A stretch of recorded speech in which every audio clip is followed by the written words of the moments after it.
Good morning, ladies and gentlemen. Forget to start one of my tools here. We are ready for Warlock Day 2, pushing it into Torment 12. We already cleared Pit 100 yesterday, so we know that we can clear Pit 100. But today we're gonna have to push this all the way to the next level pretty hard. So quite excited to see where this is going. I did actually fix my passives so that we are now supposedly using up less resource because spending dominance to summon a demon, as we do with our Infernal Breath, supposedly, allegedly, this should be responsible for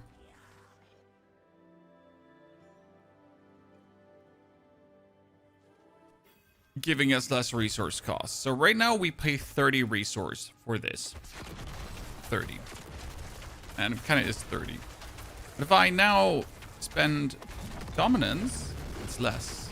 Okay, so that works. It's interesting because if the resource cost drops to 14, if we now play the Crown of Lucian, because this is like the problem, I can pretty much summon this dude, right, and then I can spam away. As you can see, I'm not losing any resource. I have infinite resource. Look at that. It's crazy, right? So I just have to like make sure that my thingy is active and I can just go away. That was the question, if I would put on the Crown of Lucian, if that would ruin it. Because obviously the Crown of Lucian makes things more expensive. So from 14 up, right? So we got the 630. So we're gonna activate the skill and then hold down. And see, like that's the problem here. Right now it goes all the way up to 40 again. And that's really not that we can't do that. So optimally, my question now is, do I reduce my resource cost further? Because we get resource cost reduction on one thingy. So if I now reduce my resource even like here on the amulet, tempering resource, and I go for resource cost reduction again, right? So that brings it down from 14 when we use this now to 13. So that's already like when we multiply it up further forward, right? That brings it down to 36. It's quite nifty. If I now make it greater, we would bring it down to 10, which then is like somewhere around 30. That's actually manageable. I wonder, do we have resource cost reduction? Could we get that on a helmet or so as a greater affix? Aha. Loik, good to see you there. PoE2 later this month. Screams, good day. Katie, good afternoon. Hope you're feeling all great. So we got some PoE2 still planned. Don't you worry about that, but not anytime soon. First, we got many other things to do. We're going to try to use the Nagu rune. Nagu. Do I have a Nagu? That's the question. Nagu. Okay, Nagu for Prid. That was at least my plan. Because technically, if we have 5 summons, and the dudes, the fallen around me, should count as summons and everything, we should be good. So we cleared a Pit 100 already, but we're not speedrunning it yet. So we're going to do Pit 11 to warm up. My wife sent me a message. I need to listen to that in a second. So we get this.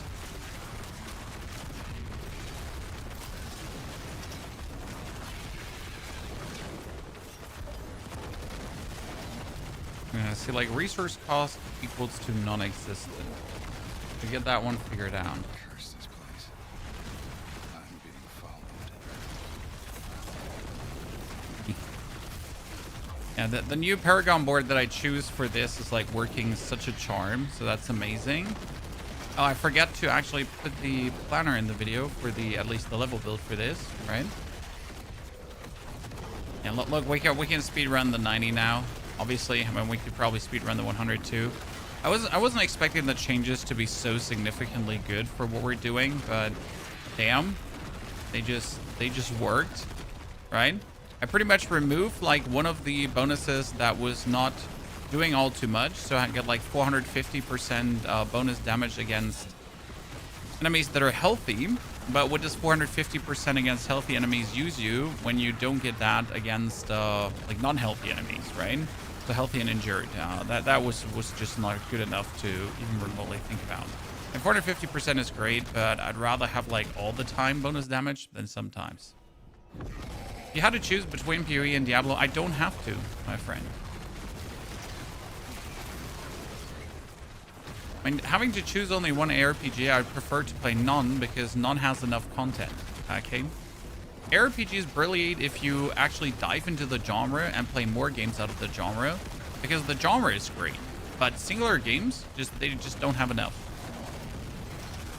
I know it sounds harsh because there are good games out there, right? But they're just lacking the content to keep you consistently busy. Especially if you like to try new things, right? And new systems and that kind of stuff. Oh. Okay, like almost 100 billion standards, so that's good. Great start. Okay, as you notice, like our glyphs are far from being upgraded. We have so much to do today. Actually crazy. I wonder if I should go for destruction. No, destruction wouldn't work for what we're doing. Okay, like stop hitting me, you stupid elemental. I am upgrading my things. Never thought about it that way. Trivial. It's very simple, Trivella. The games are great, all of them. Like every single ARPG is fantastic. They're so much fun to play. But realistically, they just don't offer enough content to keep you continuously busy. It might sound harsh, but it is really like that.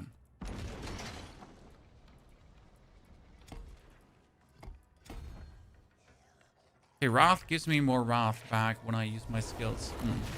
A Torchlight 2, for example, Torchlight 2 is great. It's a fantastic, but I wouldn't ever play Torchlight 2 main, right?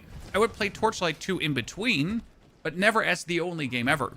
The same as PoE 2, the same as Diablo. I wouldn't just sit down and be like, that's my game now, right? I never want to, nah. The fun part is, the better you actually become at ARPGs, the better you become at every ARPG, right? You don't just become good at one. You become better at all of them. Quite significantly, though, so. And that's actually an interesting development in my eyes, right? To see like, oh man, I'm actually getting smarter about all of this. We're gonna make a Necromanian build. Yes, still do have to make one, but we are currently like doing a lot of things, right? And we have only that much time, sadly. By the way, quick message.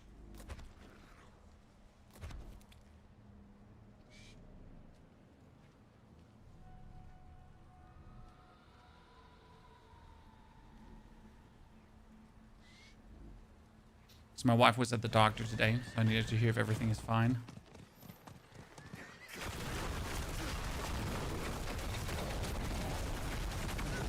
Like this. Okay, what are we're gonna like finish our war plan here and then push our character further forward because our war plans are like severely under-leveled because we've rushed this character. Like there's no tomorrow. Also, a patch is coming, chat, next week. More or less confirmed by Blizzard. In the creator Discord, but we're allowed to tell you. So patch is on the way. That should address most of the shortcomings of the league in their own words. So that like sounds promising. Not everything, but most of the shortcomings. So I'm quite excited to see what we're actually gonna have cooking there. I mean, that means we still have to deal this week with the shortcomings, but I guess like it's only today, tomorrow, like it's a few days. Is there a planner for this build? Yes, we actually did make a planner for the level version. Sadly, I don't have a planner for this build yet, as I just changed all my Paragon boards. Like literally before coming online, I changed every single Paragon board as I was planning to try out a few new things. And yeah, here we are, stronger than ever now. So the changes are insane. They're super useful. They were exactly what this build needed. And now we're even more powerful than we have been before.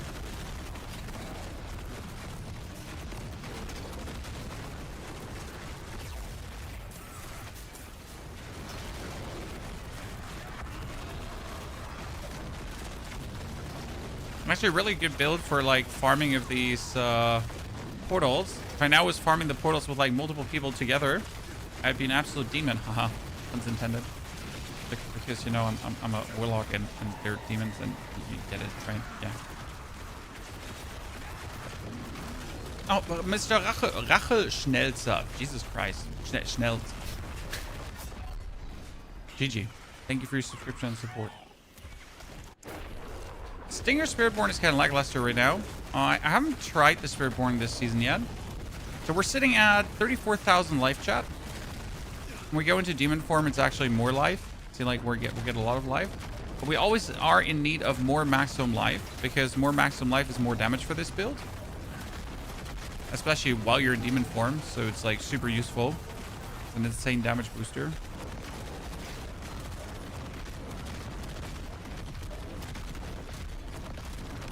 I still gotta put that planner in the description. Thank you for reminding me.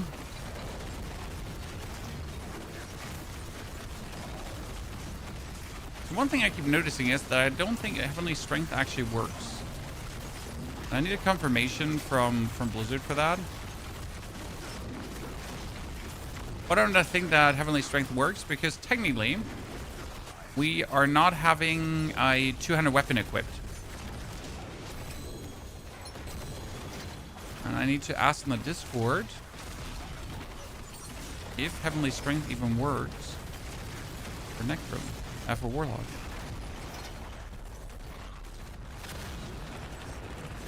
Does Heavenly Strength even work for Warlock in demon form?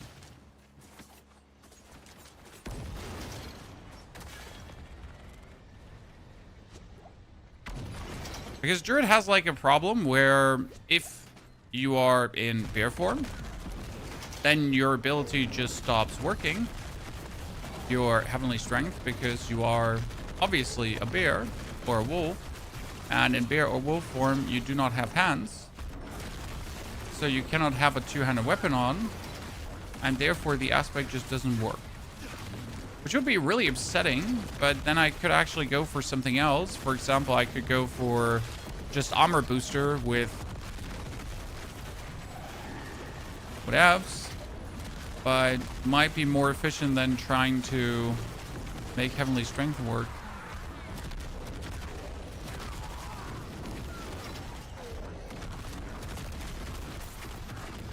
There's like about coming you told us about yesterday, Bacterius. Oh, like I am trying Bacterius, but for example, this morning we had to do the video about amulets, in case you missed that, because there's a new way how to craft amulets. I promised to put that into a video. Now we're gonna play the Warlock, so you know I'm trying to sometimes do 2 videos per day, but it's hard because it takes time. So the Warlock isn't forgotten, but yeah, time constraints, my friend. We'll definitely reserve a day that we just return to only play that Necro build and make it good or better, because it's already good, but we can always make it better. Especially when with the things I know about amulet crafting now, right? Because I don't require a specific amulet for that build. Do you know what for an absolute obscene amulet I can make for a minion build? Because minions profit like heavily from ranks. So if I can now buff those ranks of minions even further. I mean, with all skills, every single minion. Yeah.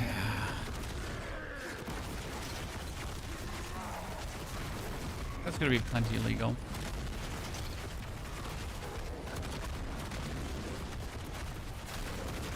You reach 100% crit chance with a Bearstone build? 60%, I think. Not 100%, no. I mean, you can reach 100% if you really get every single critical strike chance that I have on all my items as a greater affix. But I'm unwilling and not interested in actually farming that much. Right? I mean, it would just take an obnoxious amount of time to do that. We'll probably do it towards like when I'm done with experimenting new builds. Then we're gonna try to push one build that I enjoyed the most, the furthest, right? That isn't necessarily the strongest build, but just seeing like what we can do and see if we can become the #1. So we'll have to see about that.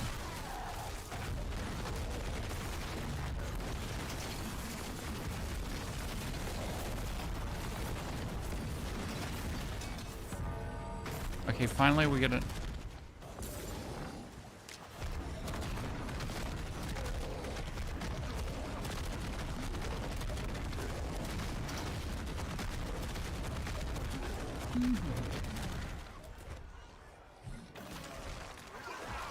I'm gonna like we're gonna hand out the planner like M&Ms in a second. Return back to the base so we don't die. Wait, we need more Helltide Harvest. Jesus.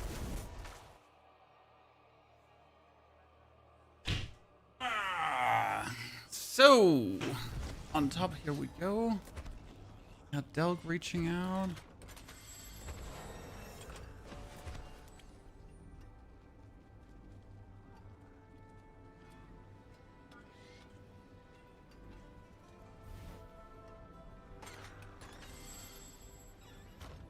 So Warlock is this one.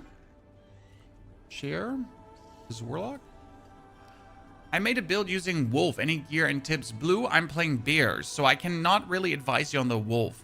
The only thing I can tell you is obviously skill ranks, right? On your charms. But that's the most generic advice, and I don't think you need that most generic advice because you're obviously an avid gamer. But yeah, that's what I can tell you, like, right? On the nose. But I haven't played Wolf, so I'm not, you know, able to really give you the most in-depth one on that. Like, sure, I can tell you things, but will those things really help you? I'm going to put the planner also in the description of the YouTube video. This is currently only the 1 to 70 planner, but it is also where the full planner will end. Okay, so just like saying, planner.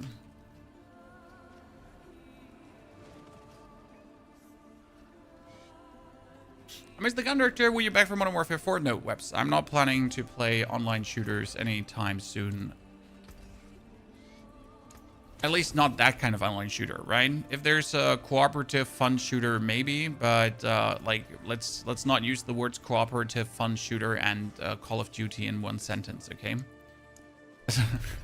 Let's not kid ourselves here, okay? Are stashes shared between Soul Self-Found characters? Yes, stashes are actually shared between Soul Self-Found characters. What does the Aspect of Lava do? Aspect of Lava is Brimstone exposed. Brimstones is sadly not worth it.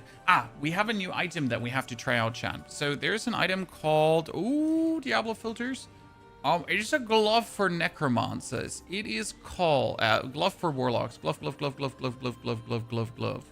The glove is called Molochs. Paingorgers, Hand of the Worldbreaker, no. A Thrice Woven Nightmare, no. It is called Hand of Apotheosis. Metamorph gains all upgrades for free. But that one comes from Bartu. Should we once in a while try to join a Infernal Horde? Do I have an Infernal Horde? I mean, we could do an Infernal Horde while we wait for a... Yeah. Let's see if we can get a Hand of Apotheosis, okay?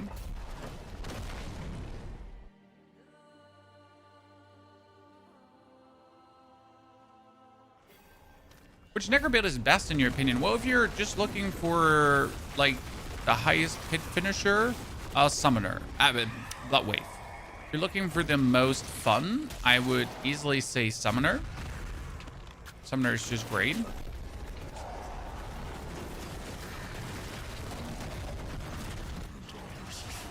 And then there's also like in-between builds, like Bone Spirit, really good for speed farming. So if you're just looking to run through the Helltide, that's where the Bone Spirit really comes in. Well, the Summoner actually also really good for speed farming because you have like so many minions and they're just clapping cheeks, right? So there are quite some interesting things to do.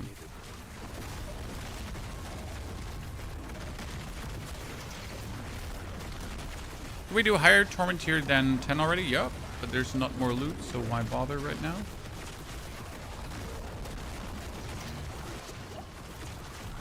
My first build, Sorcerer, but new season, so on Druid. Druid is absolutely amazing this season, so you made the right decision.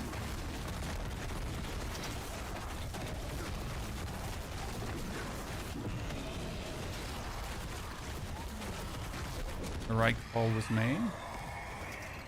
Okay, Anchored Masses, Teaming Masses. I'm trying to always like take everything related to masses because I like to put things in there.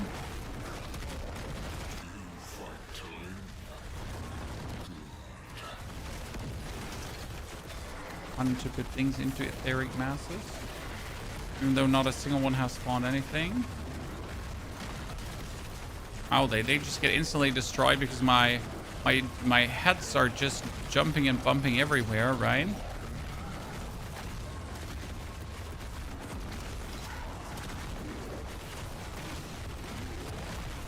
Probably gonna get rid of life on hit on gear. I've been using life on hit right now, but I don't think I'll do that any longer because I'm just losing too many multipliers to really use life on hit. So something we sadly have to abandon. Life on hit was interesting because life on hit allows you to restore a lot of your HP quickly. But I'm also burying up enough nicely, so not like I require it. Chaos Wave. Let's see what we can. First pit 100 this season. Let's go, Kitty. Congratulations. Ether Goblin. Oh, that's going to be interesting.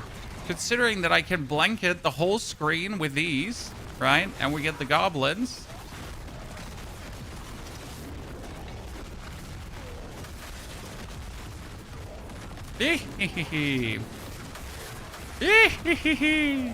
Ladies and gentlemen.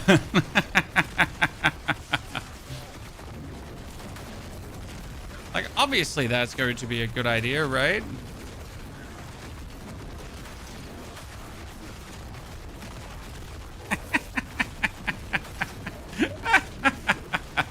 how absolutely obnoxiously stupid.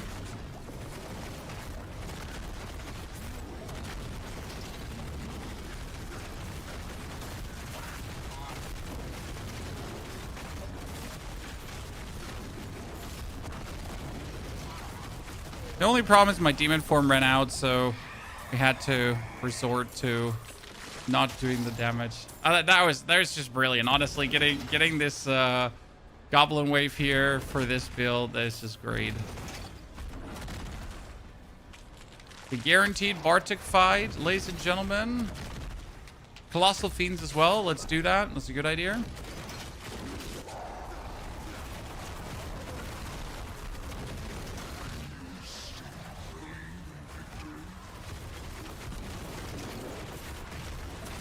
Another one. Nice Warlock. I'm gonna try. Haven't done any Warlock yet. Have let go of my Zealadin. How's Zealadin playing? Is it as good as I thought it would be, or is it just rather like okay? I'm not sure how effortlessly it's like kind of scaled.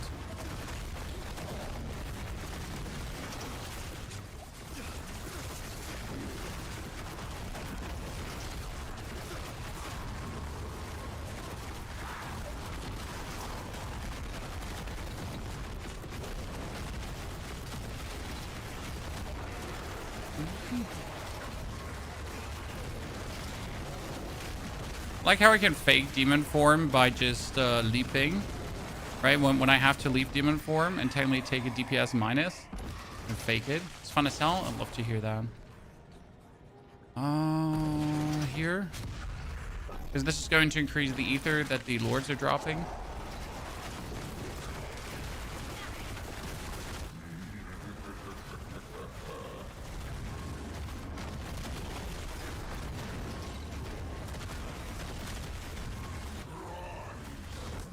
Oh, what are you doing here?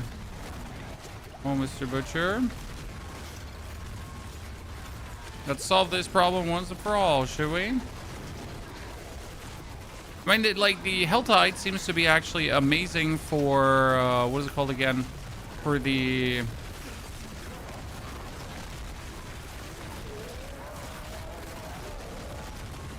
for farming elites, right? Seems to work really good in that regard. So Warlock I can definitely vouch for. So far, really good. We have again cleared pit 100. We could technically go into Torment 12, but we haven't gone into Torment 12 because I need to fix my defense first. And then we're gonna jump into Torment 12. But yeah, like I didn't want to make a mistake there. Just ending up like a wet noodle poodle because we're getting our teeth kicked in left, right, and center.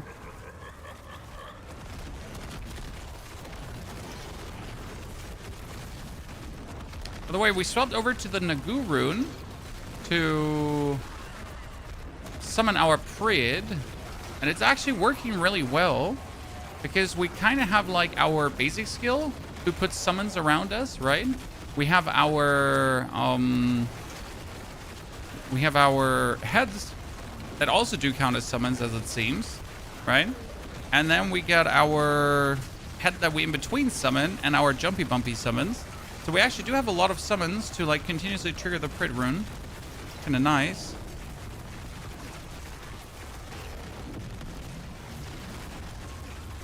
surprised how useful that was. Oh god, there's a fire explosion happening. Okay, we can summon him over and over. So this is wave number 6, which I actually find like super cool, because if this was now a 6-wave forward, I could already be fighting Bartek in a 6-wave forward. It's kind of like a little bit what I'm trying to achieve every single time. Right, I want to be able to kill Bartek in like 6 waves, because then this is like the only way how I would say you can reliably farm him. If you continuously make it to 6-wave forwards, like if you can make it in 6-wave forwards to Bartek. Now, what do the Hands of Apotheosis even do? Why do we want them? So the Hands of Apotheosis, they allow you to get all the demon varines for free. And they make your demon form stronger. And if they would make your demon form stronger, that would boost the effect of the damage stacking that we're doing with the demon form. I'm not entirely sure how much bonus strength that would equate to, but I think it could be quite something, so we're rather intrigued to see how well that actually works end of the day. See, we got an answer from Bjorn. Because I will die on this hill, but I feel like this does not work, right? It just does not work.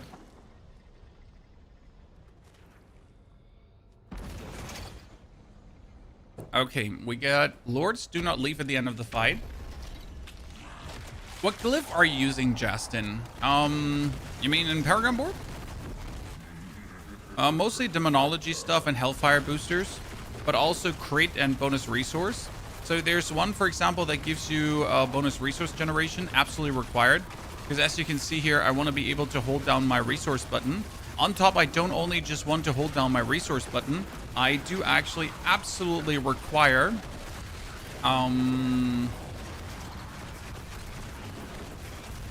the resource later when we want to play the Crown of Lucian.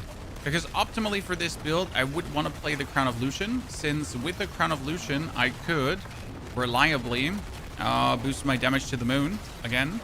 But in order to use the Crown of Lucian, I would really require some more resource cost reduction. So to make that work. Right now, I can't make it like really work.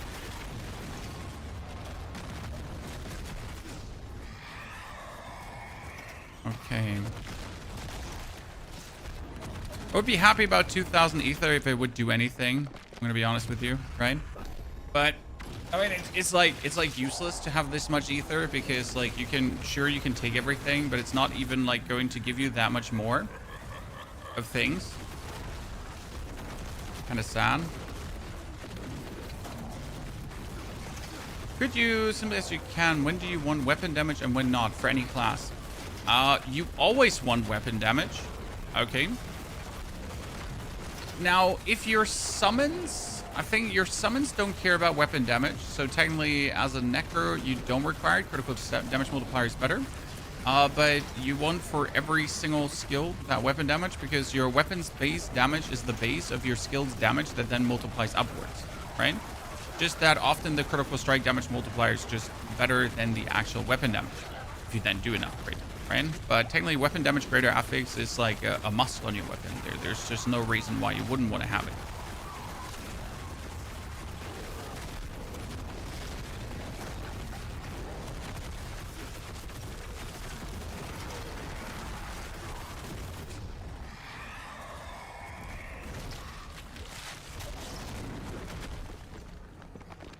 Now, the question is rather if your offense needs weapon damage or not. I think for casters, it's useless. For example, for our druid who has a totem, it actually is useful, as like your offhand totem also does scale your damage. So in most of the cases, the answer is yes, you do want it.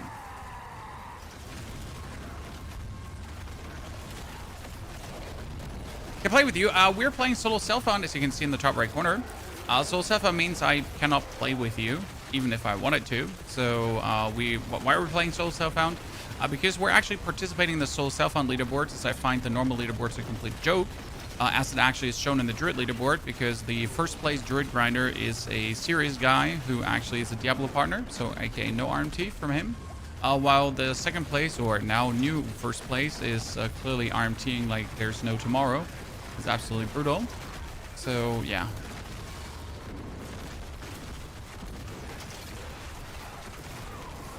RMT is real money trading, in case you didn't know. Okay, Bartek, hopefully you're gonna give me my gloves in also good, right?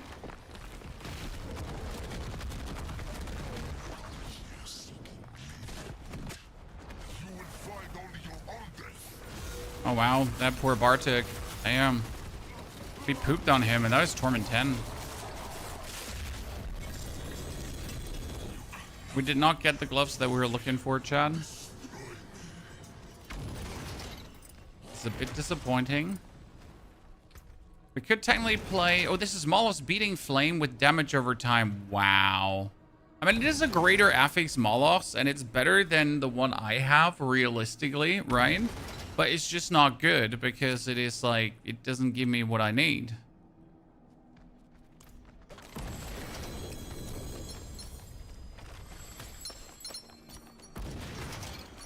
Well, I guess at least I finished a Helltide here in Torment 10, so I got myself some stuff for it. Yay. Gotta be happy about something. But we're not.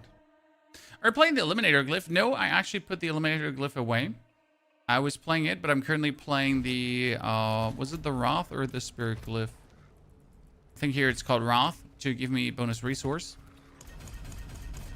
Okay, this is going to be interesting finds here.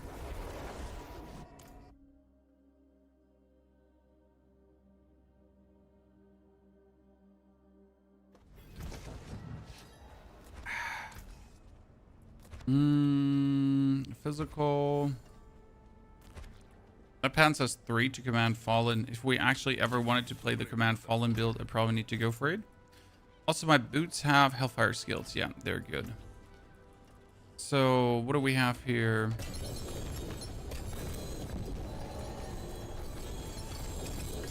We got a Resplendent Spark, which is obviously useless. And the Theme of the Primes. The Call of Malefic Torment. Malefic is useless. We have 1 Hands of Apotheosis. See, Metamorphosis gains all upgrades for free, and they're 50% more potent. But it's like a low roll one, and it's a useless one. We're going to keep it regardless.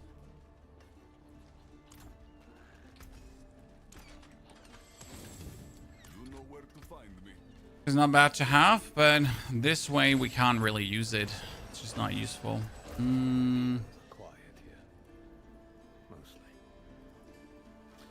We need a different aspect on our chest, because I feel like Heavenly Strength doesn't work. So what do we have? Reduction. Let's see. We got increased Fortified, damage reduction while fortified, Diabolical Armor, Demon Form grants damage reduction plus an additional 4 or 5 seconds anytime you take fire damage up to 10%. So that'd be 30% damage reduction. Disobedience would be damage over time. Then we got Aspect of Might, which is useless. And crowd controlled enemy gives damage reduction. I mean, I can play Diabolical Armor. Kind of feels shitty, but at least we have something, right? The Boss Killer Warlock. The Boss Killer Warlock still works. Frank Pope. And it does even work better, because if you get a sit, like, they fix kind of like how the retargeting of the I-beam works. However, it's still like... Let's open up Helltides.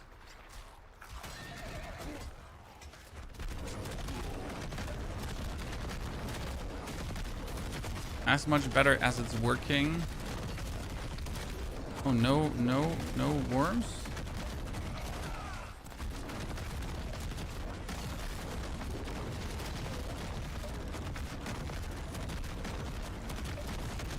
What is this game? Is the game called Diablo 4, my friend?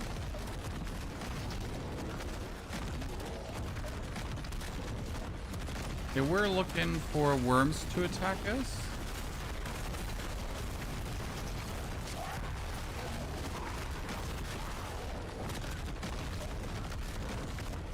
a single one, not a single worm has attacked us during our watch here. Okay. Kind of disappointing. We can find some worms here. I'm running sorceress with Blizzard Shock skill. It does massive damage in AoE. Is it fun? Does it work? Are you enjoying yourself? We're streaming TikTok or something? No, we're not streaming TikTok or something. You're simply in the vertical stream.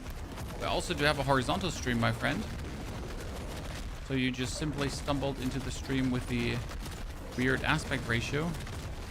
But we also have one in a normal aspect ratio running.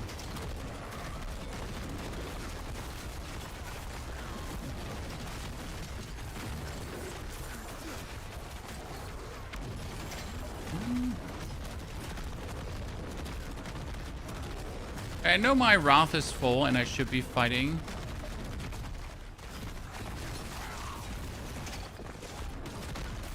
Goddamn hellworms, but oh, you know what? Why we're not fighting hellworms? Because someone is just writing this down right now. There's someone around here and he's writing down my hellworms. Can't be having that, can we?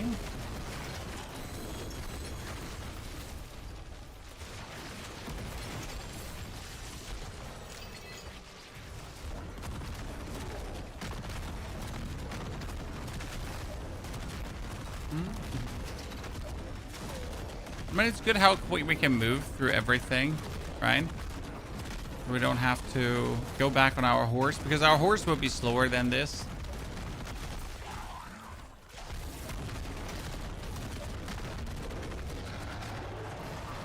Decisively slower.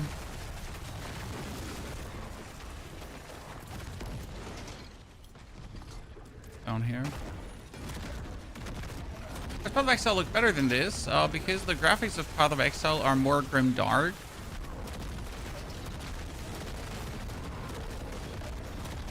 While Diablo went surprisingly more colorful than Path of Exile.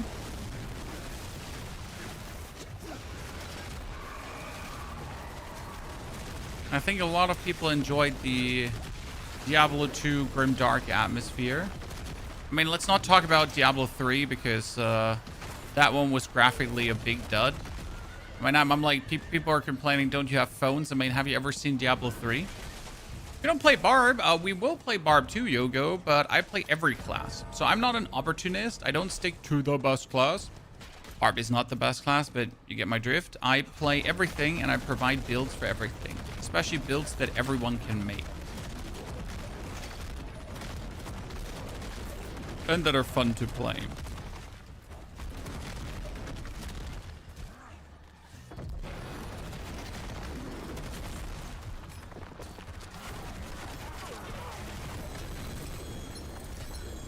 Okay, that one is fixed. Now we gotta do 2 pits, and we're gonna do pit 100 runs, I think, to finally get our glyphs leveled up, okay?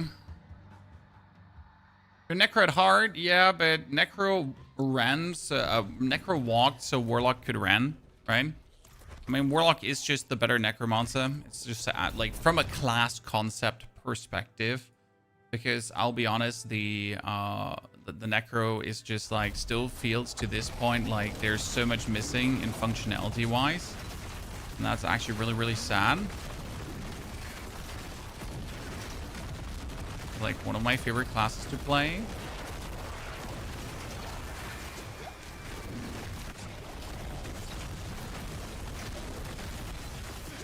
Okay, something is dealing extreme damage over time here to me. Oh no, I'm being hunted by the So there's one thingy, it's like called reprisal, and like this is like essentially counter damage when you hit someone. And if you ever wonder, like when you waltz into a bunch of enemies and they're like you're taking way too much damage, and you kind of like wonder what's going on, this is weird. It's probably because you're just being hit by reprisal, right? One of the most annoying enemy thingies next to these absolutely overtuned red blobby dudes going off and killing you instantly.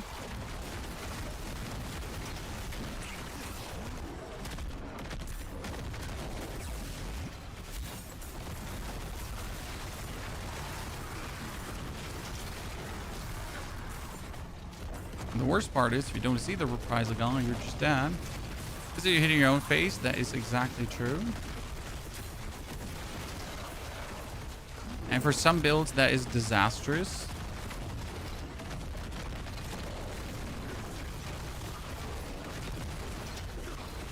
Especially like for me here, because I rely on healing myself up with my own damage. So I do damage, but my damage also provides me barrier, and my damage provides me heal. And if I now get counter damage on top of the damage and heal and barrier I provide, then I'm actually like my whole stick of empowering myself just falls flat.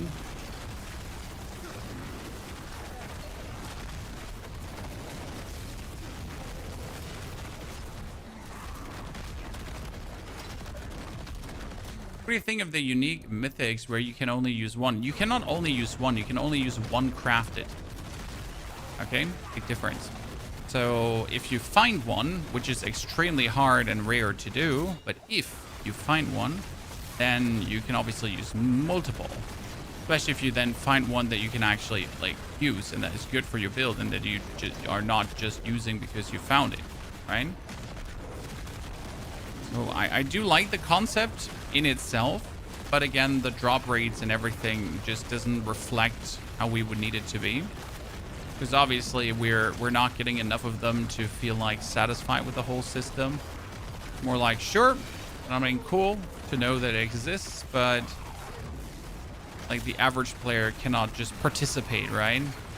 Currently, it's only like a grinder thing, and even for the grinders, it's quite daunting. Oh, good. Look at the boss damage. That's a good start, chat. Absolute amazing pit 100.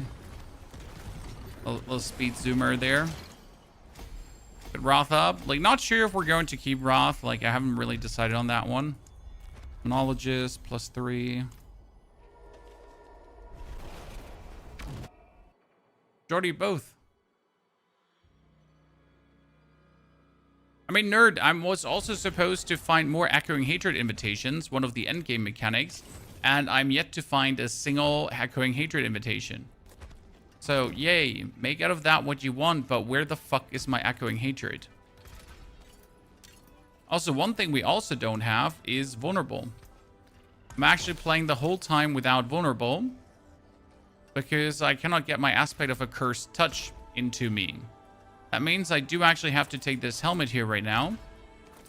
Then we're going to re-roll the focus re-roll. The healing received is a utility aspect, I think.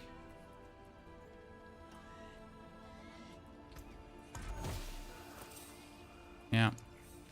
Chaotic re-roll that into a resistance. Then we're going to chaotic re-roll the resistance. We're hoping to hit like a resource one. Oh, that's life regeneration.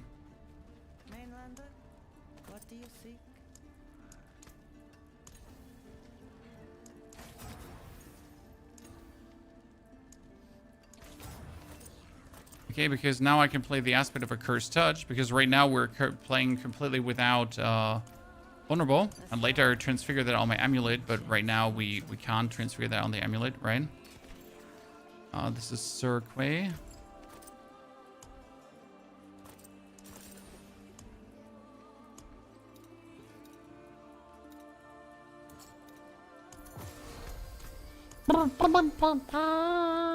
Kuwait and Sir.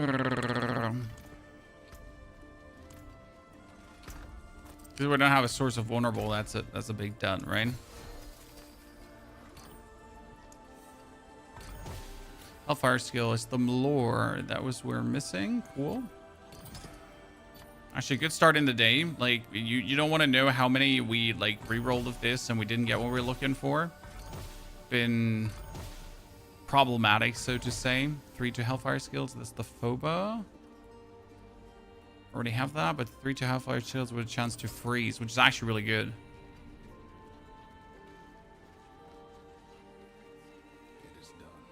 Two-handed weapons. I'm still trying to get like a good two-handed weapon, but for the love of God, we're not. Not sure what that is.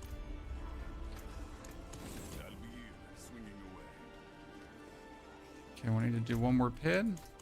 Let's keep up with the pit 100, so there's no reason to go deeper. How's the world going? Very good. We just changed all the Paragon boards, so our resource scheme is just like really set in stone. If I now, like, I pretty much get like Wrath generation, and if I then spend Dominance, I get even more Wrath cost reduction, so that I can now absolutely spam my ability. As you can see, I never run out of Wrath, which is actually insane when you think about it. Like, I can just hold down the button, right? And I will genuinely never run out. It's impossible for me. See, like, now I get the damage back, and that's Reprisal. So here, like, the moment again that we talked about, like when you die, because I'm doing so much damage so quick, right? I cannot prevent this from happening. There's someone with a Reprisal. He'll just eat me up alive. There's the Reprisal. You can see it. It's that yellow shield, and it just eats me up. A Reprisal is not active the whole time, right? It's only sometimes active. So you pretty much, like, if you kill the enemies quick enough, or if you do damage to them while a Reprisal is not up. But obviously, like, while we're just zooming here through, it's just hard to be like, oh no, the enemy has Reprisal. We should stop doing DPS. But who does that? Tell me. Who genuinely is like, no, we need to stop quickly. No one, exactly. Now we have vulnerable on our opponents, which is good.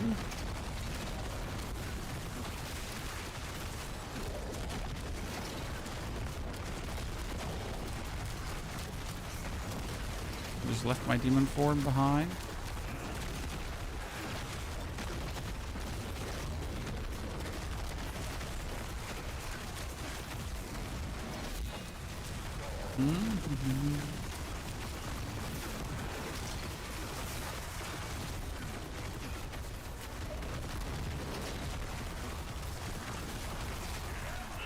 I feel like I should swap one of my boards over to the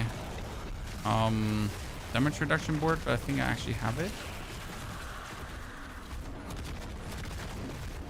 Anyone else superstar for scatter prisms? No. Surprisingly, not at all. Maybe Nightmare Dungeon Escalation Material Reserve could help. I'm not entirely sure if they are also really good for scatter prisms. I'm just gonna assume that now.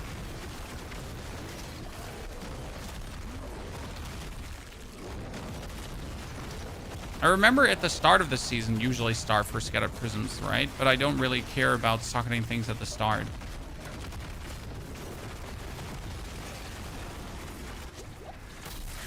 Oh, one of them. Oh, can I survive this long enough? Like, so you 120 billion. Let's go. Nice. I know 120 billion is not a lot. It's more like about how much DPS we're doing with everything hitting the enemy right at the same time.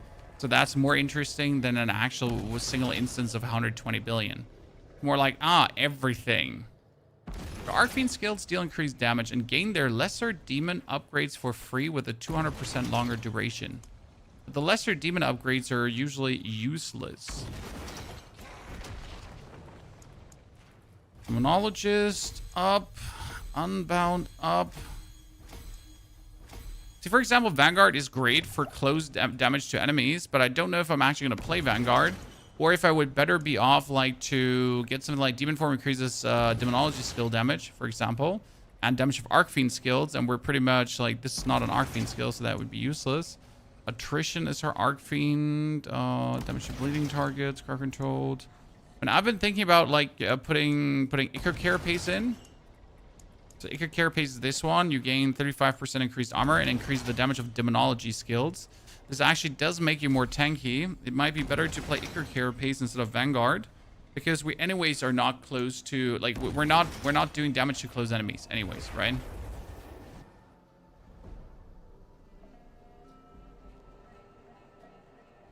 I've been maining Lock and running the Profane Sentinel build. Evil, how is it feeling? The Profane Sentinel build? What do you think?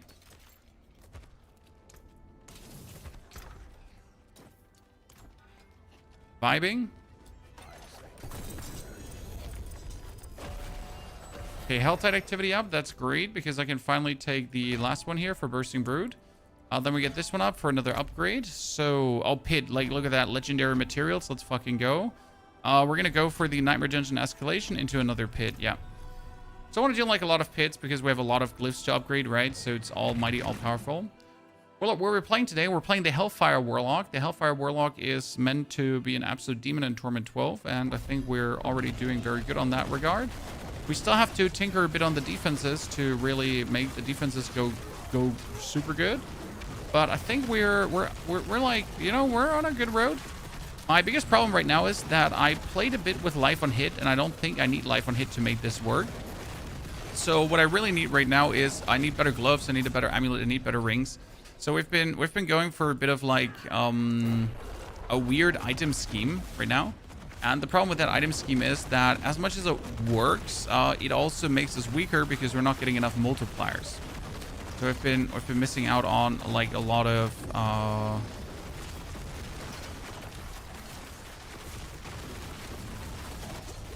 oh, someone has reprisal again. Oh my lord. I mean, like, we have literally been in these dungeons now, and every single time the first elite pack just has reprisal. It's one of the things that we're, by the way, pushing to get removed from the game, because let's be fair, reprisal is just blah. Okay, I just wanted to pick up the, you know what, we're gonna do that again. I just want to pick up the Heart of Stone.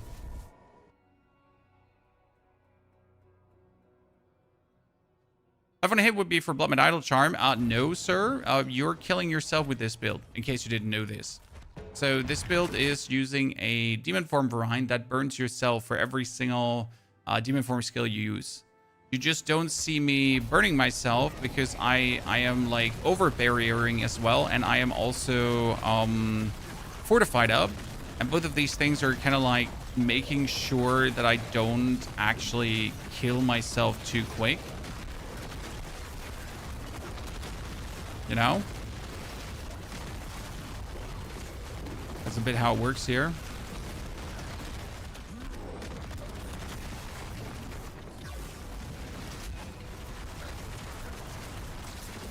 Okay, adding vulnerable damage to the build surprisingly boosted my damage tremendously. Who would have guessed?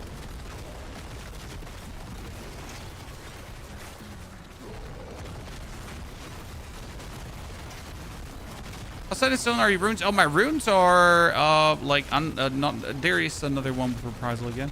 They're non-negotiable right now. I need the Quay rune and I need the Prit rune, because otherwise I have to play Prit, and I really don't want to play Prit because you know what happens when I play Prit? Then I have to cast it manually, and if I have to cast it manually, I want to jump off a bridge. And since I don't want to jump off a bridge, like here we go, having our Prit rune being automatically cast by our game. I remember that very low lucky hit chance to freeze, actually quite useful.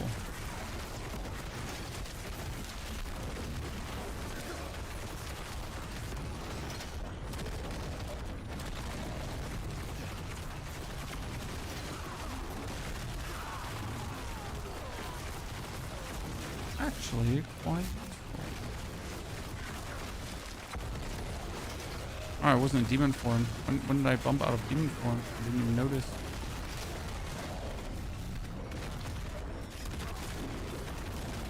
I mean, I prefer if I could go for the Gar rune, because my crit chance is relatively low. But I think if I remove the life from hit and go for crit chance, we should be fine.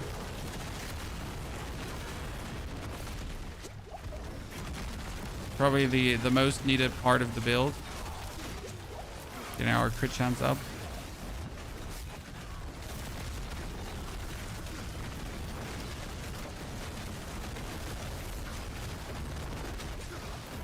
Mm-hmm.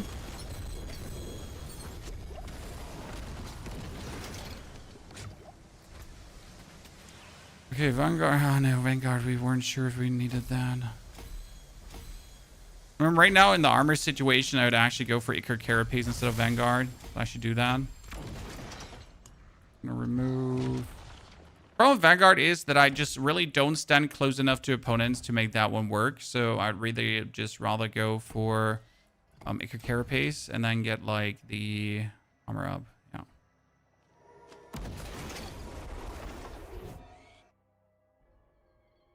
I think Prit mod. What was doing mod again? Was it the Necromancer? The problem again is if I don't use Prit rune, I have to put Prit here in the menu. And I kind of want to play the Sigil of Chaos, because the Sigil of Chaos could later be used very easily with the Sigil set. So if I go for Seal of the Diamond Mine and keep out the Anathema of Primes, that would work great, but I can only do that if I actually get the Anathema of Primes as a really killer weapon, which I doubt I'll ever get. So that's that, right? What got me hooked about your builds is that you don't require only mythics. I mean, I would never do that to you, brother. Never. Builds need to be achievable by everyone. Blazer, by the way, thank you for the 66 months of support. Blazer, that's highly kind of you. Stay for such a long time.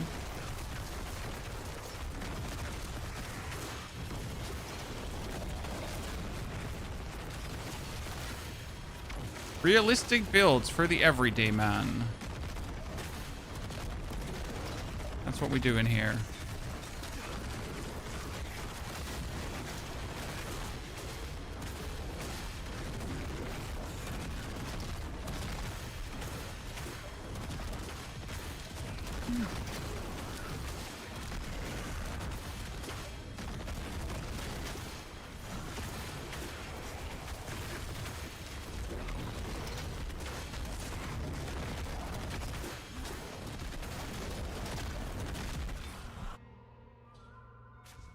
Well, you can't craft mythics anymore. That's the thing. Or you can craft mythics, but it's a huge gamble. Right? Back in the days, it was a bit simpler. It was like, oh, Ring of Starless Skies, no problem. I'll make that. Air of Perdition, I'll make that. Well, that's not happening anymore.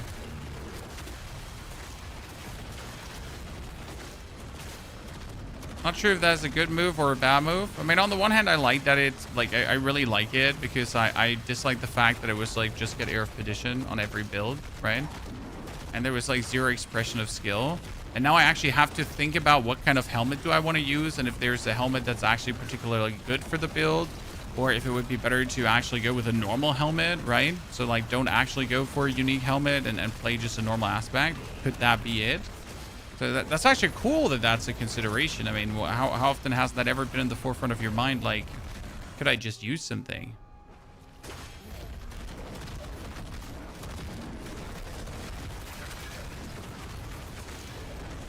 I mean, in order to gamble mythics and for obolds, you would have to do a couple of Nightmare Dungeon escalations and always hit obolds.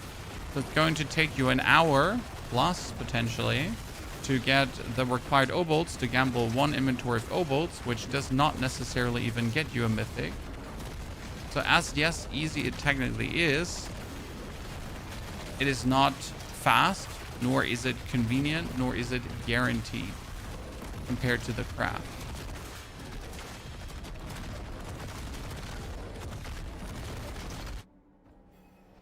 So you're not wrong, but 100k obolds, you know how long that would take most people to get? And the thing is, you know how boring that is.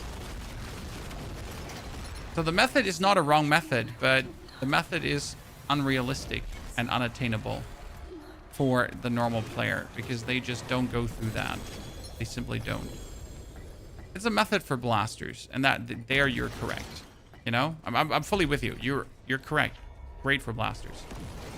Mr. Vidvarg, thank you for the Prime Gaming subscription. I saw that. Came over from YouTube. Love your videos. Prefer you D4 content over others. There's a lot to come of that, Vidvarg. Don't worry.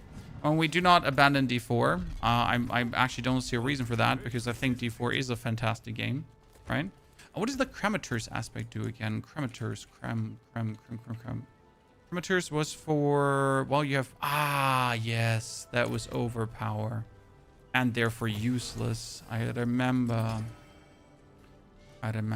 We need an amulet. We need a helmet.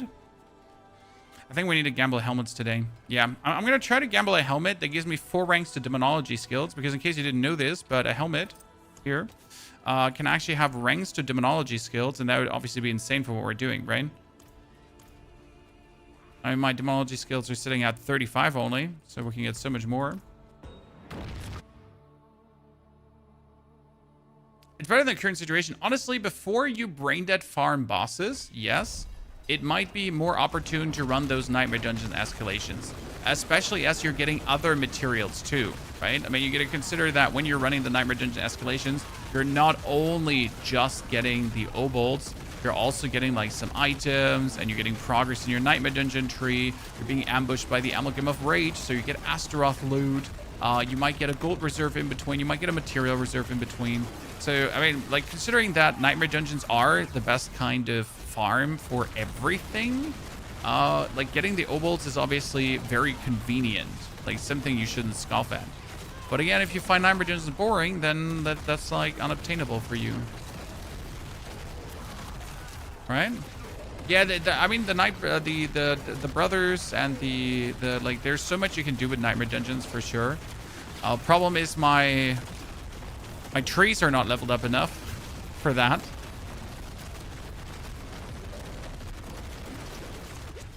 To actually do that, I kind of want to turn up my demon form before I kill myself. Yeah, we need to turn up the demon form, but then you actually leave to stay in demon form. So it's like a little trick here, right?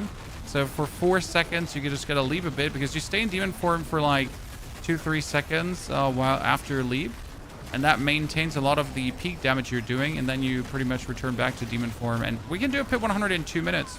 Yeah. No, I think I like that. For like Warlock being so heavily nerfed. Good. Is Bloodlines viable for tier 12 boss farming? I don't know how viable any of the blood builds are. They have been so heavily nerfed, and since the overpower loss, Warlock Necromancer has lost so much damage.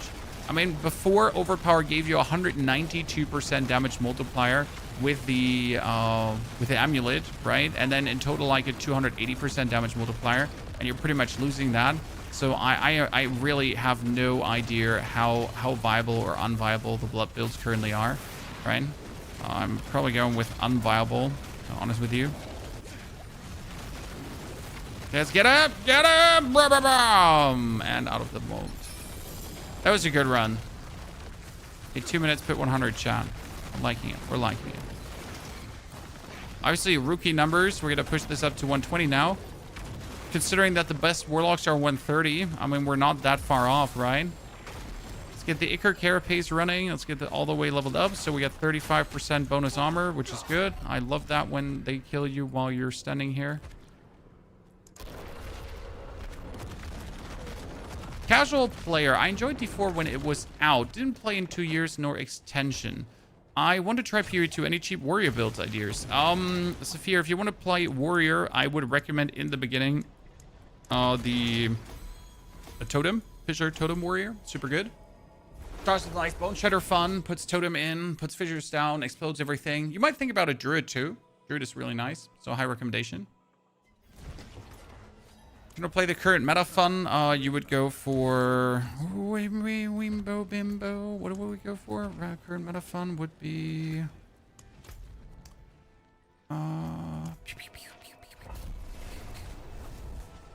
Monk. Monk has the most builds. Range is better for newer players. Surprisingly, I disagree. Or unsurprisingly, I disagree. Because a lot of people say range is better, but people that play range for the first time just die when an enemy comes close to them. Because they're made out of, like, paper. When anyone touches their feelings. I've actually seen more people die on range than on melee. Because on melee, you just stack armor in the beginning and you just survive.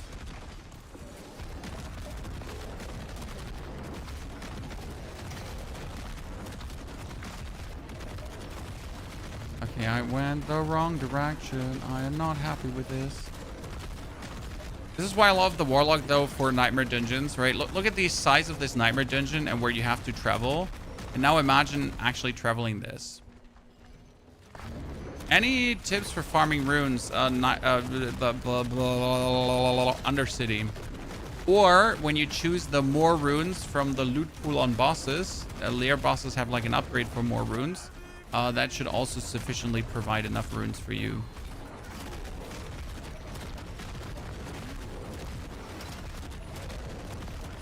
First escalation done. See, that's like my problem with escalations. This is how you best run an escalation, right? So you don't actually fight anything, you just go through. Here, this is what I meant, by the way, of this note here, more runes, right? Very useful. Okay, what we got? We got strong rooms, diamond reserve. Oh, yes, diamond reserve. That's nice. Diamond reserve as a second is a guaranteed grant. Is it worth checking out D4 again? You played at launch. If you only played at launch, the game is completely different than what you played at launch. However, it is still Diablo 4, right? So like, you know, it's still that game. It's not suddenly not Diablo 4.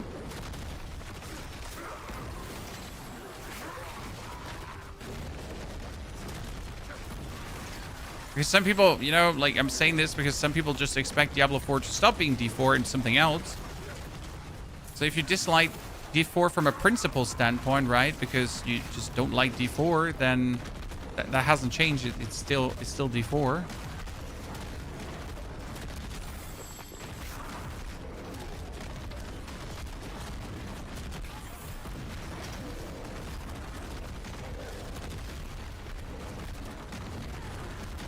Wonder if I can rebuild my charge bob. I mean, isn't charge bob like super insane? Oh, actually, charge barb is super insane, sir. Like, in case you didn't know this, but charge barb right now, it's like flaming charge barb. It goes like bup, bup, bup, bup, bup, bup, bup, bup, around, charges through enemies. It's a bit like Evade Spiritborn, and you just burn your opponents to cinders below you. Skull Reserve, Equipment Delve, and oh my goodness. This one is a robbery, but it says Sapphire Reserve, so that's a guaranteed Grand Sapphire for more willpower.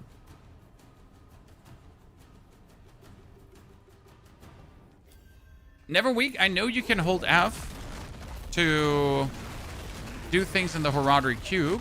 However, like for video purpose, I often prefer to click the button because it's more like it's more on point, right? It's like the act of actually clicking the button. It triggers more in the people's mind. So it's like I do mostly on stream. I use F for myself when I just craft things here right now, right? Because I can't be bothered. But for the videos, it's often like that when you press, you know, it's kind of like this moment where you take your time to press the button, and it's like a visual asset when people watch that. I hope that makes somehow sense.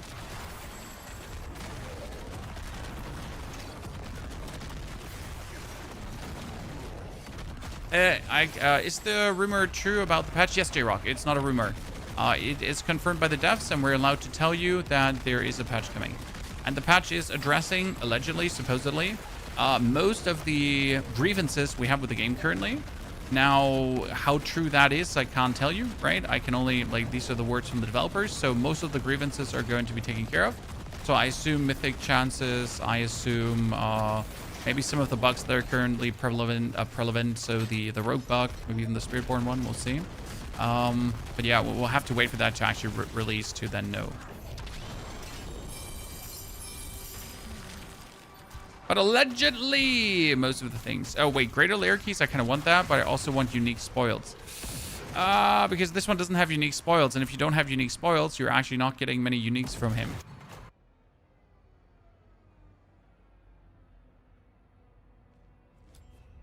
They brought back the cube? Yes, Flair. If you haven't played, the Horadric Cube is back, and it's insanely good. I mean, in my opinion, Diablo currently has my favorite crafting in any RPG. Next to... what was it called again? Next to... Come on, brain, say the words. Last Epoch? I mean, Last Epoch also has like an absolute fire craft system, right? There's no question about that.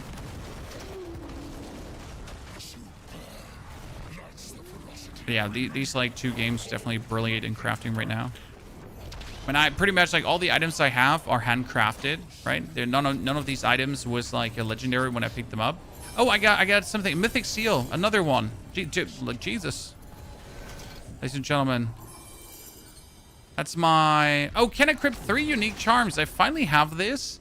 I don't need it, right? Like, so I really don't need that one, and I don't even want that one. But I've been tinkering, like, in my mind if there's ever a build where we can use this for. I don't think so, but yeah. PoE 2 is too complicated. Well, the problem with PoE 2's crafting is that you're actually using resources that you could use for other stuff. And the problem with crafting is that you're often just better off simply buying. Like, as much as I like the system in Path of Exile, it's just at some point you're like, why would I even bother crafting something if I could just buy it? And that leads like often to this situation, like I'm not even going to bother crafting. So if you just reach this conclusion that you don't even want to bother crafting because just buying is a better solution, and I kind of feel like there's something wrong with the system.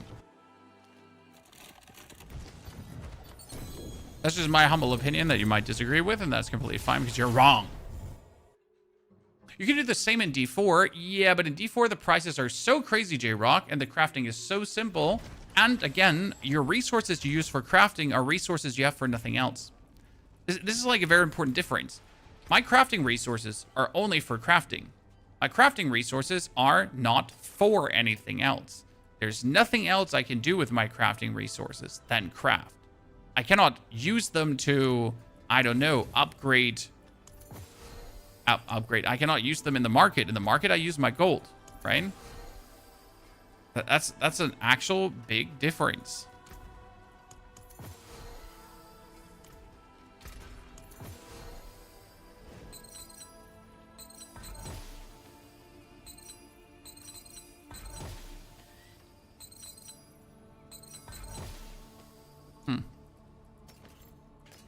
Okay, we finally have another mythic. Okay, and another pit 100 speed run.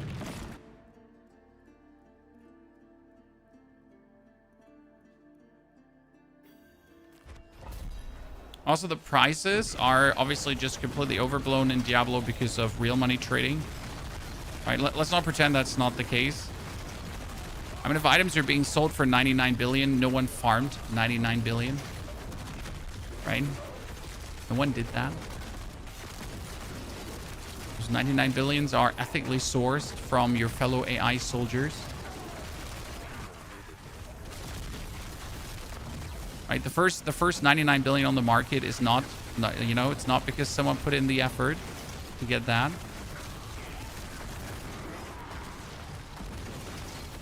First 99 billion is created by your fellow AI growth friends.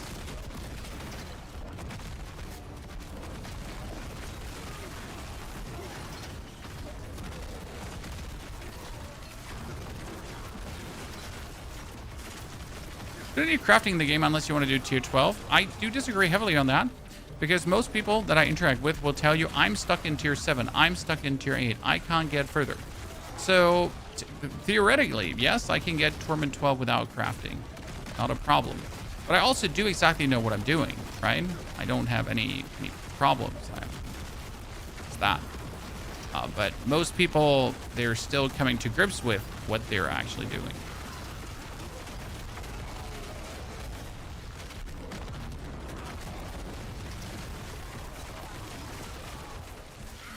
So could you do it? Yes, could. Is it realistic though? No. You're under 200 Paragon points. You should have every single Paragon board with 120 to 130 Paragon points. And if you're not having those, you're doing it wrong. And I don't want to hear it.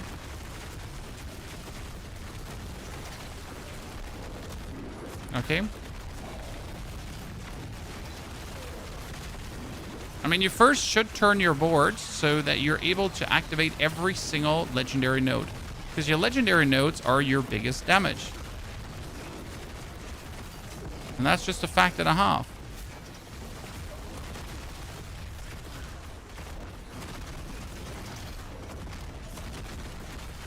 Always turn your early boards weird, so you can reach the nodes. Then get more Paragon points, and afterwards turn your boards to actually be more efficient and also activate the glyphs. But in the beginning, always move in a way that allow you to get all the legendary nodes easily activated.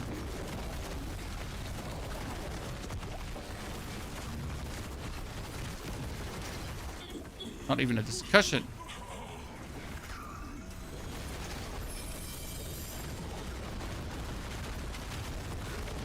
Just turn my demon form off so I don't have to, like, you know, burn myself. It seems like I will have to kill you guys before I can do anything, because you're just standing in my way. Nerds. Aye.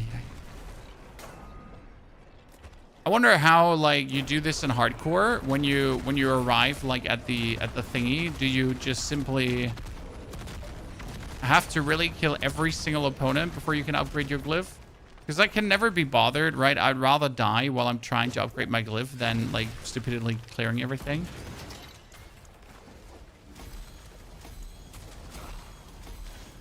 And also the outlier here. So simply can't be asked.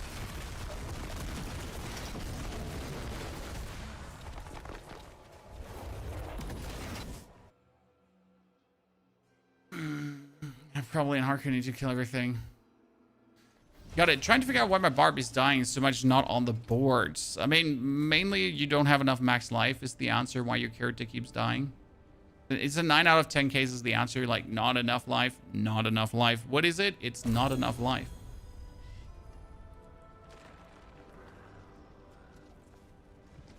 Close my video tools in the background, by the way. I mean, that being said, I have enough max life and I still keep dying in between, right?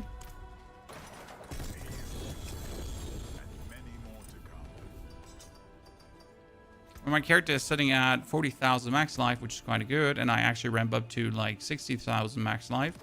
However, my resistances are relatively low, while my armor is actually in a decent value. Now, obviously, I could get more resis, like I have them here just waiting for me, right? So I can, like, pull out some more of my nodes that I have put into damage mostly. We should pull these out and just get, like, here, all my resistances up. Despite taking all the resistance nodes, my resistances are still relatively low.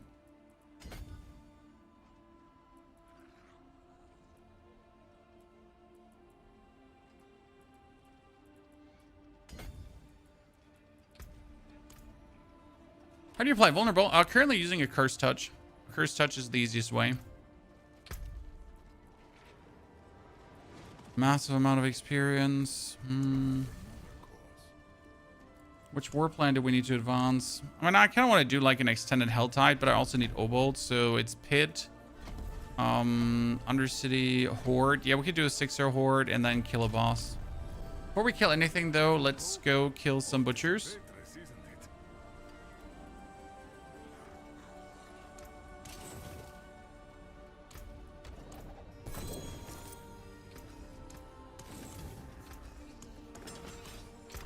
Go kill some butcher.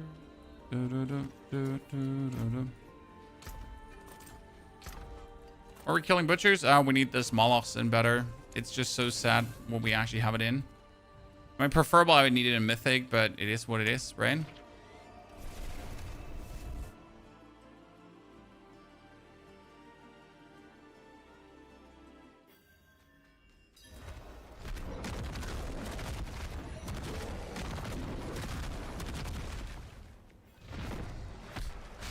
So, how is poison damage good for Stormbear? Stormbear is only using the poison for damage reduction.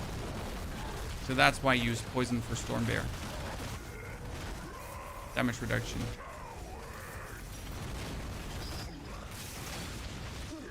Very efficient.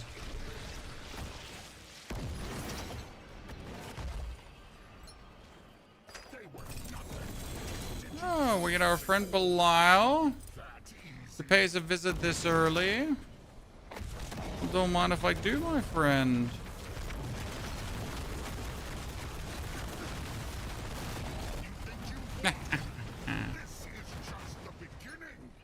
I mean, one kill into plenty of loot here. Problem is not a single thing that we're looking for, which is the worst part. So I picked all of this up and I did get nothing.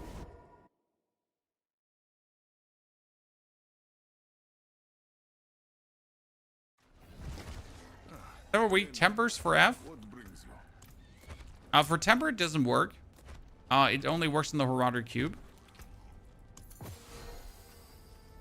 Oh, Abyss Guild's 4. If I ever wanted to play an Abyss build, I had the perfect thingy going on. Okay, what we got? We get a Hellbrand Signet that we don't need because Rebuke Variant, no. We get an Eye of Terror that we also don't need. We get one single Molochs.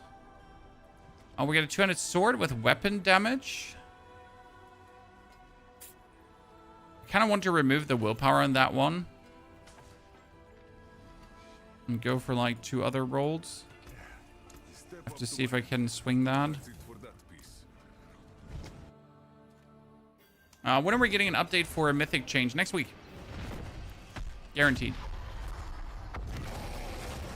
It's already confirmed.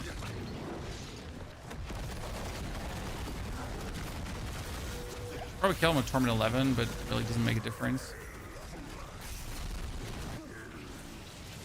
Best build for Pit at the moment for Warlock. Well, if you're looking at the top 10, you get yourself a Lunatic Warlock. But for Lunatic, you definitely need the Cage of Madness in Mythic to really be effective.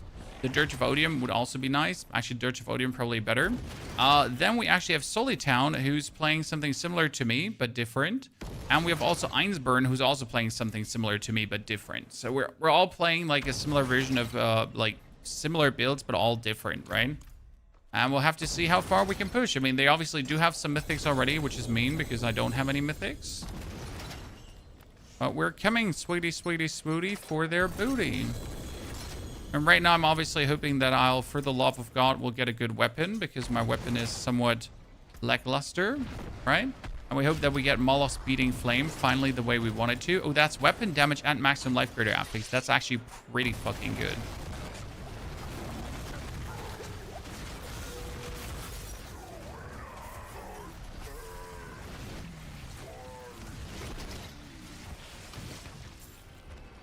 But we seem to not be able to get the amulet in better. Just does seem like the butcher is just dropping too many things that my class could get. But if you actually look at the density of items that he's dropping, like wondering what the fuck. I mean, we finally got one in Ancestral. The Discord is ! Discord. Okay. Thank you very much for the Prime subscription, K, by the way. Welcome as a brand new Squire of the Round Stable. So that is vulnerable damage, Hellfire Skills, and willpower. See, this is like somewhat better than mine, which is damage over time. And that's useless. And it's actually 2 ranks to Hellfire Skills.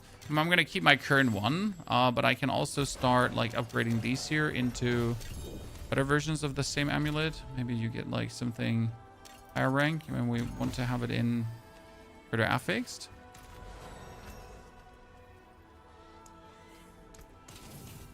Okay, we're getting like some bonus items here, so I'm kind of happy.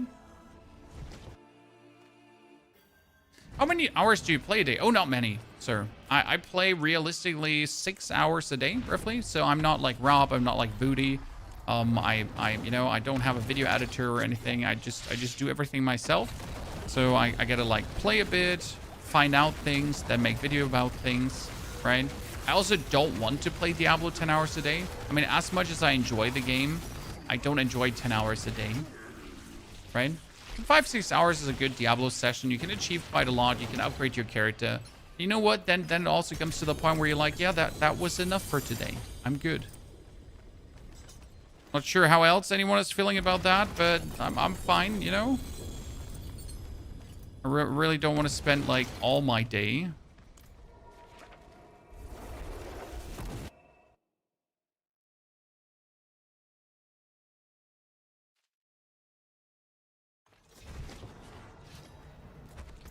Okay, what do we got? We got movement speed, Hellfire Skills. That one has a crit damage multiplier. Almost good, but sadly it's the Hellfire Skills in low rank, and I kind of want to keep the Hellfire Skills in high rank. And we're still going to keep those to upgrade them. We have a Thrice Woven. We don't need that. We got a helmet with physical resistance. I want a physical resistance helmet. That's not worth it. Can destroy most of these items here. Let's see what we got. Nothing, nothing, nothing, nothing, nothing. Actually sell some in a while. Every now and then you gotta make some profit.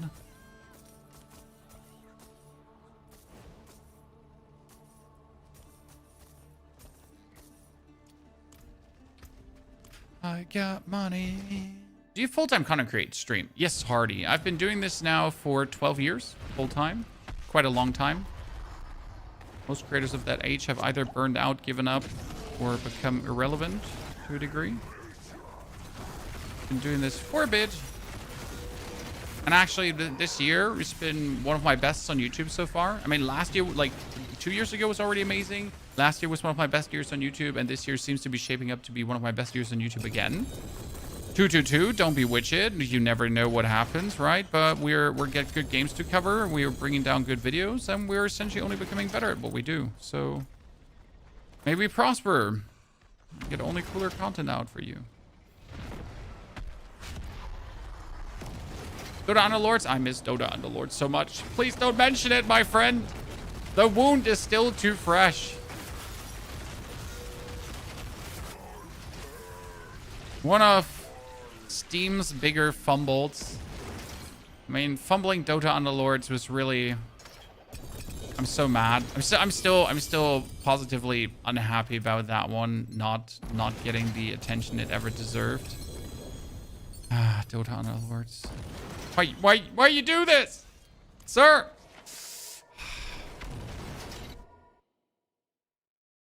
I'm mad. Tastical, good to see you there. Loss also, howdy. I mean, the auto chess times were definitely magical. I really enjoyed that. And auto chess was kind of cool because it was a very methodical way to play, like to talk through what you're doing and everything. It was like the prelude era to auto battlers, right? Then you have teamfight tactics popping up, obviously. I wish we would get like another like teamfight tactics, right? That'd be cool. Something in that regard would have been nice. I mean, I'm still salty that Blizzard never did anything. I mean, we had Hearthstone Battlegrounds, right? But I would have really liked an actual auto battler in the Warcraft universe with like Warcraft figurines, like Dota Underlords, but in the Warcraft universe. That would have been a good one for me. Okay, we did not get a good amulet so far. Let's do one more. Wish me luck. You are on the vertical stream. The vertical stream has a vertical layout. There's also horizontal stream. So 2 streams on the website. Is Apocalypse Warlock still okay? Heavily nerfed, still playable, but you're essentially playing the build that you played before and weaker. So if you like doing that, if you like playing a build that was actually good and now is feeling like it got neutered, I mean, be my guest, right? Pop off, son. Just be aware that that's what you're doing, right?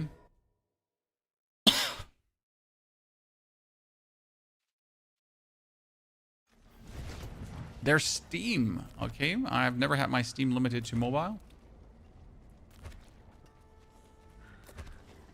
Resource generation ring. Okay, one more, chat. One more. I haven't given up. I'm just trying to get this stupid amulet, like, with a greater affix. It shouldn't be that hard to get it, right? I mean, just give me the Maula Speeding Flame with, like, a greater affix to whatsoever. I mean, obviously, I wanted a Mythic, but that is probably not happening, right? Is the Hellfire build you're using currently working well? Yeah, absolutely. I mean, it is quite tanky. It does insane amounts of damage. It can speedrun Pit 100 so far. Obviously, speedrunning Pit 100 is nothing special, but still, it can.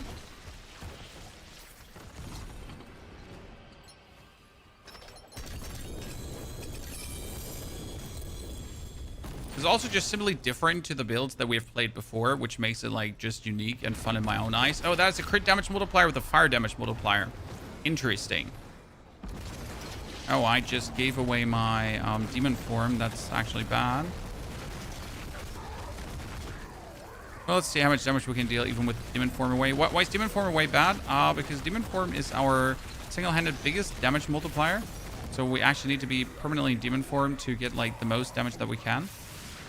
If we accidentally move that away, that's not so fortunate.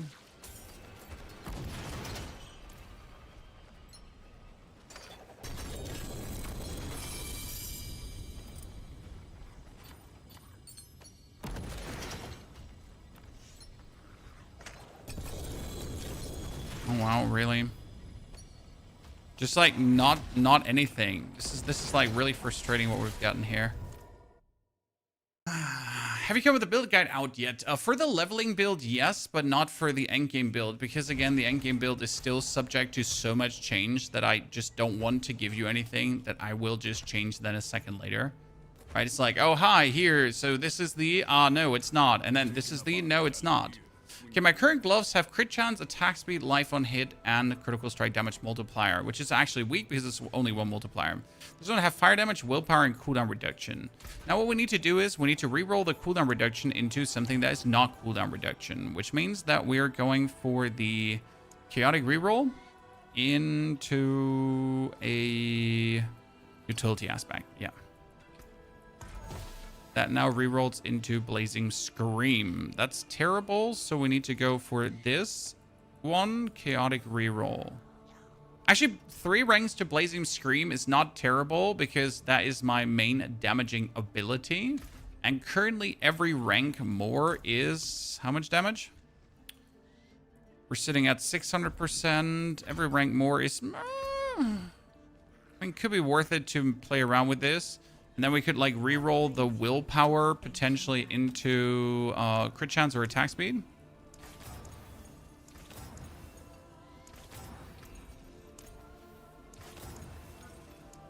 Strike chance, because we need a good amount of critical strike chance to actually make things worth it, right? We don't have anything that would be terrible. Step up to my anvil.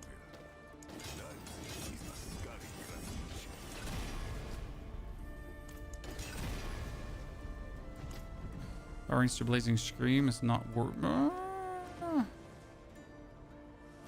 it for now.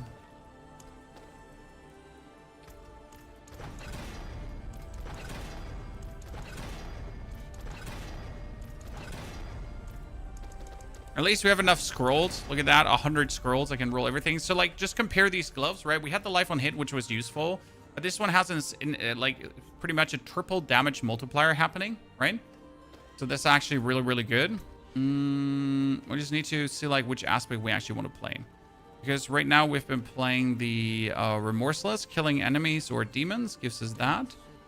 We got Hellfire, deal damage equal to fire resistance. We get a lot of fire resistance. We get the Demonology booster, which is actually still weak. Demonic, yeah, it's still weak. On demon form, you deal increased damage. Every demon or enemy close to you. It's not worth it. Remorseless. I mean, Remorseless is still one of the best ones, like, for damage ramping, I guess. Because we always kill, like, demons close to us.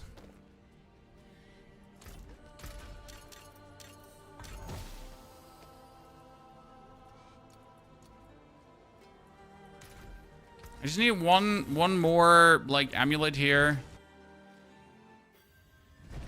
Did they make Paladin any stronger? Yes, Paladin is stronger. I mean, right now, if you're looking at the leaderboard, Paladin is 125, so that's around Necromancer range. So Necro Paladin equal strength with Warlock as well. But definitely on the weaker end. I mean, right now the dominating classes are Spiritborn, Sword, Druid, and Barbarian.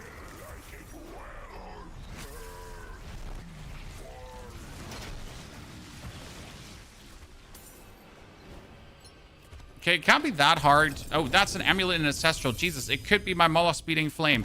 No, it is exactly the wrong one, ladies and gentlemen. The biggest robbery in existence. If that would have been a Moloch speeding flame and ancestral, that would have been in Mythic. That would have been like the obviously super jackpot. So this was the biggest robbery you could have today. I think we're gonna have to end the stream and start crying now. Okay, so that's just another what's it called again?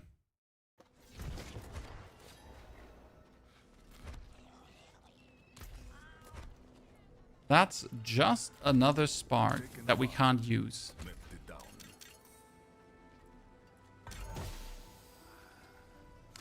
Yeah. Sadness, sadness, sadness. Okay, you know what they say? Most gamblers stop before they hit big. So we're just about to get the mythic I'm looking for.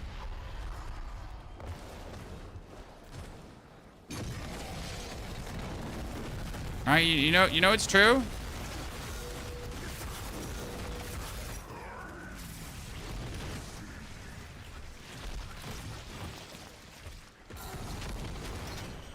Just have to like do one more. We're still just right around the corner of hitting big. I need you to trust me on that one. Oh, we get another 8 keys. Wow, we burned through a lot of keys and only get like one single Belial invasion, which is the saddest part.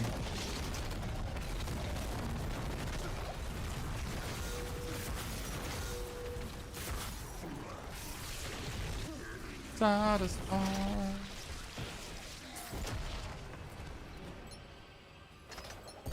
Oh, gloves in Mythic as well. Okay, chat, we get a roll.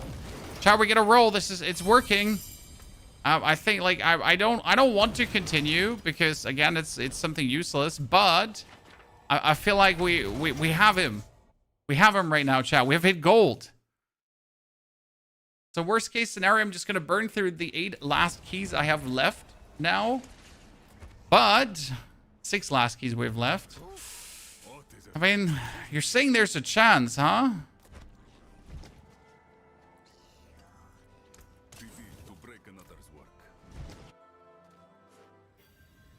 You're saying there is a chance.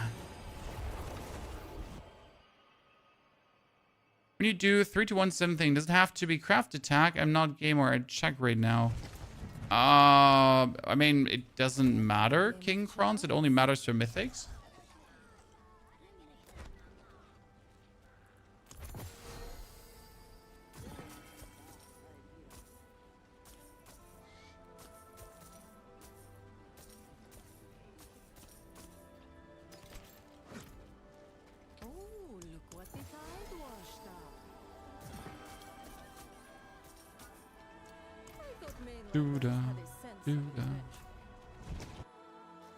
You're lightning druid. How are you applying vulnerable? I saw vulnerable multiplier affix on amulet, but what is for? Am I missing something?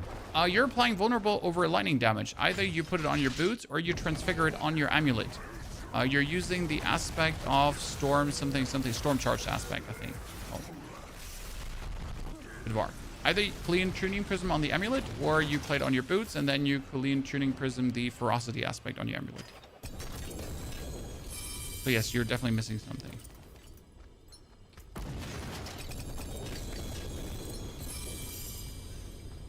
Well, we've been getting a lot of greater affix items though, so I gotta say that is at least something I've been enjoying. That has core skills, life, shadow damage multiplier. I mean, I don't need that. Like, you know what? I can take both of these items for my necro.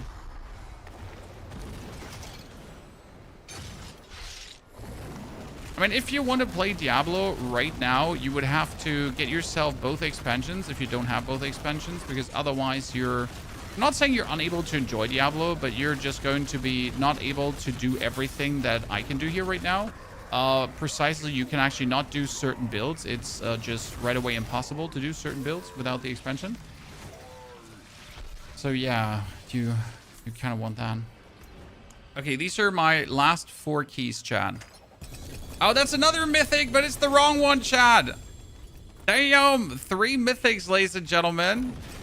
3, and every single time the wrong one. But 3 mythics, that's crazy. Which one is this? This is a lurid pact. And we could actually play the rampage build with this. So there's a build that utilizes rampage, right, to the max. And it has a crit. Wow, this is an insane one. I mean, look at this. This is like the critical strike damage, rampage, willpower. Damn, that's crazy.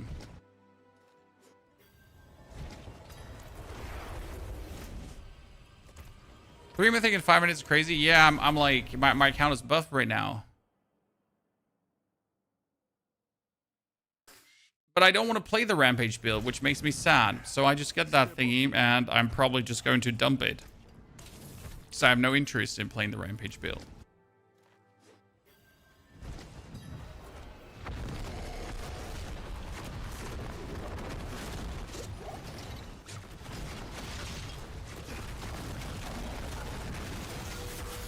I mean, the Butcher is definitely the best for mythics in general. Like, I don't know what it is, but I've also last season dropped the most mythics on him. But, like, as you can see how the chances are, I was lucky enough to drop 3 mythics, which is insane in itself, right? But none of these mythics have been even remotely useful. So if they now drop or not, I guess I'd rather not have them drop. Oh, I just turned demon form off. Mr. Fatfinger, Mac Fatfinger Hop. There's no escape!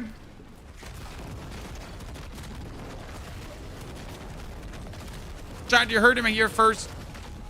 There's no escape.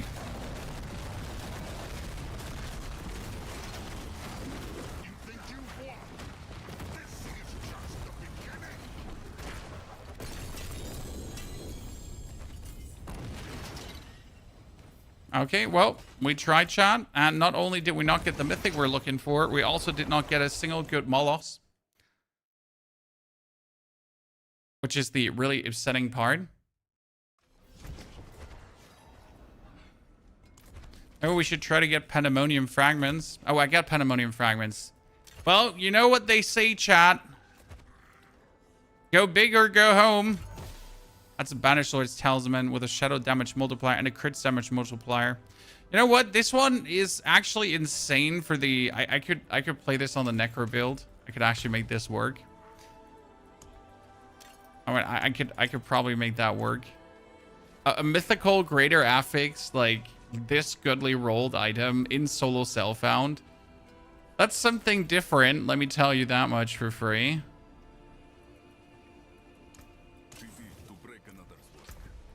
It's like a one in 1,000 item. Let me do one Belial. One Belial for Molos, chat. Who knows?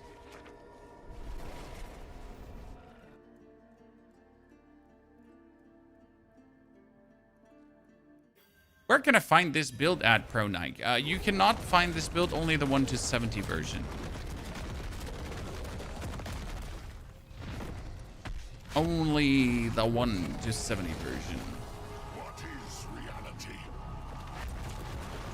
Look, they're bouncing around in his soul, Chan.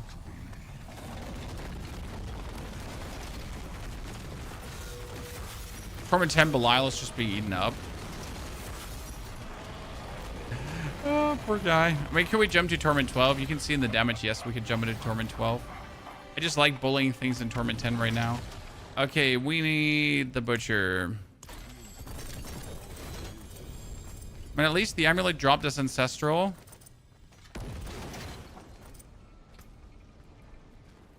Crit damage multiplier, but such a low roll, right? It's not even worth considering unless it would roll somewhat higher. I mean, I have this with an all damage and a damage over time, and the damage over time is obviously useless. The only good thing that has is a 30% amulet.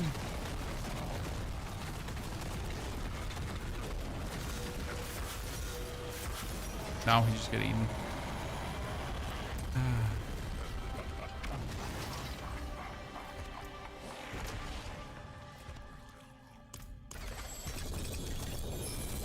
Ring again. The ring I've gotten now so often. But I need the amulet, chat. The amulet! It cannot be that hard.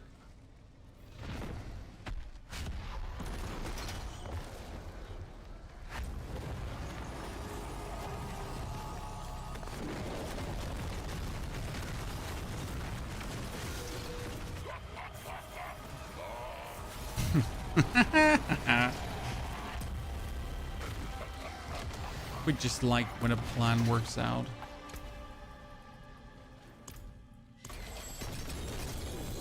Amulet with a greater affix, it's going to be the other one, right? Chat, I don't want to be a negative Nancy, but it's going to be the other one. No, it's not. Finally, chat, a greater affix to crit damage. Attack speed. Huh. I mean, that could work for the time being if the Hellfire Skills is rank 1. Why do the Hellfire Skills have to be rank 1? This should be interesting.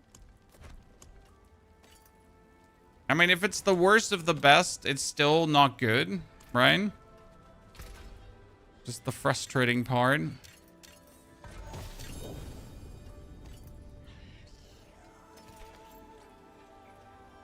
If it's the worst of the best, it's still not good. Pain.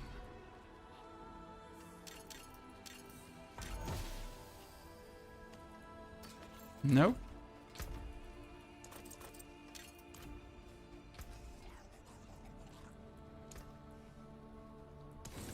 Doesn't want to be, chat. Doesn't want to be. Literal skill issue. Yep. Actual skill issue. I hate that you're so accurate about this, my friend.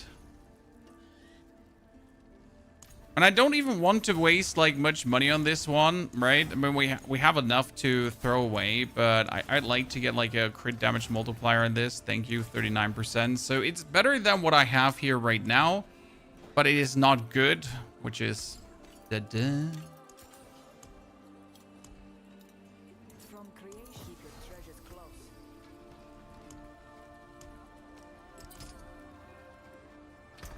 And we'll definitely have to get somewhere. Let's go for the Transfiguring, Kulian. To at least put something on. Killing demons, you have a chance to count as 2. That's useless. Duration of volatility, no. I mean, you kind of want... Mechanism has a chance to also weaken them, no. You have a chance to get ferocity, no. Distant enemies are pulled in, which is actually kind of useful. Fire damage wall has a chance to... No. I mean, Shadow Form, no. Making enemies vulnerable has a chance to weaken. Double, no. I mean, you kind of would take the heal aspect on this one. There's actually like a couple of aspects that would really like well work for us.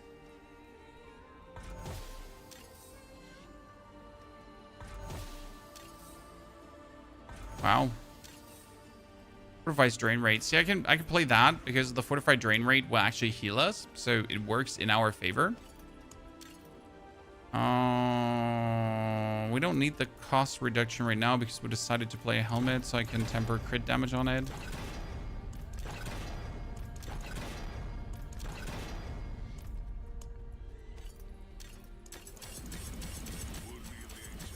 Derutsu, greetings, my friend. Hope you're doing well. Critical strike damage. Yeah, I'll keep it at that. Okay, we need different rings with crit chance, attack speed, and then crit damage multiplier. I literally need rings with attack speed, so we need to get more obolts to gamble 2 better rings. Let's do a pit 100 still because we're pushing our glyphs, and then we'll do pit 110 soon. And right now we're just trying to do the pit 100 even faster so we can level up our glyphs faster. Right, you just go this.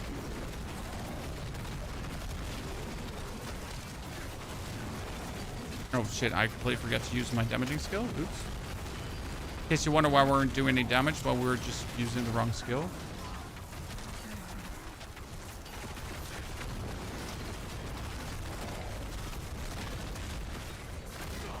Oh god, we down.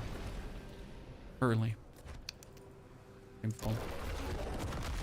What's the reason for not having command Abodian in the bar? Because we don't need Abodian.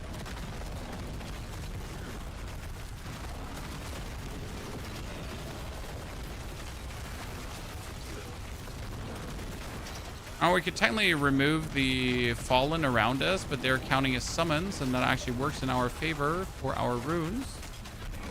We could use Abodian, but then we actually would be getting at times lesser Wrath. I mean, we have reached definitely the regeneration of Wrath at this point that we do not need the basic skill anymore. Ergo, we could start using Abodian, even though I don't really want to use him because there's no need. But I guess he would be like free DPS while the basic skill doesn't really do the DPS. So for the sake of that, we could experiment a bit with it. I mean, the main reason really was we needed the command Fallen to get our resource up to a reasonable point. But we don't require that anymore, so we're past that point.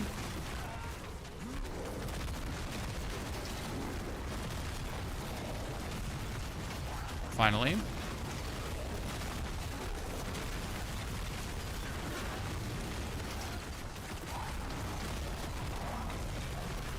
Means it might finally be time to experiment. Oh god, I'm not unstoppable.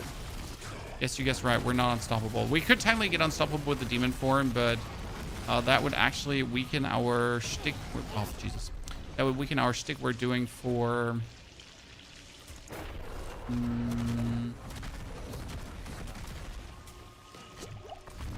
That's dominance cost, and we don't want to do that.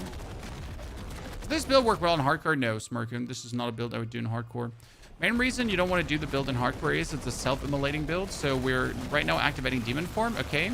And then demon form actually burns us, okay? And that burn that demon form does to us is responsible for a damage increase. And that damage increase is not too short. Still though, you are effectively burning yourself and hurting yourself, right? It's like, why are you... I genuinely don't know what killed me. You're effectively burning and hurting yourself, which is counterproductive for hardcore. I mean, you know, you really don't want to play the mode where you want to survive with a build that gets stronger the more damage you do to yourself, right? I mean, I do also heal myself, and I do also bury up tremendously to actually stay alive, right?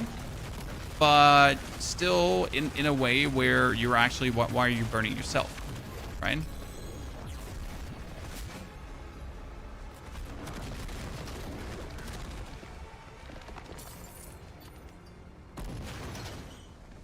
You gotta consider if that is something you would want to do. The answer is probably no, you don't.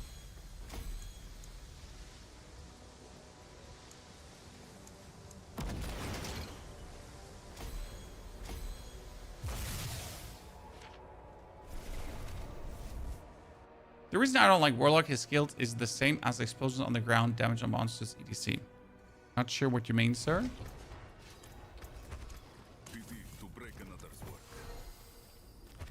That's a Moloch as a charm.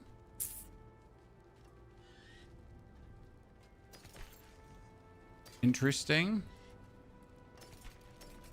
I don't think good, but certainly interesting. This should be interesting. Goodbye. It has been a pleasure. Escalation dungeon, perfect. We're trying to get Obold's chat. 3, 4, 5. 5.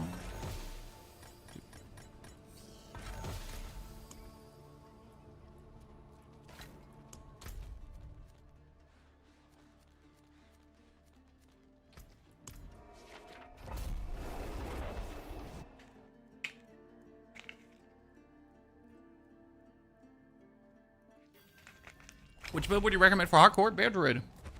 Bear Druid is super tanky.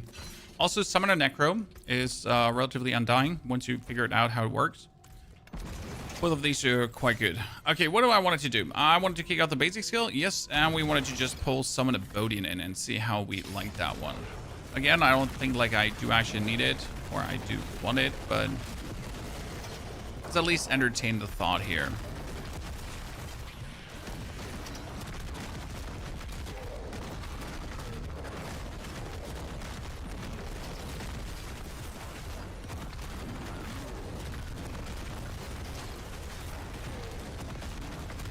Come on, I know you can jump over that wall. Don't pretend you can't.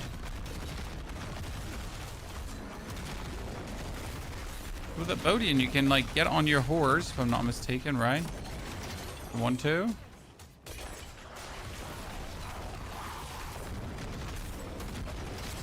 Why would we get on our horse when we can do this, right?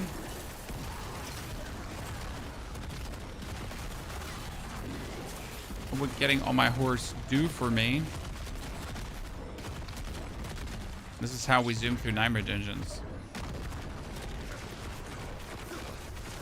There's no way to tell if you have the Storm triple cast by just looking at your character. No. Gold Reserve, Ruptures, and Channeling Shrines. Gold Reserve, that's going to be big. You can't get on the horse in the dungeon anyways, right? Well, Katie, it's like a Bodian is, you know, when you mount him. I think it makes you unstoppable. I'm not mistaken.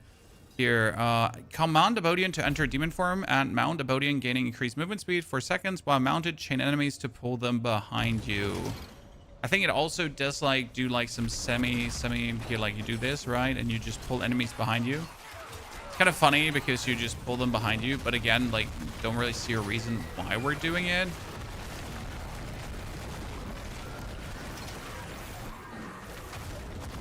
Not like speed-wise, it's required. And we're gonna go up to 1 billion gold now. And I guess bonus speed is bonus speed. Right? So could complain about more than being faster. It's like, oh no, we're faster. My lobster is too buttery and my steak is too juicy. How unfortunate.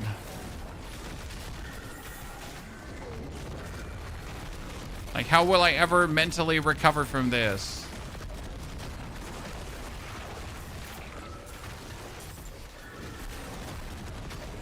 looks mega good. It's also mega good. It's fast. It's nimble.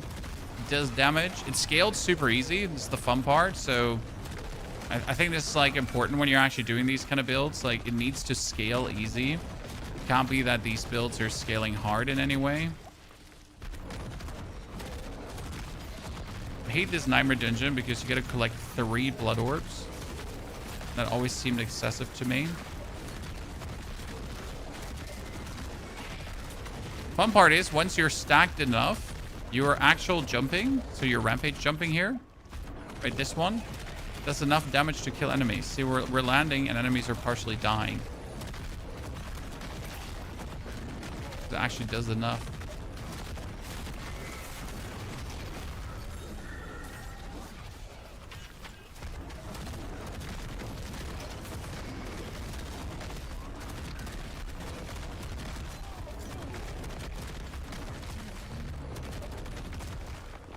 Okay, hello.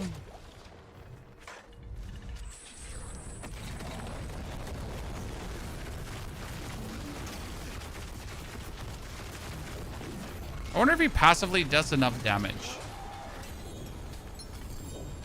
to be worth it that we play him. If I don't need this, I got 4 points spare that I could put into Sigil and Rampage. Sapphire, Dungeon. I need Obolds. I have not gotten Obolds in a while. Let's do Gem Reserve because I need all of them. Because I'm trying to get like a Grand Ruby right now. Multiple Grand Rubies, actually. Boss damage is map? Not really. That wasn't even the actual boss damage, my friend. No reason to fully unlash against a normal dude.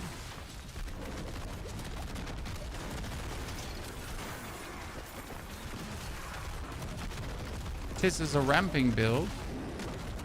And you have states of not ramped up and states of fully ramped up. Very important distinction.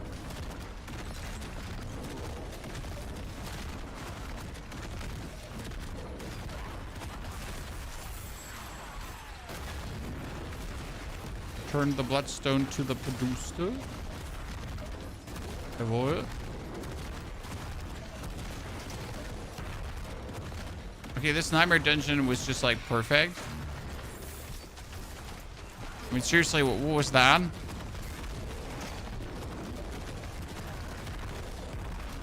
Fastest Nightmare Dungeon finish ever.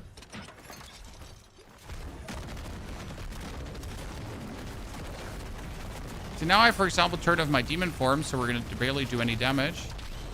Doesn't this need many uniques? You want Molos Beating Flame and you want Temerity. That's it.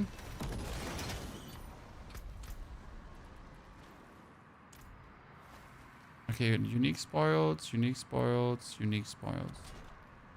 Astaroth Armageddon is, I think, the Super Astaroth, if I'm not mistaken. It should drop super loot. How do you find the Nightmare Dungeon is open? Close the map and open it up again, and it should instantly show you where the Nightmare Dungeon is that you have been looking for. Okay, let's get rammed, ladies and gentlemen. Astaroth come out. Sigil down. 1, 2, 3. Did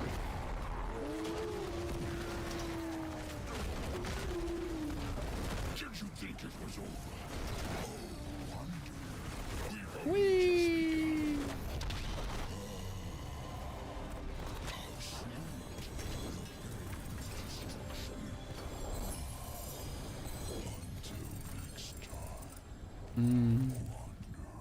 Is that loot though?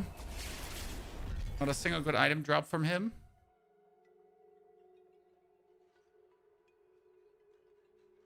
Okay, we got maximum life.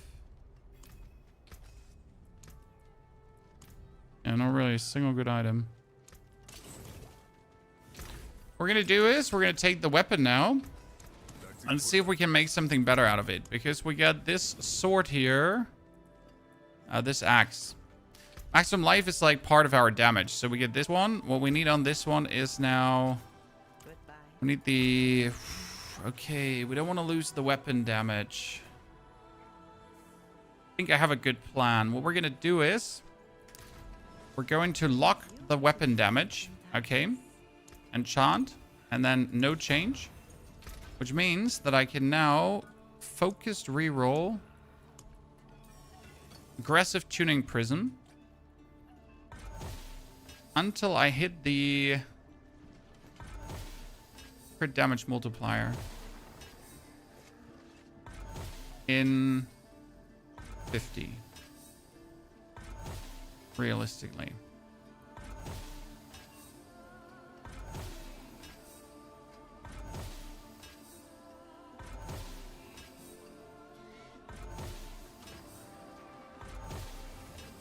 Because I can, like, never hit the weapon damage, right? The weapon damage is just locked in place. That one will never change. 42%. Then we get Life on Kill. And Life on Kill is a utility? Or what does Life on Kill count as? Defensive one, actually. That's a problem. Life on Kill could reroll the maximum life, and I need Life on Kill gone. Well, you know what? That's a 50-50 risk. If it doesn't work, we're screwed. That was very lucky. I am very happy that that happened. I only have the 1-70 build for you right now. Okay, I like that. Compared to my prior weapon, this is stronger. Simply because it has the maximum life, right?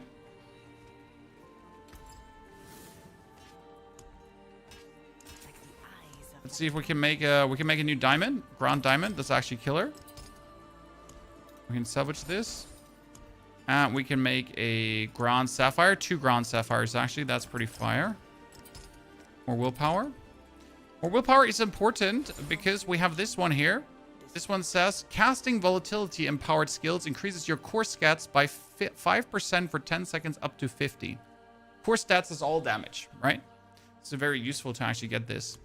And we can craft a royal ruby. Royal ruby comes in here.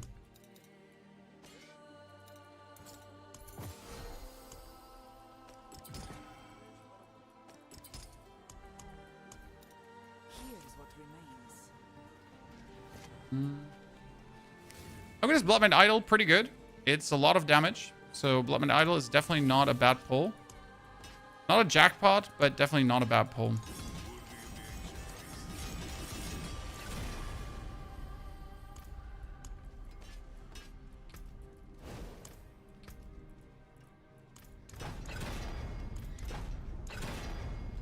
I've seen many builds actually play the Bloodmine Idol.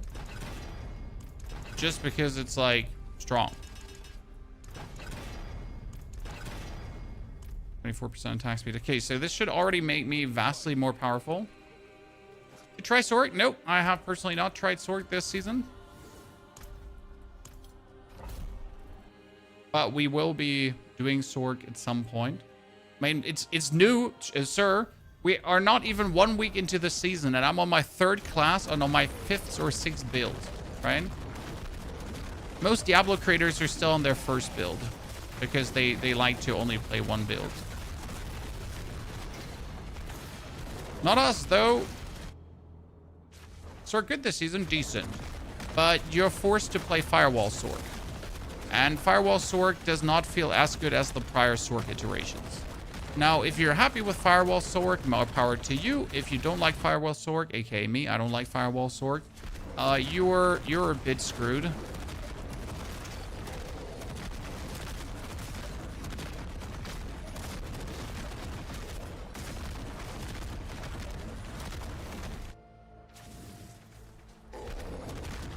Okay, just get the Undercity done.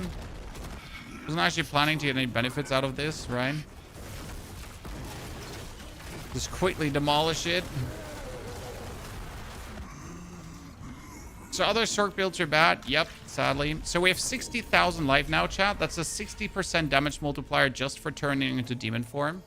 Actually quite useful. Oh, we can now try to do a 6-wave Bartik. So I am hoping to be able to kill Bartik in 6 waves. Nice. My Infernal Hordes is still only 1 point, which is actually weak. But hey, we finally have an Infernal Horde. 6-wave Bartek. Let's try.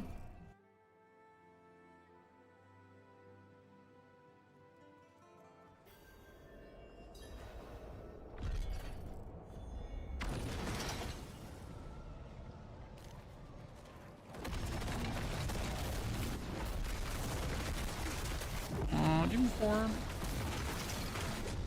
So, what do we got? Massing Masses. I like Massing Masses. Massing Masses is actually really useful. So, we're just gonna stand in the middle. And then you're just going to spread cheer around the world. That's what we do in here.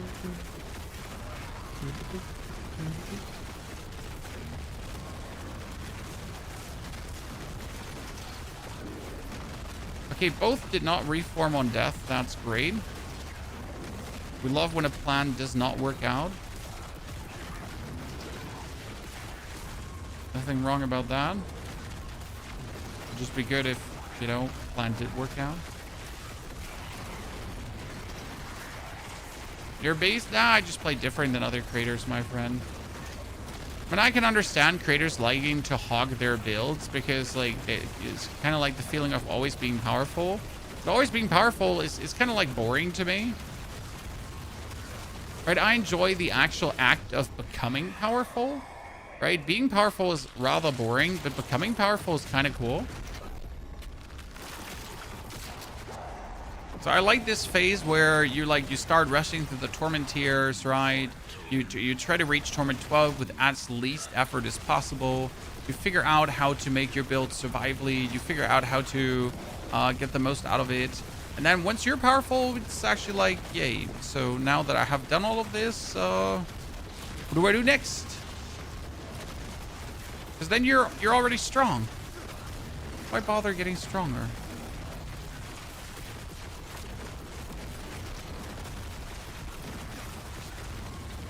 Army of the Dead build. Army of the Dead build is low. Choose a good one. It's personally my favorite one, and I hope they actually will fix Army of the Dead one day. Because, like, so there's one thing I don't understand again about Blizzard, right? So Army of the Dead is an ultimate. Yeah?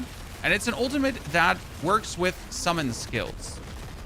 And it's a minion ultimate as well. And yet it doesn't have, like, any tags in that direction. It doesn't have corpse tags, despite interacting with corpses. It doesn't have,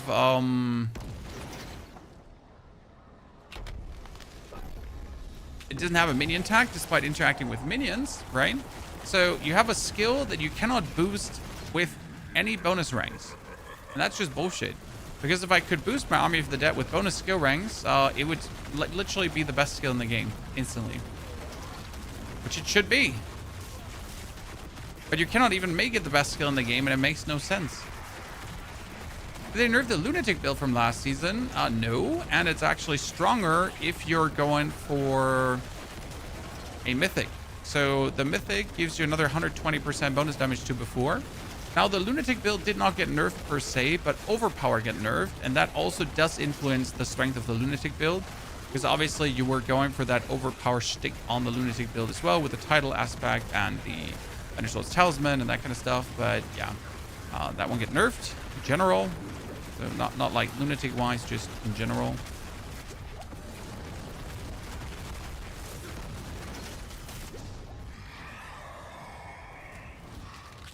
Chaos Wave, let's hope for the best.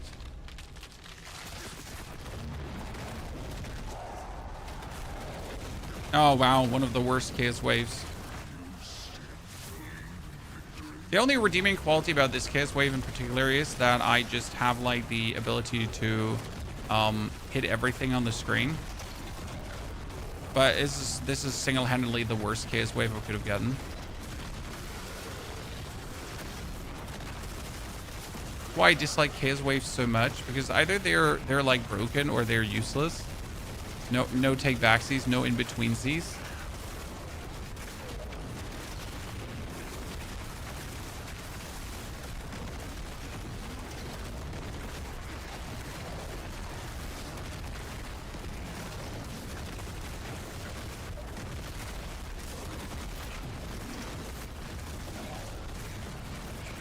River Glove with a Pan's Portrait. Yeah, that's normal. I mean, the... what is it called again?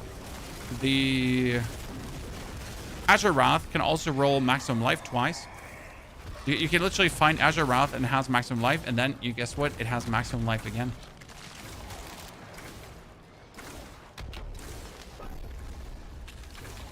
Kind of funny, isn't it?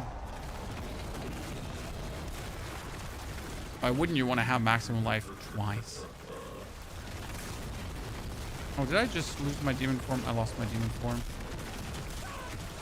Fat finger again.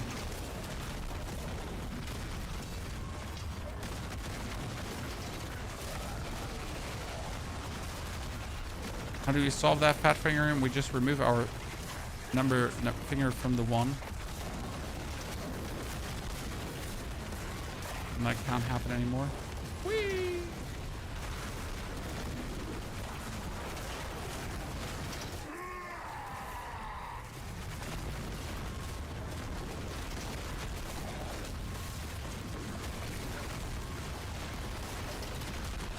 Like we're still not going to get enough ether for Bartek. I mean, I was really banking on that Chaos Wave to actually give us a nice little infusion, but it didn't.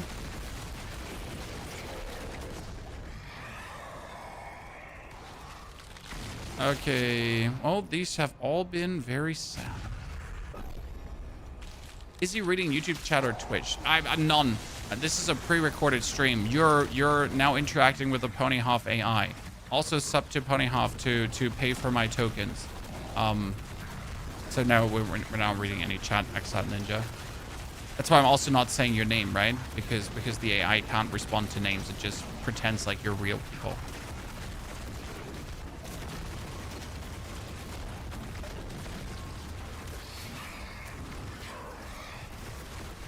No one will ever know.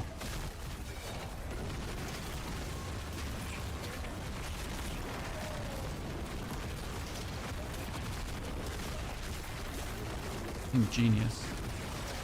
It's like those AI girlfriends, just with streamers, you know?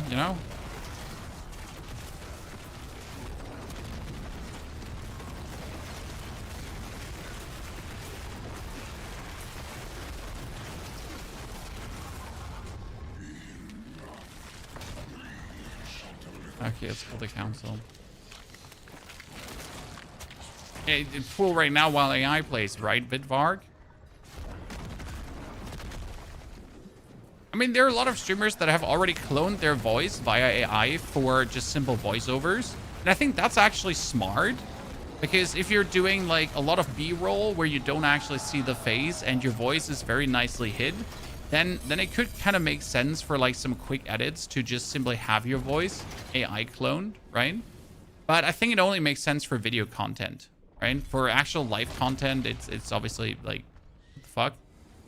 I guess you could be a VTuber that's AI. Isn't there a VTuber that's AI? And people are actually throwing money at that thing? I guess thing is the word. So the voice thingy I could totally see. Like, especially if you're doing like some TikTok videos or so, right? And you're talking over things and you're doing like that kind of stuff. I could see where some people would clone their voice. Okay, we did that. We have the Whispers. Then we have to kill Lord Zur. Let's do a tier 11 Lord Zur. Because, I mean, obviously we can go tier 12 already. But we're mostly tier 10 for the convenience sake. Let's do tier 11.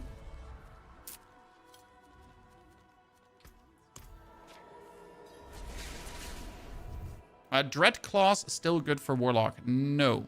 And it has never been good. So can Dread Claws still reach Torment 12? I'm actually unsure about that because also overpower nerf. But yeah, Dread Claws really falls hard off. I guess you can get to Torment 10 with Dread Claws really nicely, but then you're gonna like just feel the drop off. Is there a way to craft the Selig Amulet? Yes, so you use your Resplendent Sparks at the Smith for random mythics, and it will always be the iconic mythics, but it's gonna be a random iconic mythic, so you might or might not get lucky with that one.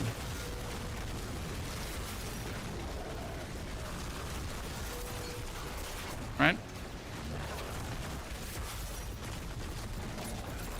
Healed him. Now we're fully ramped up.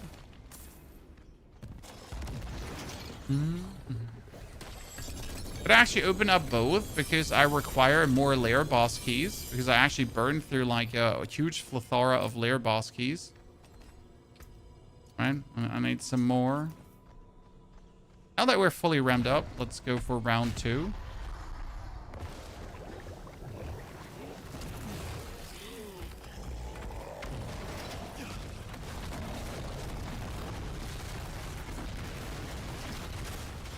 You see the damage difference when we're actually ramped up or when we're not ramped up?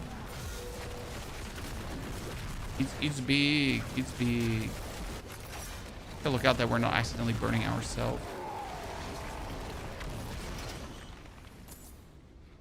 You can only use one crafted mythic. Pity, yes, 100%. However, you can technically find all the mythics in the world, right? Apart, obviously, from the iconic mythics. So if your build requires 2 iconic mythics, you're screwed. Because Diablo just decided that for some reason you can't find them anymore.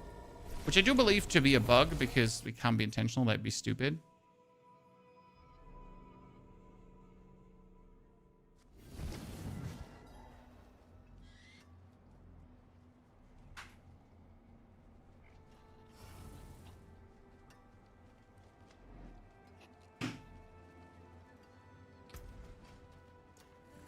Okay, we need nothing here. And we got useless. And I need to keep 2 of these for harder times. Hellfire Skills. 4 skills.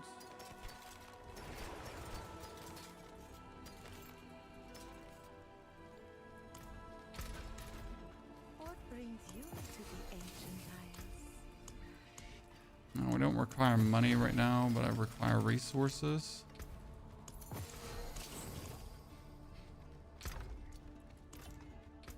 In case we need some more skill rings. Back to tie. Okay, finally, Nightmare Dungeons are here for the bonus spoils, and this one is for bonus Chaos Waves. We get a Molo Speeding Flame, and it's sad again. It's literally sad again. That's Blazing Scream another time, 4 ranks into it. That's ridiculous. Ridiculous. So one thing we wanted to do is we wanted to take this helmet here. Remove the...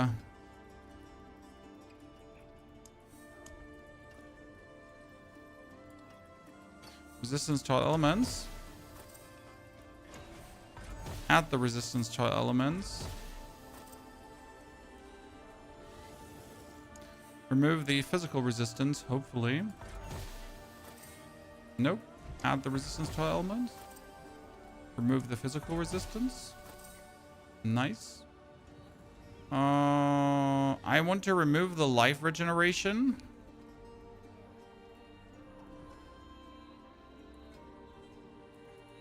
But life regeneration is a... Is that a... Oh, that's good. Then we're going to add a core stat. And we're going to add another core stat. And that other core stat is always going to be skill ranks. We're going to reroll now the skill ranks until we hit demonology skills.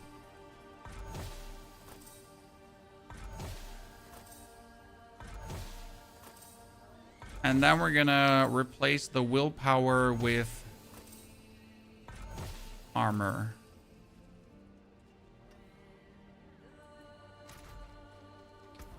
I would say.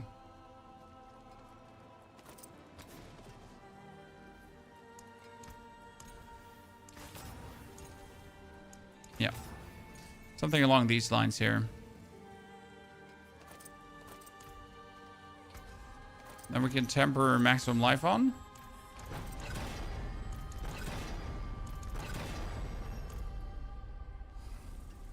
And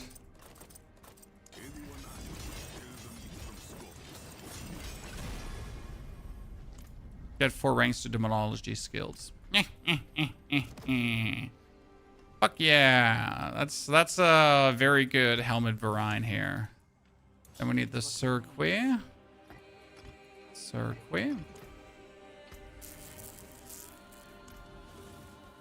And we require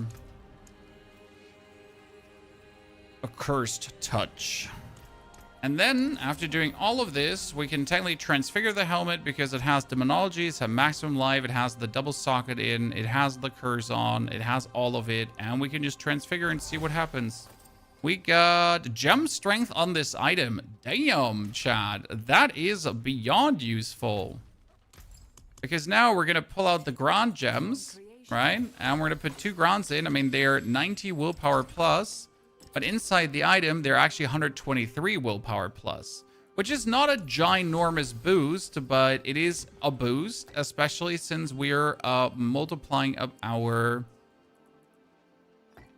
thingies. Jiggy majiggies. 1, 2, 3, 4, 5. Yeah, so we can get obolts. But before we go now, let's gamble rings and see if we can get something better.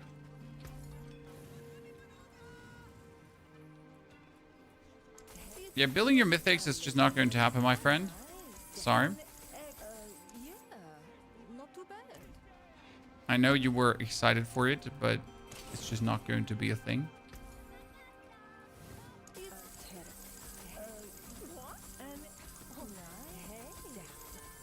can't all be winners, can There's they? a bunch of sad rings. Best place to farm gems, a Seer's Reach dungeon, still. Above Temes. Hasn't changed. Yeah, not too bad.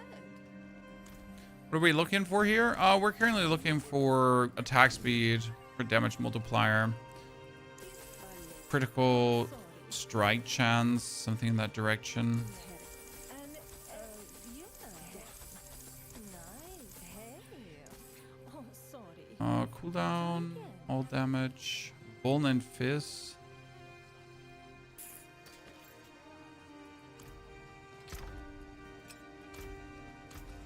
I'll be here, swinging away. Different build.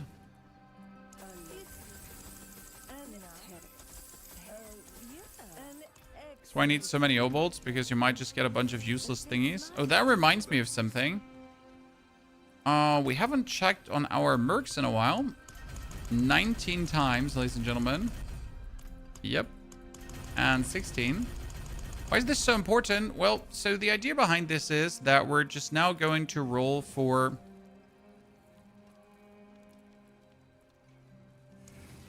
summoning caches.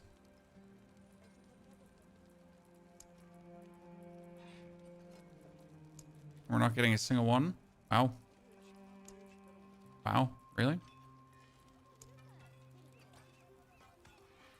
I mean, I'm seeing like a lot of interesting things, but I'm not getting boss summoning cache yet. Like it was a good amount of greater affix items, but we're only looking for summon Blazing Scream again. The amount of times I've gotten Blazing Scream seems oddly suspicious, Chad. Oddly suspicious, if you think about it.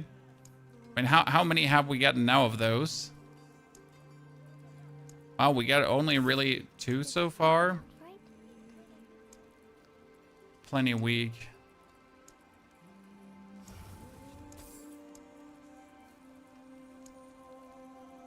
Demonic. Oh, finally. Aspect and bigger. That's huge.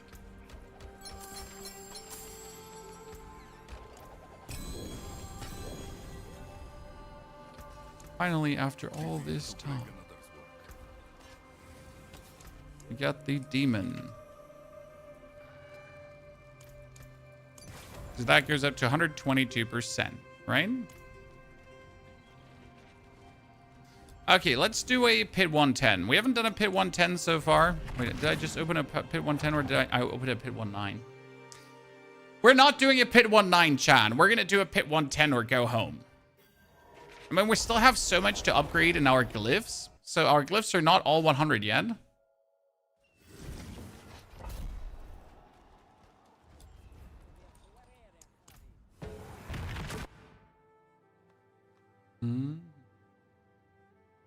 Tarladorn, thank you for your subscription and support. Sorry, Tarladorn, that we missed that before. Okay, let's see what the damage says on the 110 now. I mean, 110 is already respectable this season. You know, pit 100, GG. Then pit 110 is respectable. If you do a pit 120 with your build, you're doing very well, because 120 is harsh this season around. That's just a fact, right? There's no discussion about that. I think a lot of people are going to be under the illusion that their build actually stings if it can't do pit 120, and it's like really hard to educate people on this, right? Like what is a realistic pit tier that you should be aiming for? What is a realistic pit tier you should be happy to achieve? 120. Then you're already doing plenty fine, and your build is doing plenty fine.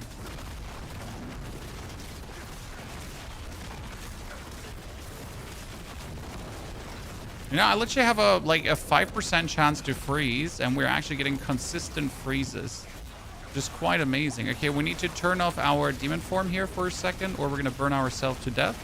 But since we have all the sadism stacks, we're a sadism stack, Abaddon's flash stacks, because this is like our set is a ramping set, in case you wonder. Oh, that trillion damage, chat. First trillion damage because we finally ramped up enough. Okay, that's interesting.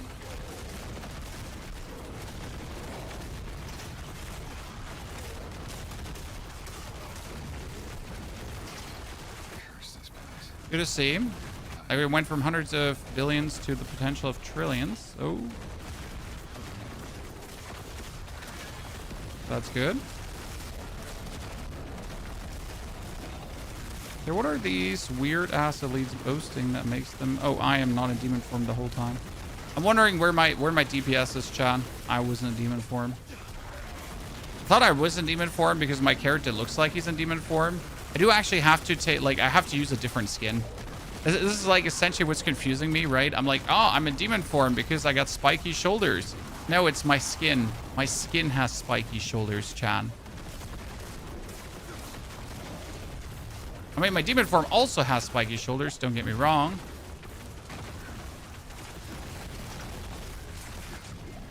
Oh, we gotta turn it on.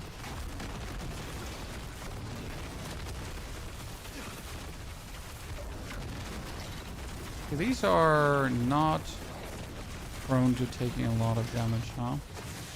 I'm on the wrong screen.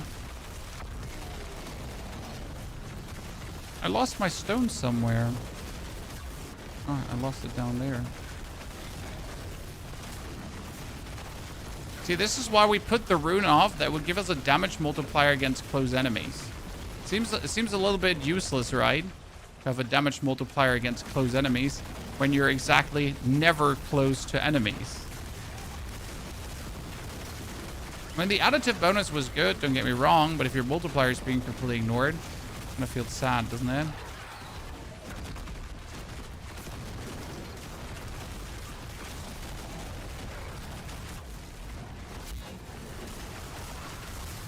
Okay, let's see. I don't want to turn off my immolation here right now, because I'm trying to get into the boss fight with the most stacks possible of demon form, right? So again, you're burning yourself, right? Which is harmful. But as long as you're able to stay on top of the harm, you're good to go. Let's see. Oh, I lost my demon form. We're not demon form right now. Is that fat finger? Okay, back to demon form. Fully stacking now. Let's see what we can do for damage. See, like pretty much every hit is doing billions, right? Every single hit, and you actually don't even see the amount of hits we're doing because all of these small skulls are all doing damage too, right? So you're essentially like, you don't see the big trillion outliers, but the DPS is in the trillions easily. Okay, pit 110 done in under 5 minutes. I think I'm fine with that. With like the shoddy rings we're having, missing multipliers, this is going to be good. So look at my glyphs, chat. Look at my glyphs, right? One is 51. The rest is like somewhere higher. So I guess, you know, we have a white upgraded doodle still to go. What we need to do, though, is we need to kick one out. You know why we need to kick one out? My biggest problem is that we need an eliminator glyph down the line. Why eliminator? Because eliminator would increase our normal nodes. And I think increasing our normal nodes is one of the most important things, considering that I am boosting my willpower, right? So my Mollusk Speeding Flame boosts my willpower. If I have more willpower, it's just better. But what are we going to kick out in your opinion? So we get this one here. This gives me bonus to magic damage, and we get on magic notes it's boosting, and it gives me the Wrath generation, which is actually required. We need the Wrath generation. It's super important. Then we get critical strikes generate 1 Wrath, but it multiplies our critical strike damage up. And we got here, this is increased armor. Technically, the increased armor is the one I could kick out. If I'm like, you know, we're going to get less tanky, but I'm going to get like the more...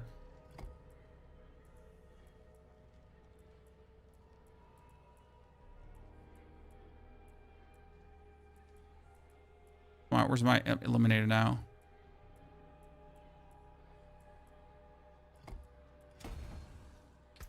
Because now my I think it will just be better, right?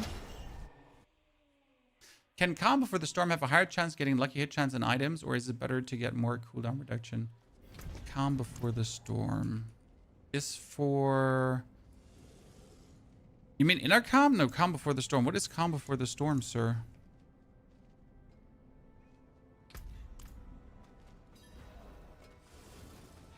Druid Snake passives. I used the Druid Snake passive, yes.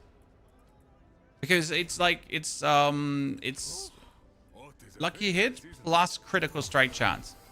So it's not that you're necessarily taking it for the lucky hit, you take it for the critical strike chance too, right? It's like the combination of the two that makes it the interesting part. Okay, we still haven't gotten bigger. Oh, we get layer boss keys again, chat. We can instantly return. So Torment 11 broiler now. You know, we're still trying to get the good amulet, chat. We're still trying to get it. What's a good way to level up your glyphs? Be the above 115. You do pit 125. I mean, the problem is that some of your classes. So, for example, with my Necromancer, okay, my Necromancer build is currently sitting at pit 125. That means realistically, I'm gonna upgrade all my glyphs to pit 120, but not higher.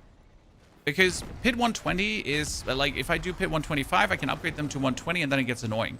But my Necromancer also can't really push much higher. So you just got to know where your limit is, right? You could obviously keep pushing against a wall, but that one is really not fun. Like, right, you can upgrade your glyphs then with a very low percentage chance, but who wants to do that? I mean, you really want to sit there and go like for the low percent chance, like of 30% to upgrade your glyph? It just feels terrible. So not recommended, to be honest.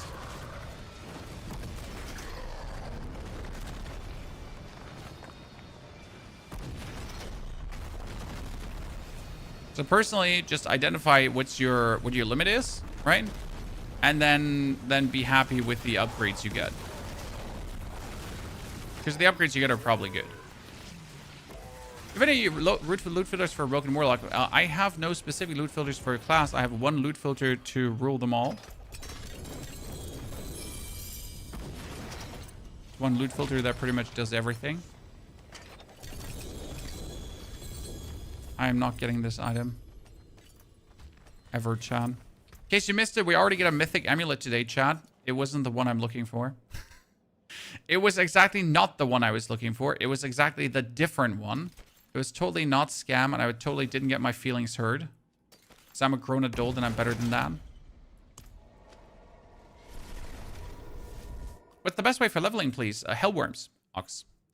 We have a video on quick leveling. You can check that out. Still applies. Is the loot filter on the website diablofilter.com? Just look for Ponyhoff.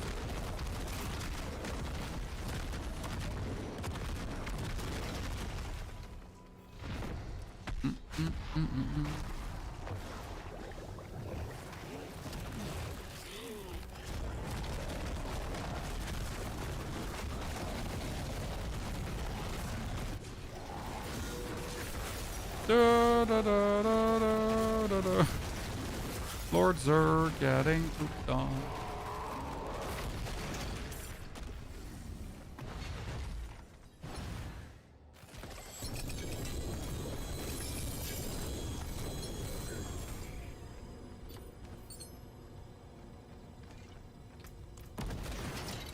Are these rings and hell ties and pits a scam?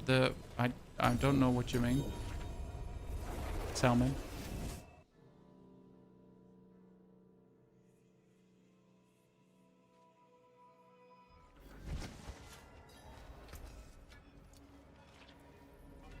Nothing. Not a single thing. Okay, we need more Nightmare Dungeon escalations, and we got 2, so hopefully we're gonna get Obolts. We did pit 110 relatively quick, so let's do more. Okay. This Diablo 4, yes, my friend, this is a Diablo 4, the game called Diablo 4. The one and only.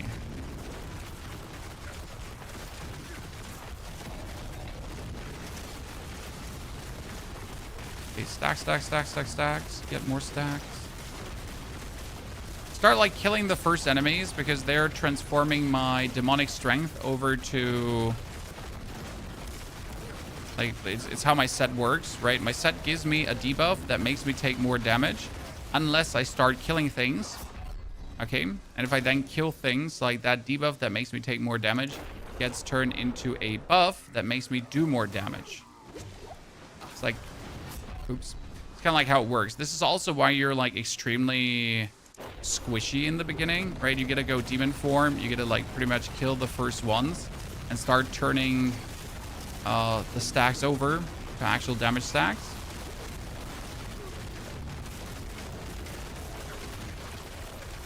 It's where your boost is then coming from.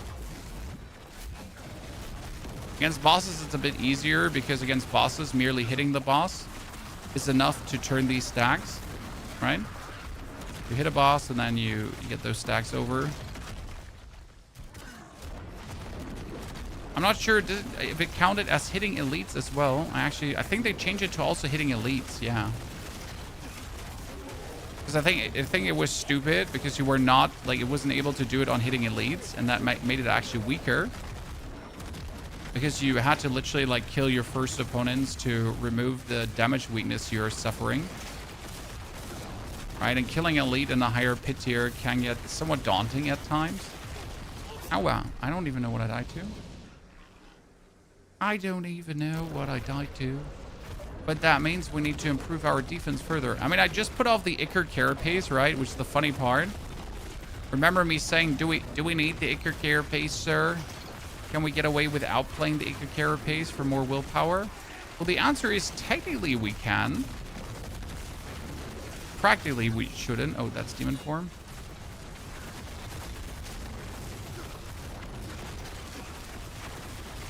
Or probably just have to... Okay, now it's the... Okay, the earth spikes are killing me. I can see that. But I don't see where I'm not seeing the earth spikes. Now, at least we identified what's causing our death here. The elite with his annoying earth spikies. But where's the lead even?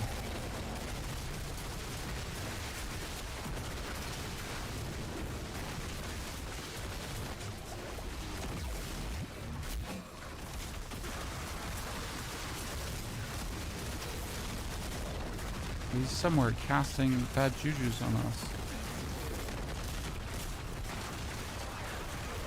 I don't like that.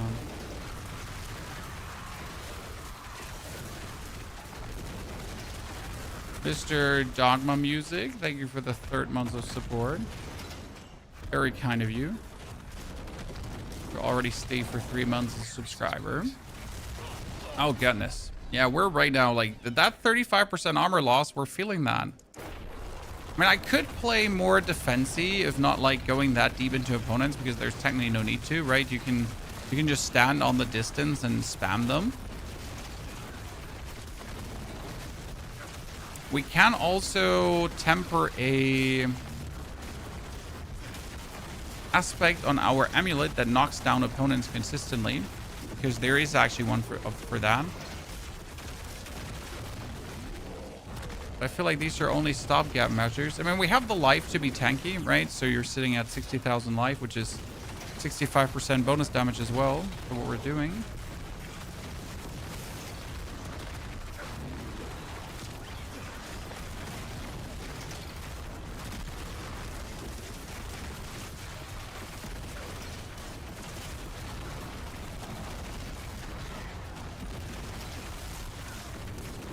There's a problem with the Abodian skill. So someone was suggesting, why don't you play the Abodian skill? But I noticed a problem with it. And that problem is it can't get volatility. So you might actually be off better with the without a Bodian. Because we're not really using a Bodian, so we don't require it. You know?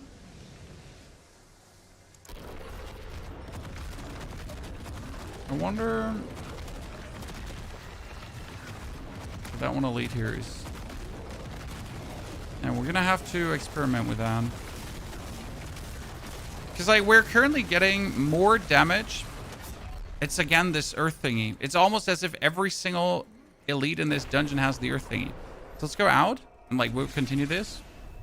Because Mala Speeding Flame says, Hellfire Skills deal increased damage for every skill you have empowered by volatility. Okay? So more skills empowered by volatility, more damage. And if we have a skill that cannot get empowered by volatility, we're obviously lacking.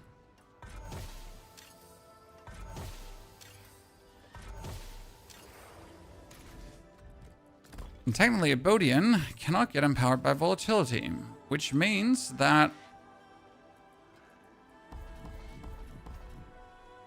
we should technically go back to this. Dominance, Wrath, and then Meat Shield. Because Meat Shield can get empowered by volatility. Right? Dispatch. Thank you as a brand new subscriber. Dispatch, good to see you there, partner. What is the order of the strongest of all the builds? Currently the Druid is the strongest. Easily. But that's also because Druid is just frankly broken. Not much competition, you know, when build broken, then build broken. You see, like now we have all 6 skills are volatility empowered. So that means 180% bonus damage.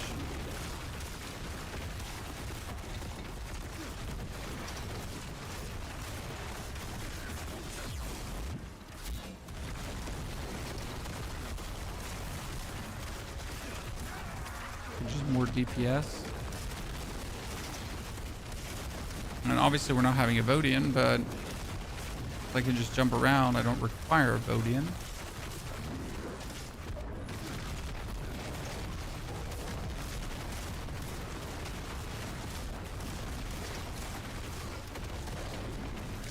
What I wonder is if it's time to technically, at this point, decide that we want to play with more damage reduction instead of the monology jumping, bumping around. Like we're instantly doing more damage. This should be kind of apparent, right?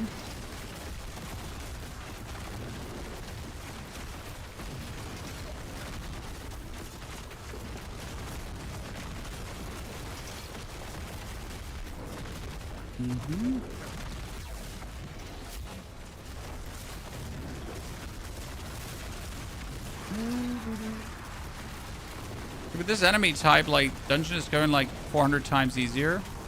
Might be because it's fire damage that we're taking here and we have bonus fire resistance, right?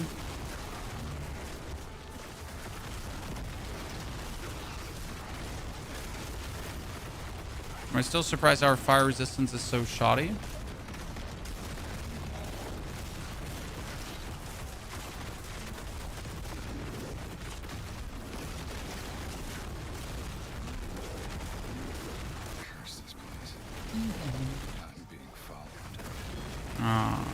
Oh, wow. Seemed like kindly death. Fine. Dr. Q-Soul, thank you for gifting us sub away. Q-Soul, appreciate it. I have a question. I've been messing with cold builds in Necro that are not minion primary damage. There's something there maybe with Cold Sever and Cold Soul Rift. No. It was actually tried by a couple of creators in the Diablo community. Already in the PDR and everything. So sadly, Cold Soul Rift is just not scaling enough, as Cold Sever is also not scaling enough. There was obviously a thought like, hey, we could use Signet of Pelgain and then do all the cold damage and then go crazy. But the skills inherently just don't scale enough. That's the biggest issue. So you technically, yeah, sure, you could do these builds. You're not wrong about it. There was also an idea to use a cold Army of the Dead, for example. Because why not? Cold Army of the Dead should basically function. It doesn't. It was tried. It was tested. It was discarded as sadly not functional. But I'm happy that you're willing to experiment. So that's good to see. Always nice to see the thought process there.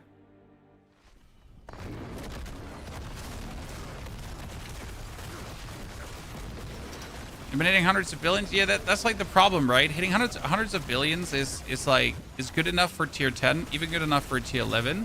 But when you're trying to stable be in tier 12, you either like gotta hit like hundreds of billions with every single hit, and that multi hundreds of billions, right, with potential trillions outliers, or you're just not going to be comfortable. So I mean, if you're happy with Torment 10, then that's fine, right? I mean, most builds will actually reach Torment 10 with relative ease. And technically, Torment 10 is also what the casual player should just be content with. I know the casual player won't just be content with this, but they should. Wow, that boss just melted in the 110. This is like what reassures me that we have like no problem going for 120. Because if we can melt the boss like this, then that's just like, it's so required. Let's get Eliminator up. We actually need to get Eliminator higher so our willpower goes up, right? Because now our willpower gets 300 more points, chat. Is Hellfire better than Dreadclaws this season? Yes, 100%. Dreadclaws was never good, Bodhi. Dreadclaws works to get to Torment 12, but that's kind of like where it stalls out. That's it for that piece. Okay, now we get a Nightmare Dungeon escalation in our hands. Let's clear out our inventory beforehand. So my plan is, for the people to understand, what is our plan here a little bit? We want to consider playing 2 sets instead of 1 set with the Mythical Seal.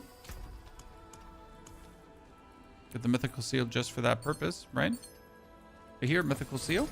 And the idea would be, hey, we would go for the Bear of the Nameless.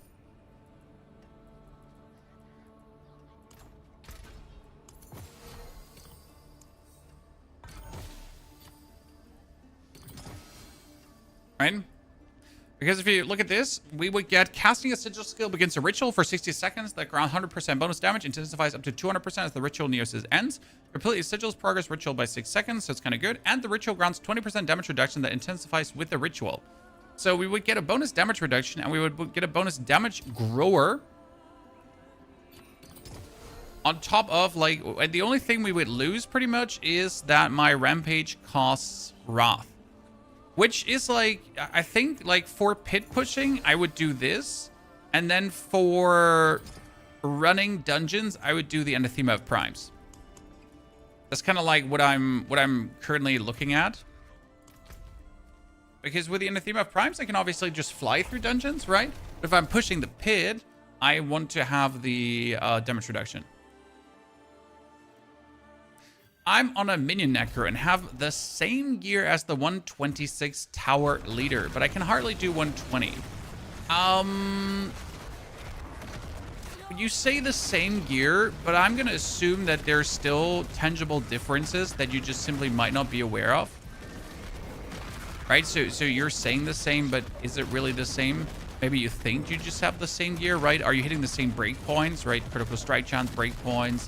Or you have the the multipliers on the multipliers, right? Same all stats. Like I don't know if you have the Paragon boards, right? Glyphs leveled up. Like all of this is kind of like what matters. All of these things play a role. So it's really hard to say you have the same stuff. Why are you not getting higher? Because minuscule differences still make a big difference when it comes down to getting further in the pit and going for maximum damage, right? Marantha. So there's not a simple answer for you, pretty much. I cannot tell you like, yes.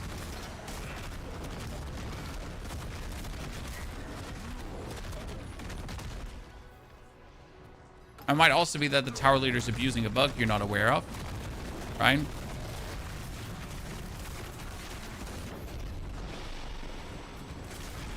And we can look at the, like, I mean, I hope you're, like, if you're talking about the solo self-found tower leader, we can look at his gear if you want to. You're unranked. Necromancer.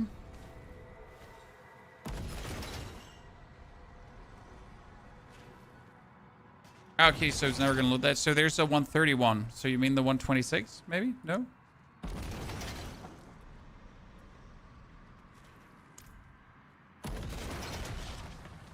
I mean, yeah, you want the Undercrown because it seems like the Undercrown summons more minions, if I'm not mistaken, right?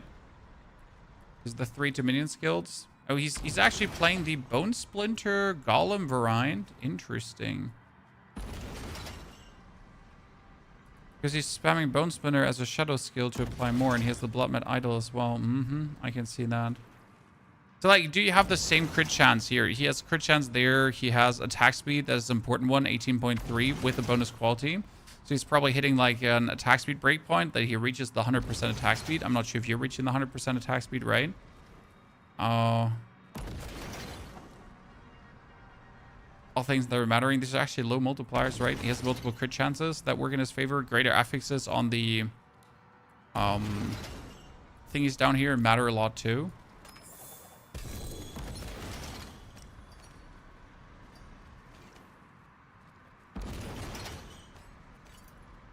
Obel Reserve, finally. This is what I was hoping for.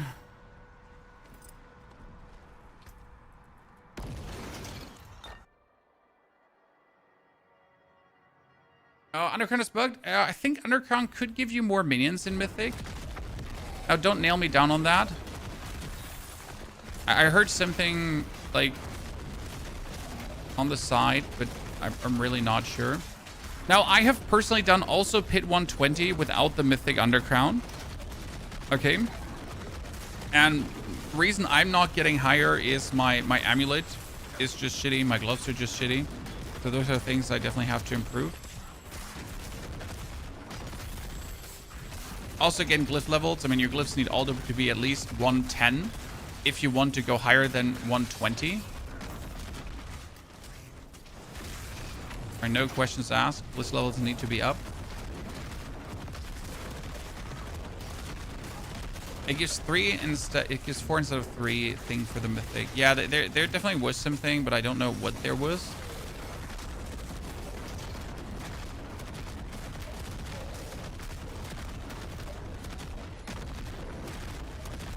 I'm looking for the Obel chest, but there is no Obel chest. Where are my Obel chests? There should be at least 20 in here, but there are not 20 in here. Ja, bitte, meine Kinder. Kann ich euch den Ballon aufpusten? Und das, während ich auf der Arbeit bin. Ihr verlangt das Unmögliche. Aber gib mir einen Moment, ich muss hier kurz noch durchhüpfen, okay?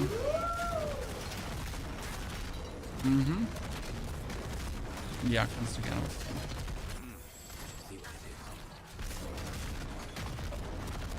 Gib mir einen Moment. Auf da rein zu sabbern, wenn ich den aufpusten soll. I need to, I'm a balloon artist, John. Give me a second. It's a really difficult balloon to blow up as well. Was habe ich dir gerade gesagt? Du hast da reingesabbert. Du sabberst da rein. Du sabberst da rein. Hör auf da rein zu sabbern. Gib ihn mir. Was ist los?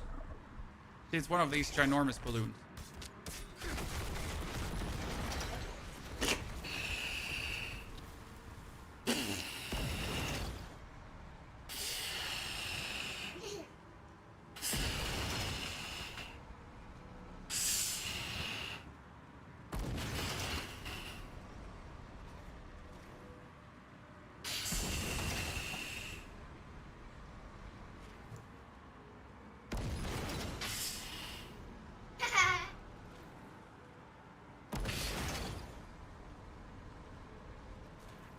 Nein, never.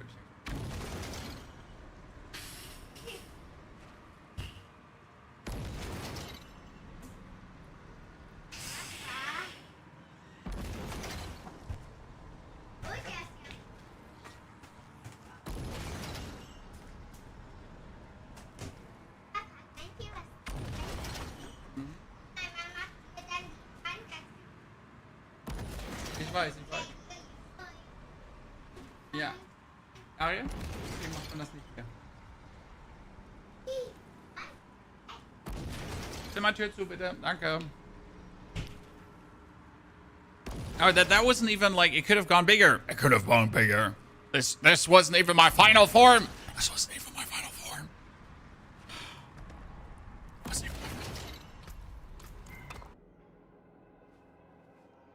even like, so the best part about these huge balloons, okay, is you were thinking we're doing nitrous balloons on stream. Honestly, if we're doing nitrous balloons on stream, you can please report me to Twitch, okay? Right away. And get me banned. Like, that's what I deserve. If we were doing nitrous balloons on stream. Get my ass off the platform ASAP. No, so like these are the one of the big balloons, and the coolest part is even though they don't have helium, right? Due to their sheer size, they have like their own momentum. I don't know if you ever noticed this, but if you have giant balloons, they develop like their own. They don't just sink as fast as non-giant balloons. So when you throw them up, they kind of like develop their own cool momentum, and they're just way more fun to play with. That's why we like to buy them giant balloons, because it's just more interesting.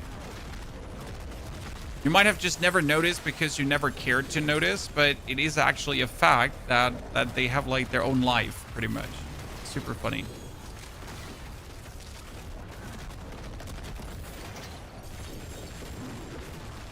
You're a touring EDM musician. Well, then you've seen shit, my friend. I assume. But I'm really happy we didn't have to bother with things like that in my youth. I mean, we just had alcohol, I guess, and the normal drugs that I never had to take. Thank you very much. But like, we didn't have something like the nitrous balloon thingy.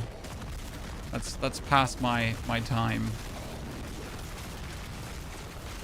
Or I was just never at the right parties. I don't know. Like, I guess I should be happy regardless.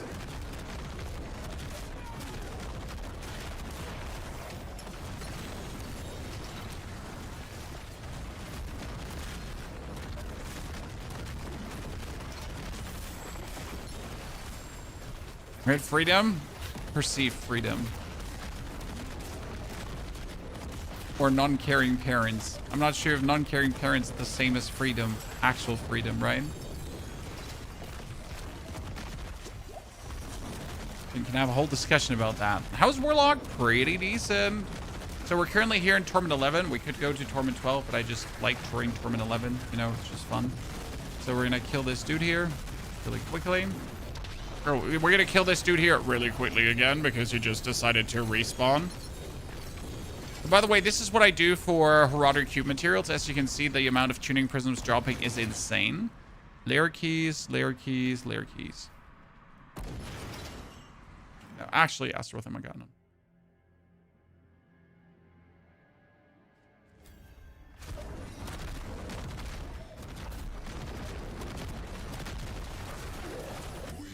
So this is like Torment 11 Astaroth. Now we're gonna get him off his horse. Then we're gonna put down all my maskies, jump into him for a second, and he's dead. 730 billion shot. I mean, considering like with how much gusto we're shooting these thingies out, 730 million just feels a billion seems just really good to me. Right, with the speed that we're doing DPS. Do you see yourself doing Pally this season? Yes, we are probably going to do Pally, but like we get other things we want to do first. So Pally is definitely on the list, but it's not high on the list right now. As you say, the state of Paladin is sad. The only reason for me to do is a Pally build, to actually do a Pally build. I'm not doing a Pally build because, you know, like it's community service, pretty much. I wonder if maximum life on a ring would be good for the build we're playing. Patch next week. Yes, patch is happening next week. It's confirmed already, and the patch will be fixing most of the problems. Allegedly. Okay, this one has crit chance armor. I mean, the crit chance is great. The shadow multiplier is shit. The armor is shit, right? I like the crit chance. I would have preferred an actual... That's attack speed. Fuck yeah, I like that. Because as you can see, attack speed is like everything we kind of need. So if I can get a ring with attack speed, that's pretty huge. I think we're going to craft with this one now. Let's see what we can do. So we're going to take the attack speed ring. We're going to remove the... You know what? The easiest way to work with this ring is going to be locking it. So we're going to lock the attack speed. No change. And we're going to put it in. Remove all the affixes. Apart from attack speed. And we're going to add aggressive ones.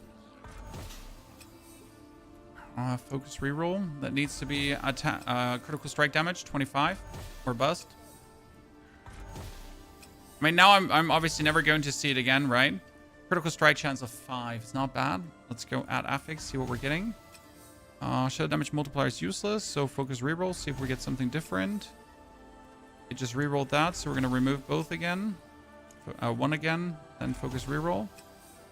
It's a bit like when you lock something early, it's a bit greedy. Because now I'm down to I can't reroll anything, so we get the vuln damage. Try to add crit. All damage, try to add... crit. I mean, not bad. It's a triple multiplier ring. I would prefer crit chance because we need a certain amount of crit chance. Because if we don't get crit chance, like we're currently sitting at 32%. So not too hot. I kind of like that as a triple multiplier ring though. Let's play with this one. I mean, tri-multiplier rings are not a lot happening.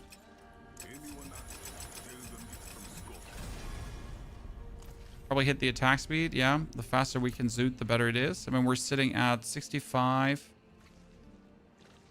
65. Temper, what do we put on? I mean, I currently have...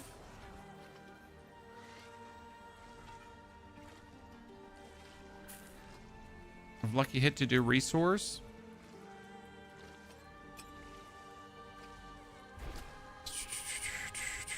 Since we're not planning, we're gonna reduce that to 15. We get Ross Dredgen. We could probably do crit damage instead. You know where to fight. This should be interesting.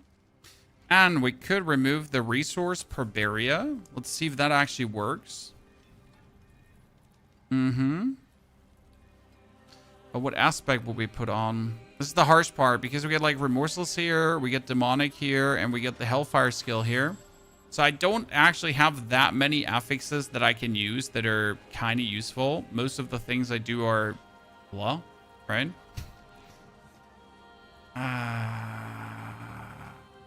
Questionable.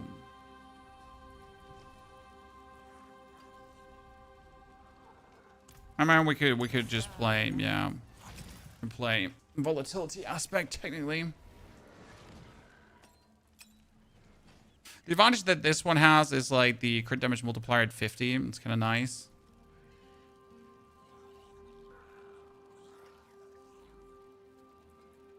Let's see how our resources are behaving in this one now.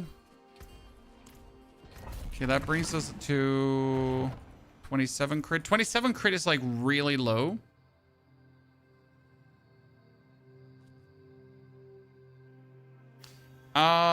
Do you know what's going on with Rogue? Rogue is currently bugged, so all the top finishes you're seeing are literally abusing a bug. I'm not sure what the bug exactly is. I'm also not interested in recreating it.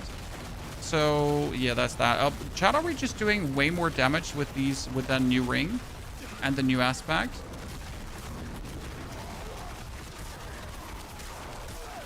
I mean, are we just carving through this? I mean, we were doing that before already, but I feel like we put another notch on damage here right now. Yeah. Okay. Okay. We definitely put like another. I mean, that's a 2-minute pit 110. So that new ring, together with the new aspect, that 465 billion, just casually. Okay, that's working really good. Gonna turn off my demon form for a GIF. Doesn't matter because you can go fake demon form for the time being. So why are you gonna turn off your demon form? Because I've been burning myself so hard that I'm about to die. Right, which is obviously a problem. So we need to turn it off. Then we turn it back on. And we can burn ourselves harder again.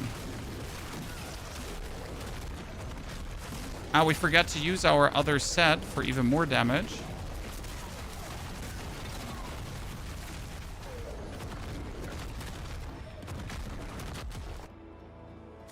Okay, before we did a pit 110 in 5 minutes, right, chat? Well, I think we, like, our changes are useful. And this is also why I haven't given you the build yet, right? Because this is obviously a billion times better than what we have before. No questions asked.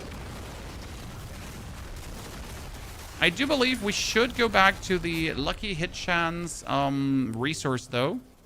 Because I think that one was too good to not play.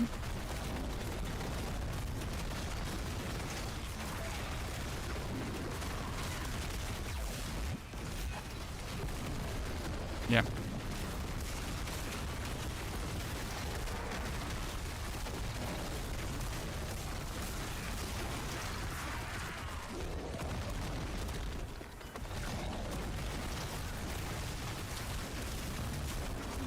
One of these elites has an annoying thing going on that killed me.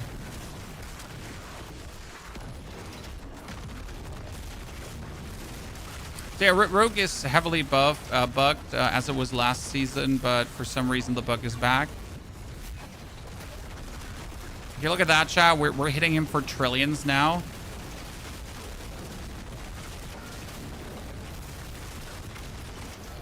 Damn. Now we did something correct with that latest boost. That was good. I think I need to take my ring eliminator up here. We said that, like, the higher we get this one, the better it is. So this one needs to be 100 now really quick. Why? Because then my willpower, so all my willpower points that we have here currently, right, that we have here in the middle, all these willpower points, they'll essentially double to 10, and that's great. What we also need to do is we desperately need to pull out, like, all the little here. This one is, for example, willpower boosted, but it's not worth it to actually willpower boost that. So it would be better if you just, like, do this, for example, and just go, like, simple through. Just make sure it's activated, because the crit damage is not that much more, but actually getting our all stat here simply up is going to be doing a lot for us.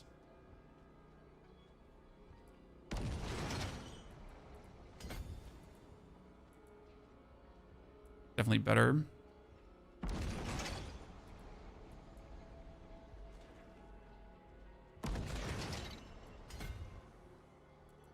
Mm-hmm. Because more willpower is like more all damage, and that's just like fire. What do you think is better, crit damage or crit multiplier? Crit multiplier is always better than crit damage, but you need a healthy dose of everything, right? Okay, let's take this ring here that had crit chance as well, right? We're gonna remove the armor and the shadow damage. So we're gonna remove the armor, simple. Then we're gonna add...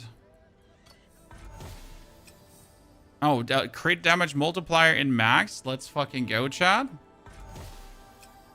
And willpower. That willpower we could now chaotic reroll into something else.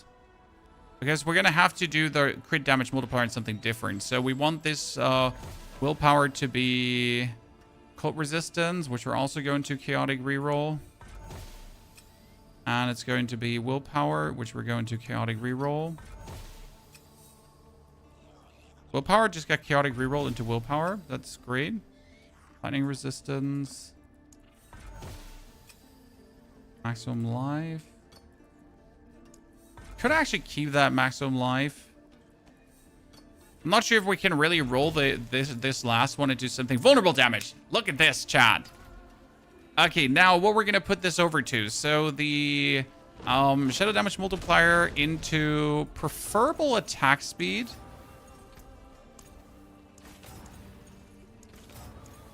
Yeah, look at this. I mean, 8.7 is doable. 9.3 is better. Then we're going to masterwork it up, and this time we're going to make sure to hit the crit, that we're actually getting good crit values, right? So 10% critical strike chance, yabba dabba do. Then we're going to masterwork it, and we're going to go for that resource restoration until we hit that as max, because that lucky hit to restore resource allows us just to spam harder, especially the more attack speed we have. You need enough base crit damage for the multiplier to perform at its best. Exactly. So optimally, you would like to have at least on your gloves and maybe on your amulet that critical strike damage, because if you don't have any critical strike damage base, then nothing can be multiplied up, right?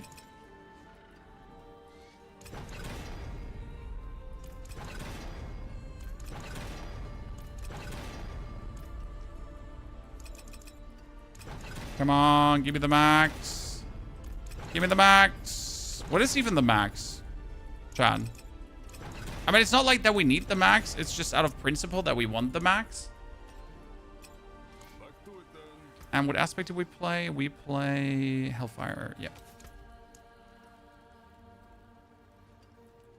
Aspect of ignition, scorching heat. Yep. Fate must have plans for you.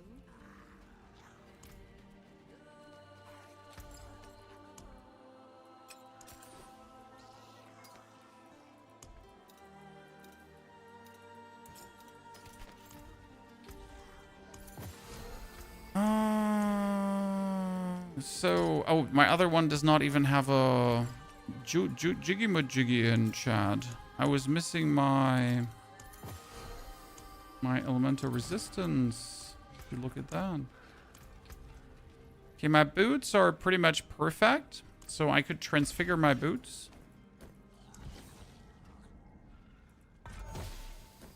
And we got a greater affix to maximum life, I think, or movement speed. Movement speed, so we're moving even faster.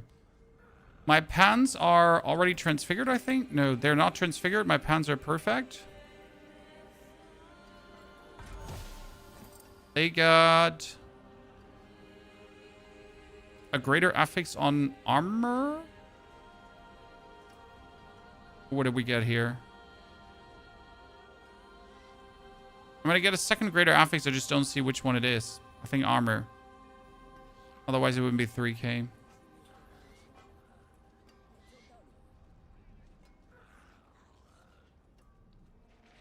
My chest piece doesn't even have the temper. I just noticed that.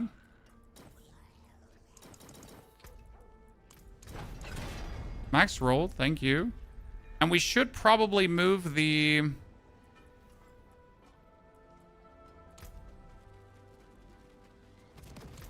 The aspect got G8'd. Wait, can the aspect? No, the aspect is G8'd already because it's mythic. The aspect cannot get G8'd. So damage reduction. I still feel like that heavenly strength is not working, but I still haven't got my answer.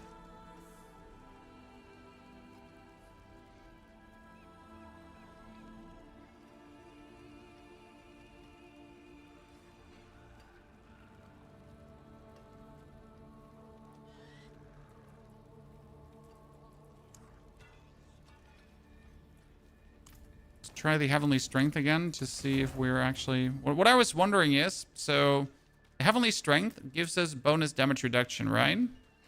What I wanted to know is if demon form would actually remove toughness from us. So right now I'm standing here, I got 1,000,000 toughness.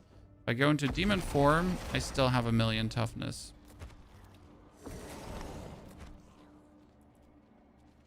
Technically, heavenly strength should work.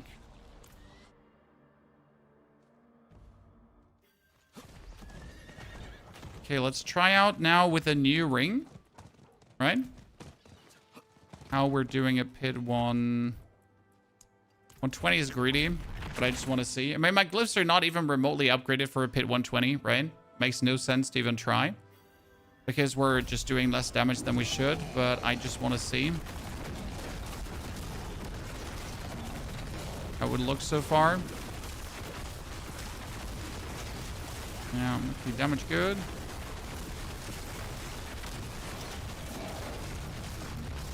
Again, considering that the top warlock is 130, right? And we're 10 pit tiers behind without a mythic.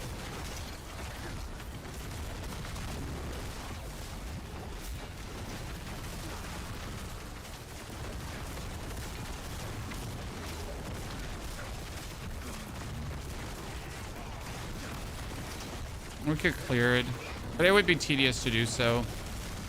So I think we could go through this, right? It would just take. Boss fight should be easy. Because boss fight on the build is easy.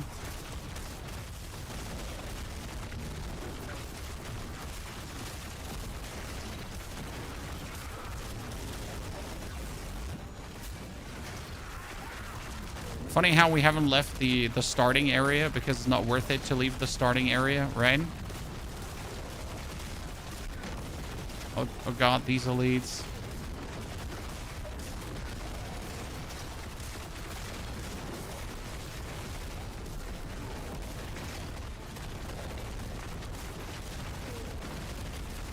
Does this build heavily profit from you being like in these tiny corner areas? It does. Because obviously all my health thingies are bouncing off the walls and everything. So if I can like have these dudes here confined in these areas and just have my little dudes like bounce, bibbity bounce, bibbity bounce, bibbity bounce, right? This is just like cheat code we can make the most out of. So if it now was a bigger area, then I would obviously bounce less and therefore get less out of this. Okay, not a single glyph, 100 chat. And pit 120 possible. You know what? That has me satisfied. But I don't think it's like worth it to like attempt this right now because you're literally just slowing yourself down, right? It's like, could I farm this to push my glyphs? Yes. But is it worth it to farm this to push your glyphs? No. Because I can do 110s until all my glyphs are literally 100, right? That's what, like, first goal, do pit 110. Get all your glyphs to 100. Then try to push further, realistically. What I like is the defense, though. I mean, right now, I haven't, like, felt like we were scraping by, right? We're close to death in any capacity.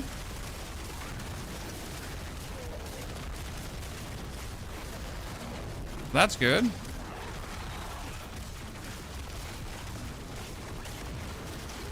What I don't like is how we still have a shitty amulet and can't get a better one. What character are you using? This is a Warlock, my friend, and we're using the Hellfire version of him. Oh, we just got a lethal shrine. That means everything we do is a crit chat, and that is actually illegal now. But it also just shows me how we need more crit chance. I wonder if it would be better to temper crit chance on our weapon than attack speed. I mean, as you can see, like, the more attack speed I have, the better it is. Because I can literally just hold down the attack speed button here, and my resource never runs out. Right? So, like, if I can, like, spam away, that's obviously what we need to do.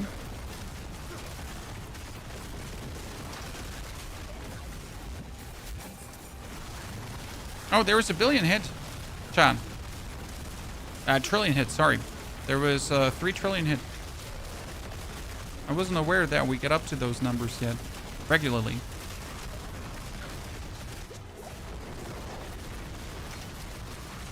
And that's like still without a mythic, right? So I would say like double-digit trillions, definitely possible.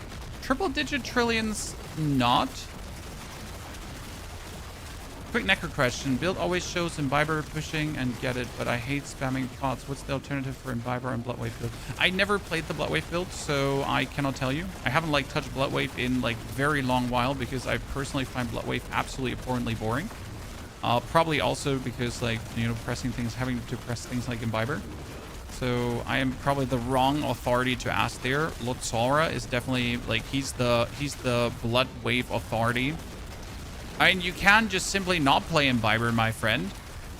Like, you know, nothing stops you from playing a slightly less effective glyph for more game fun. That's what I would recommend to you, right? Because realistically, you're still going to be... That's another trillion hit. Let's go. Realistically, that's another trillion hit. Dankeschön. you're going to be very well off without Imbiber. Just that with Imbiber, you do more. But if Imbiber feels for you bad gameplay-wise, then just put it away.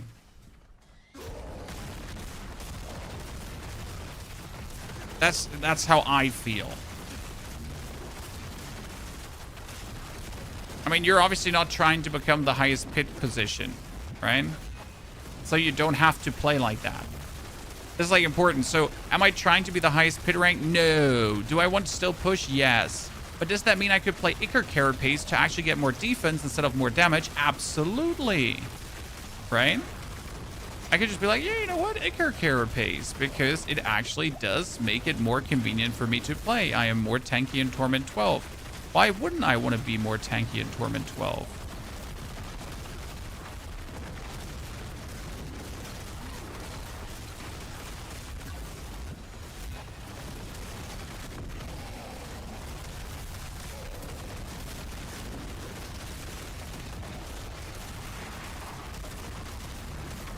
And as soon as we have our demon form, we're instantly doing trillions of damage. We're also sitting like at how much HP? 71,000 life, chat. It's nice, right? Especially because 71,000 life also means 71,000 barrier.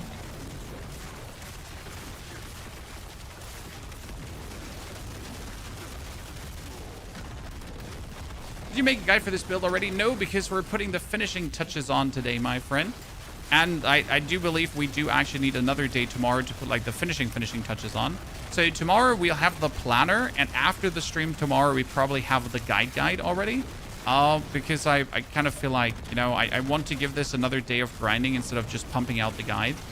Because there's definitely more that we can still learn from this. I mean, I am so far rather happy with what we have here. I mean, like it just works. It is tanky. It is like super strong. But we need to fine-tune the items, like especially getting like more crit chance is like absolutely mandatory, because like we notice that 32. Okay, that's our first death here right now.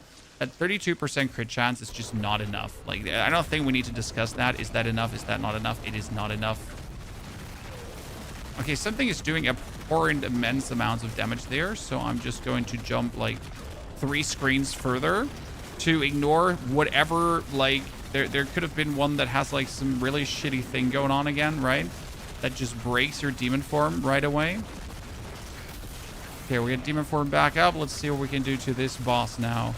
7 minutes in, ladies and gentlemen.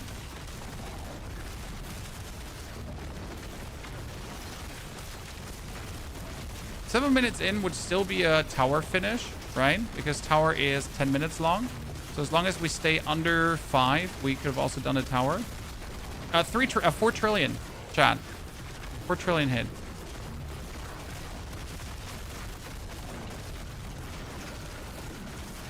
Okay, the biggest issue in a boss fight like this is that I actually need to turn off the demon form, right? Like in this higher tier pit boss fight right now, I need to turn off the demon form to not kill myself.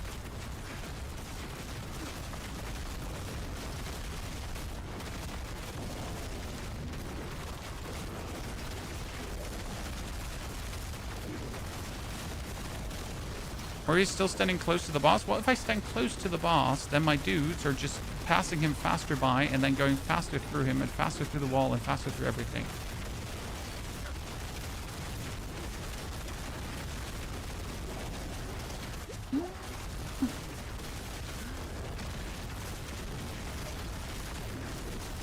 Trillions? Okay, we've ramped up enough, chat.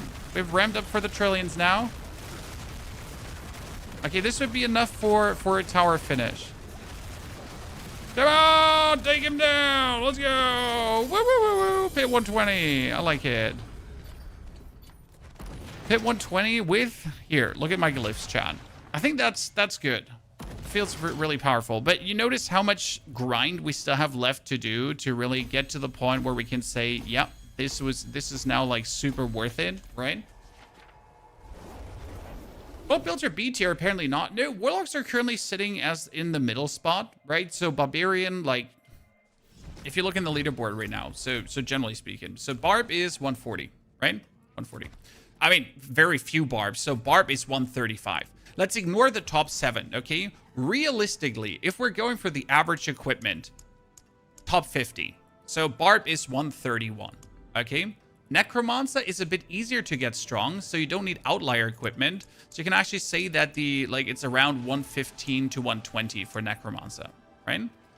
Then we got here the Sork. Sork is 137 outlier, but that makes it also like around 130, right? Rogue is broken, so Rogue doesn't count. Then we got Druid 141, and Druid is really easy to get strong, as you can see. Druid is really top 130, like easily. Look at this. That's crazy, right? So even people with terrible equipment. We get Spiritborn. Spiritborn is abusing a bug, but still like also 130 easily. And if you're then looking for Necromancer, Necromancer is sitting at 134. However, look at the difference, right? The difference in tiers, 127 to 134. So realistically, Necromancer is actually sitting at pit 115. Yes, you heard right. Necromancer is sitting at pit 115.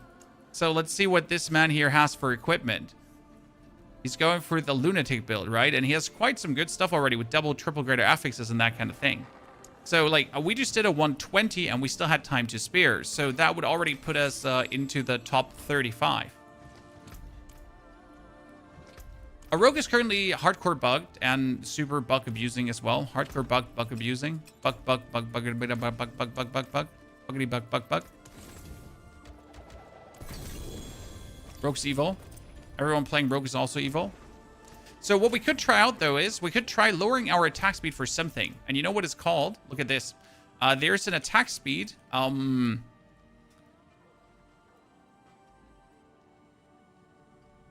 Aspect. It's called... Here. You gain 183% of your attack speed as increased damage, but no longer attack faster. Interesting, right? Because this one gets doubled up. So currently, I have this one. Each hit with Demonology skill increases damage you deal with Demonology skills, 122%. But I also attack 80% faster, correct? Or 70% faster. So you could also say, hey, what if we actually attack slower now? But we do hurt. So this gets doubled up. So I'm getting 258% bonus damage. But I would attack vastly slower. Let's go into a pit 110 that we could do in 2 minutes or 3 minutes, right? At the slowest. How much faster would it now be if we be attacking slower? Now, the interesting part about the attacking slower is that you also would burn yourself slower, right? Think about it. Like, we attack slower, right? We don't get that crazy speed anymore. But each of our hits is like now a nuclear bomb, pretty much. The only problem is that our jumping would also be slower. So that's kind of like, ugh. Like, right, this I would never use this aspect for anything but pit pushing. Because it turns you like into a Giga Snail. But it turns you into a Giga Snail that's shooting rockets. Now, I wonder if that is, end of the day, though, better, because you're shooting nuclear bombs at your opponents, essentially. And I mean, you can see that in the damage. My damage now is already in the easy hundreds of billions. Right? Look, like, we're pretty much one-hitting everything.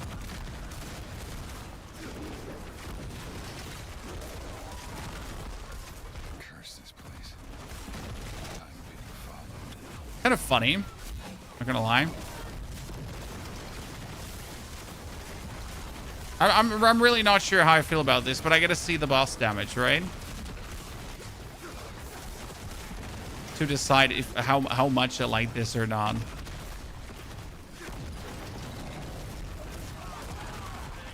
When it makes it less spammy, but more by design than by choice.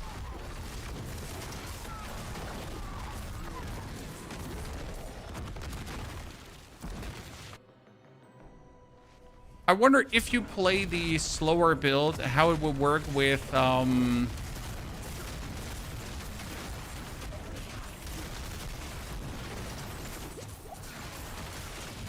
of Lucian, because you couldn't spam, essentially.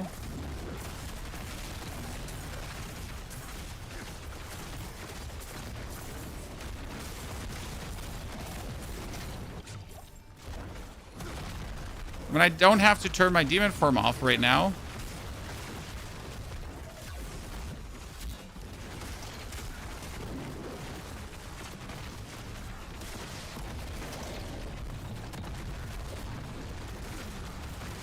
Kind of want to turn off my demon form before I die, because I'm close to dying.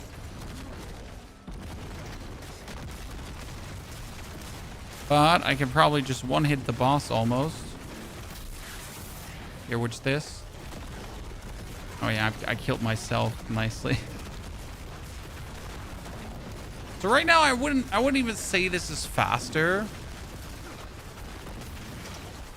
It's an interesting thought to turn your attack speed into, dude, that's a 3 trillion hit just randomly.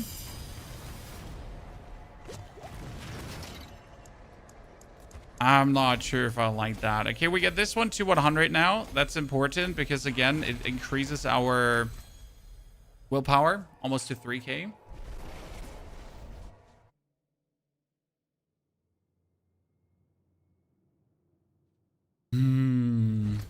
Let's go to Belial because we've killed Belial before in Torment 10 and he just fell over. So let's do a comparison in the aspects, okay?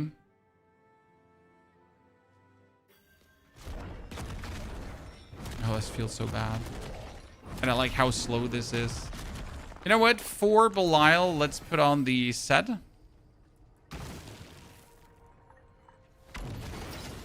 So that's the maximum nuking now, because the Sigil of Chaos starts our...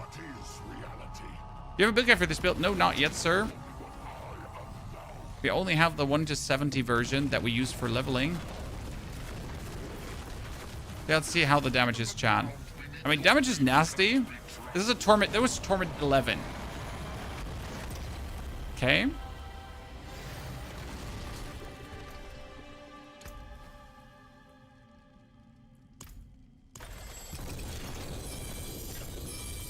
Still not the amulet you're looking for. Okay, let's go Torment 12 then.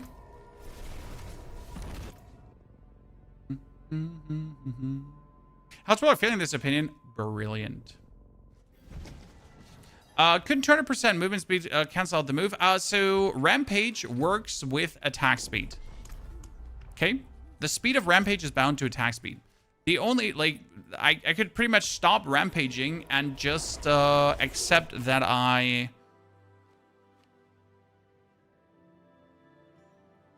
that I have to walk.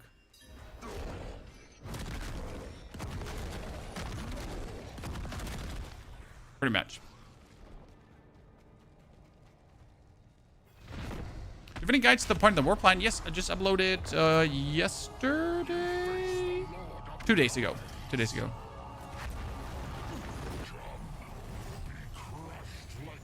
Okay, that, this, there, then die.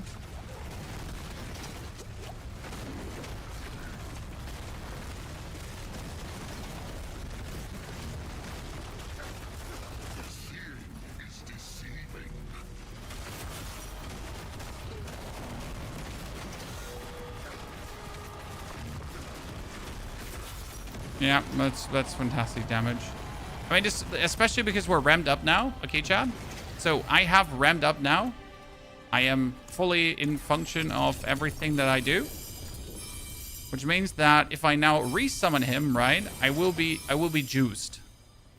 Because that's the interesting part. So I already have, like, you know, my damage stacks are already damaging now.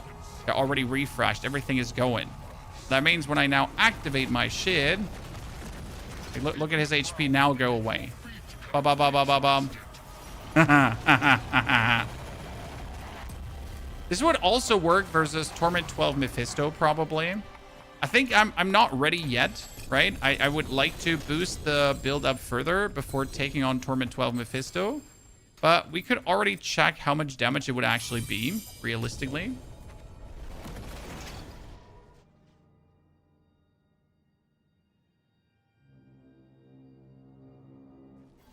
I still have to say that I don't like the slowness of the attacks. It makes me physically cringe inside. You know where to find me. How slow that is.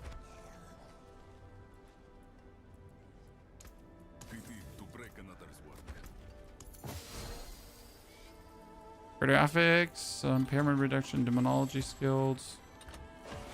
Now, these have fire this has fire resistance, which is actually really, like, useful. We kind of needed.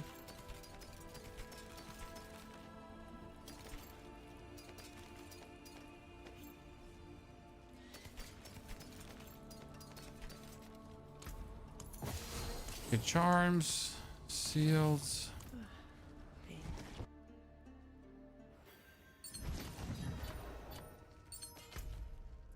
Teleport to our good old friend Mephi.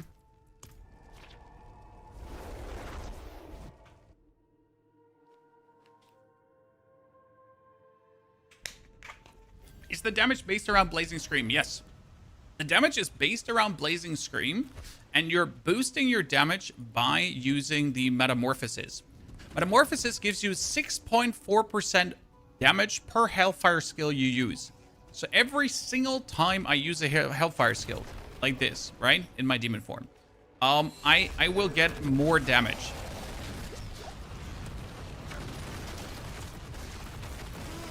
Every single time.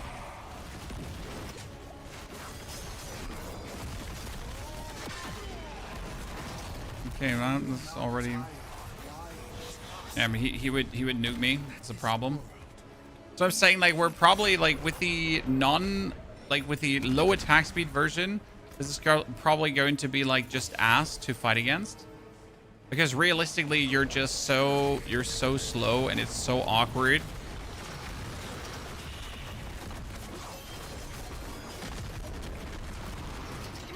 More importantly, I do actually need to hit him to get my berry up, right? So if he's untargetable because he's jumping around, he's going to make it hard for me. I mean, we know we have the damage output to do it, so that's step number one. Absolutely worth it. Right? But if we don't have a barrier, we just instantly die. Defense is the issue. Yeah, for Mephisto, definitely. I mean, our life is great. See, like this, if I go demon form, we have 54,000 life, and we stack it up to 70,000 life. We do have 1,000,000 toughness, which is not a lot, right? Oh, we do have damage reduction quite significant. The biggest problem right now is, like, so we're getting stacks as soon as we're in demon form, stacks that will kill us. Unless we actually hit him, right? Because by hitting him, we're turning these stacks into damage. But that means if he goes into an untargetable state, right, we are just getting stacks that will kill us. So it's like the actual, like, flip side here currently. Which means, yes, we can fight Mephisto, but I would still tweak the defense more.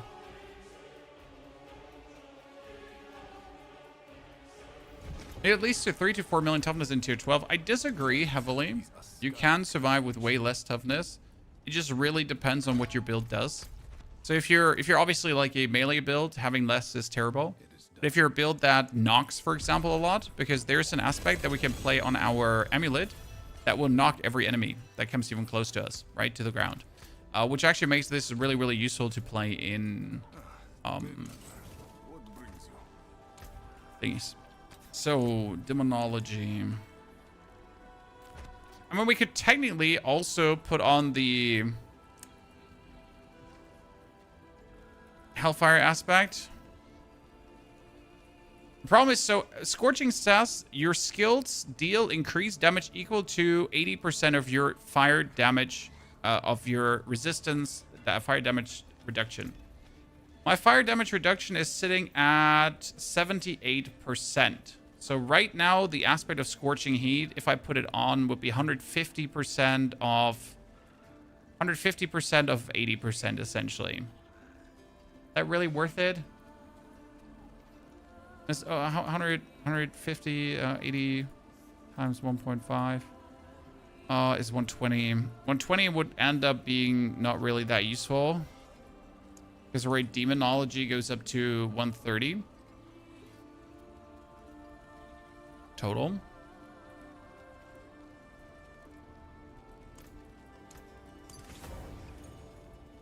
So the problem that it's just like a useless aspect, kind of. Let's do a Torment 12 Nightmare Dungeon with the speedy aspect, though. A Nightmare Dungeon escalation to see like how we're vibing here. How many mythics you get from drops so far? Today, 3 in a row, pretty much. Problem is that not a single one was useful. So we had 3 in a row, and we don't need a single one of those. Make of that what you want. See, as good as the version is,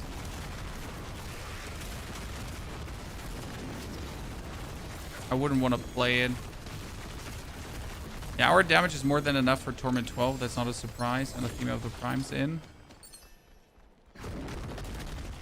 What do we play on the Theme of the Primes here in these dungeons? Movement.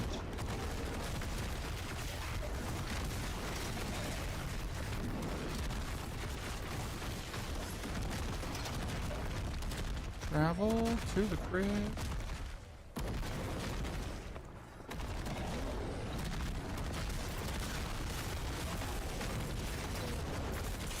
Destroy skeletal constructs. I did. I did by accidentally landing on it, Chan.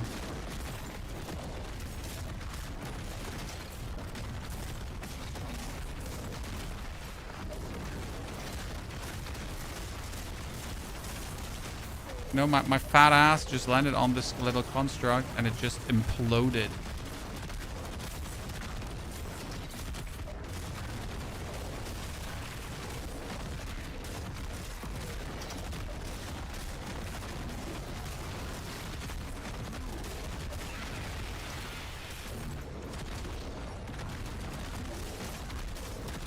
Okay, so we gotta kill all, then slay the gatekeeper, and then we finally have the key.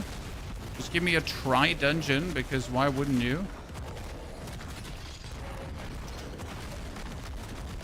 How do you fish for the aspect that you don't have? Opal gambling, or the aspect caches from bartering. So that's the build in Torment 12, chat. I guess this is a good demonstration. And our toughness is 1.5 million. But we're pretty much killing everything before it can even touch us. So that's the solution, you know? Just overwhelming damage. How do you solve your problem? Overwhelming damage. More violence. Right? But then you might actually die like this. Still. That's the downside when overwhelming violence fails, because you just jumped into an opponent and he had more overwhelming violence than you. Now, the good thing is that I can just kill them from the other side of the room without ever having to get close to them, right?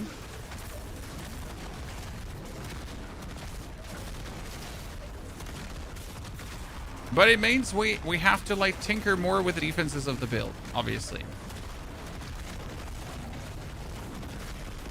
I mean, I could probably take some Wrath Generation off to get more Resties, but I feel like that is not the answer. I mean, Warlock's definitely weakness is defense.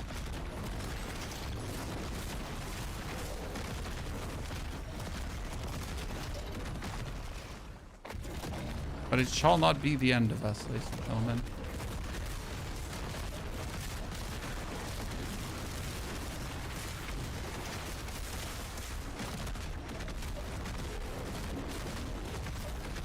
So again, bartering vendor for aspects. You can obol gamble. You can do the upgrade rares to legendaries in the Horadric Cube, and hopefully get the aspect you're looking for. I mean, the easiest way is definitely obol gambling, because one Nightmare Dungeon escalation gives you around 10,000 obols, right? If you get a good escalation.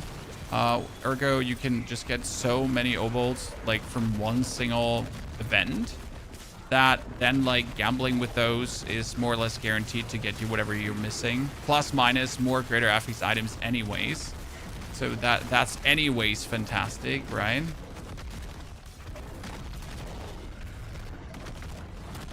I think the resists are way too low.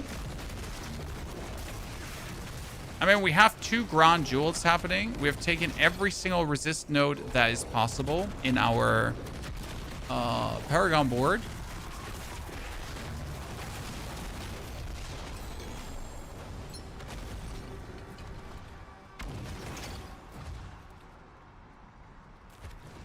Diamond Reserve. Diamond Reserve is better. As much as I want to do Diamond Reserve. Ghost, pleasure. Hope you have a fantastic day as well. Dub, by the way, thank you for your subscription. Sorry for missing that earlier.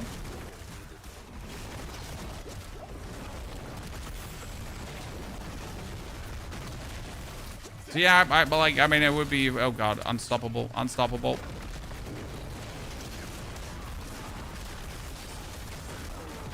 It'd be fantastic to have more Resies, but in reality, I don't think we can get those. Because every stat we have taken right now is pretty much max-a-doodle.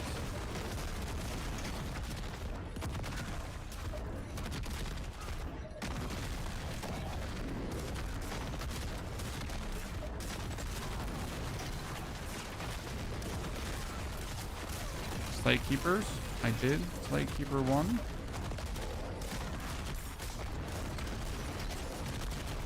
Did Slay Keeper 2. Where's Slay Keeper 3?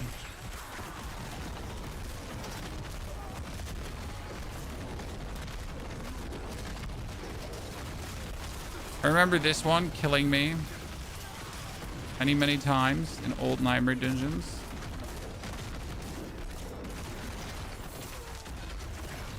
Oh, double gems. I love these.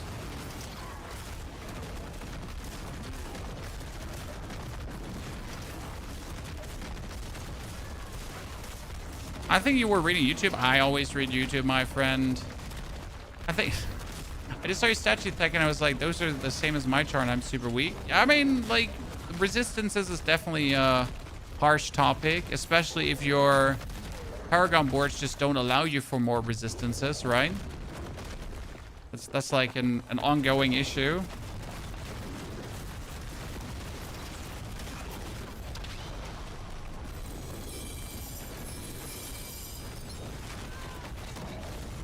Okay, what time is it?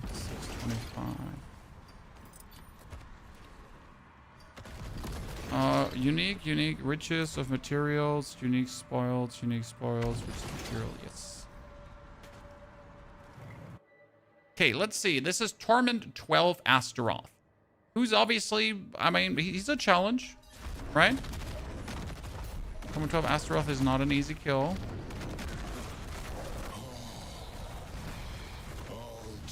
But since we're fighting him, we can actually swap in the... Oh, wait. Get the Anathema of Crimes. So I can just go for more damage. Okay, where might be self-immolating our self? That is going to be a questionable problem right now. Because we're close to having to stop our demon form, but I really don't want to stop my demon form. Did we just get a Burning Butcher? 2 trillion, let's go. Okay, easy, ladies and gentlemen. Easy. Bit risky, but all in all good. Goddess, stop dropping items. Whew. Futska, thank you for the 95 centuries of support. Futska, that's very, very kind of you. Thank you for being here for such a long time. Like, seriously. 2-3 months, huh? Okay, we got nothing, and then nothing, and then a little bit more of nothing. I mean, this is armor. This is maximum life, but we have maximum life here. Actually, we have see on my chest, we have maximum resistance to all elements, which is amazing. So the question rather is, what could we change? So on my boots, we have movement speed. Technically, we could change movement speed. Because realistically, we're jumping, right? We're jumping everywhere. I don't need movement speed, as if I need to move, I jump. So I guess like that movement speed off. And resistance to all elements on. My pants could have resistance to all elements, but that's not possible. My gloves cannot have it. My helmet has it. My other helmet has it. So I actually have 2 resistance to all elements, right? I have 2 of them going on, which is immense. Like more than other builds have. So we're actually sitting at 70%. 70% is reasonable. With our fire resistance obviously sitting higher because we juiced it like tremendously. And if I go here for resistance, so I went for resistance, right? So I get this. I get this. I get that. We get the double resistance here. So we could get more life out of this, preferable, some armor. And we are only missing the resistance here on this side. So instead of now going over the left, I could technically say, hey, instead of going over that side, we go over this side. Then pull out some willpower shenanigans here to actually make our way up, right? And get ourselves another like 333 resistance. So that wouldn't hurt. It brings us up to 375. So like 1% more, not really. Now you could technically look for resistances here from these.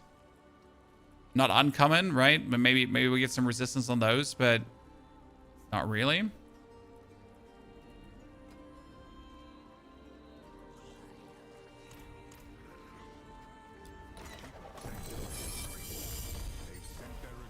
We actually see a pit 110 when I'm now going for the full. Well, Cinder, thank you for all the tutorials. My pleasure.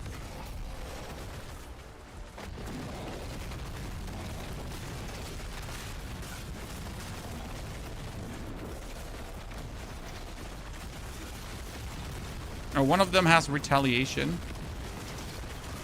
It means he's shooting back at me. Okay, so this is now without the jumpy and bumpy, but with the maximum damage. As you notice, I'm not getting the maximum, like I'm not getting my maximum movement speed.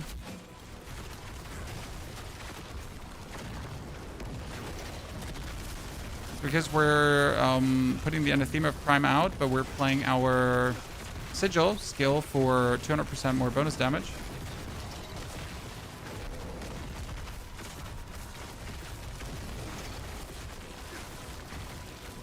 Overall, a bit less movie.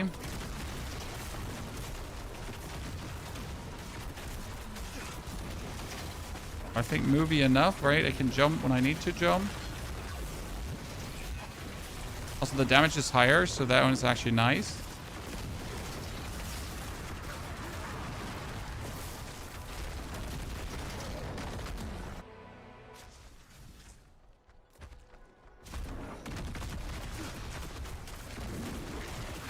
For some reason, you cannot make damage like this happen. What build are you trying? I mean, there's always a reason why you can't make damage like this happen.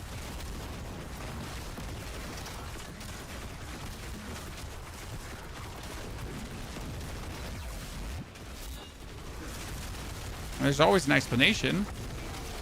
You might just simply not be aware what multiplier you're missing. If that makes sense.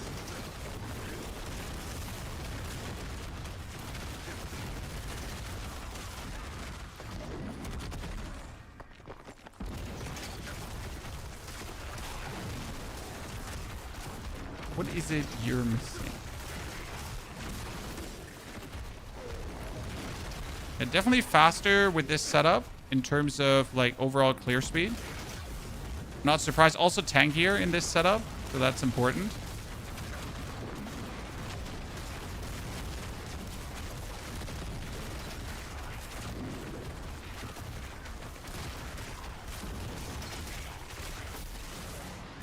Beat the game, but most you ever did was 1 million. Yeah, I mean, like, beating the game is obviously, like, it's just scratching the surface, if that makes sense. Look at the damage, dude. That poor boss. Damn, chat. Yeah, beating the boss is scratching the surface of the game. You beat the campaign, for example, because afterwards is really where everything comes together. So we get that 100... I want Unbound. I want the critical strike down. Technically, Hellforge is one of my biggest multipliers because it actually gives me like 7.5 per point of intelligence, so that is good.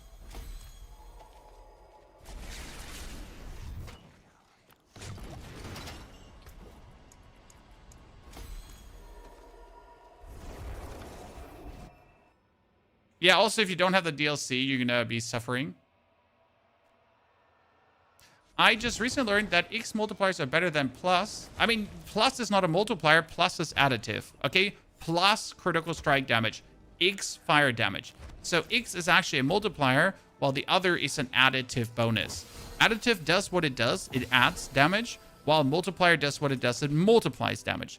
Now, there is something you need to consider, though, and that is multipliers in between of each other. Because if I now have the multiplier for... if I have 2 crit damage multipliers, then that 1 crit damage multiplier doesn't multiply up the other crit damage multiplier. No, that 1 crit damage multiplier,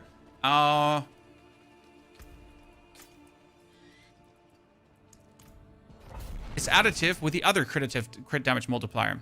And that's why you want to have all the different kind of multipliers, if that makes sense.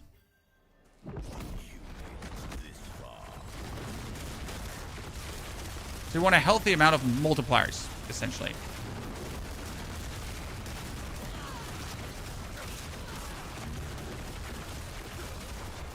And preferable all of them.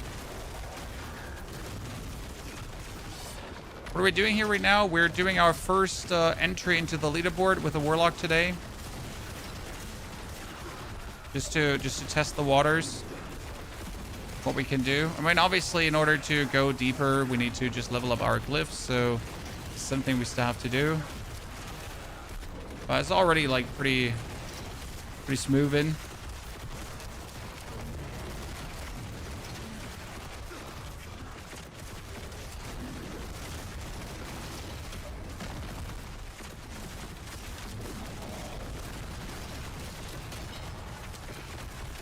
Did I just get a power island? Actually, plenty illegal. The good thing about this build is that I am actually hitting a whole screen. Oh, that guy has retaliation. I don't want to fight him. And here we are still fighting.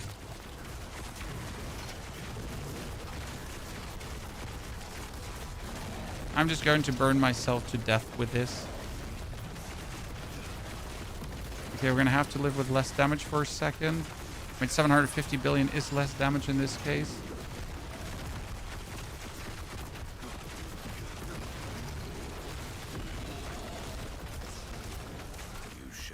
Oh.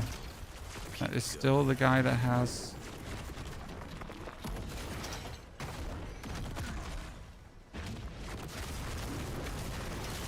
Is there a build for this? No, I'm sorry. There's no build for this yet.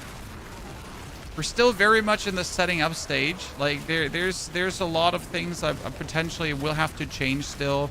I'm not sure about, like, the Paragon boards and the Paragon board pathing. So tomorrow you should have a planner for this. And then after tomorrow's stream is done, you should be getting the video that explains everything. I mean, we have today, we went from hundreds of billions to trillions, so that is good. Our defense also went vastly higher, so that's double good, right? I mean, you can see that we're kind of like smooth and really beautiful through content, so also nice. Not really struggling with much, if anything. Torment 12 boss is also a joke. Can technically kill Mephisto, so keep that in mind.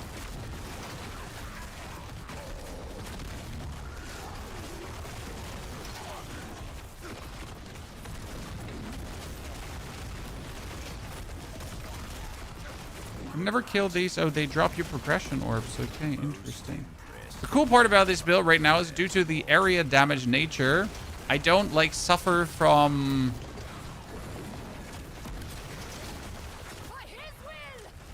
hitting these pylons. Now I actually profit from hitting the pylons.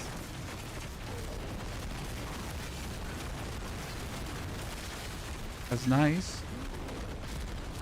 Stop with the swords.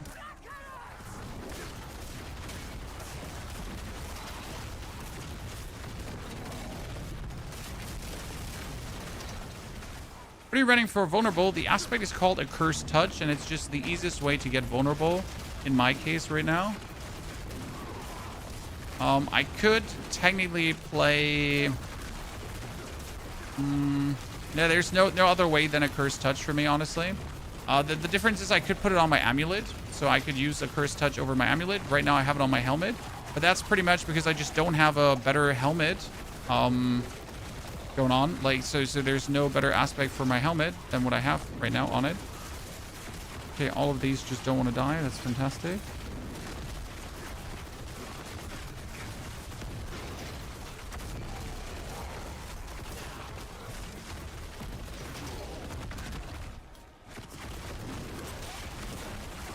Gotta say this particular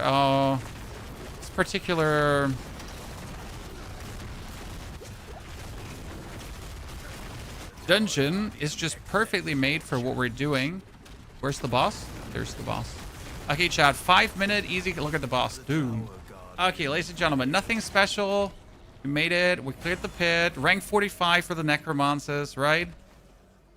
Like that.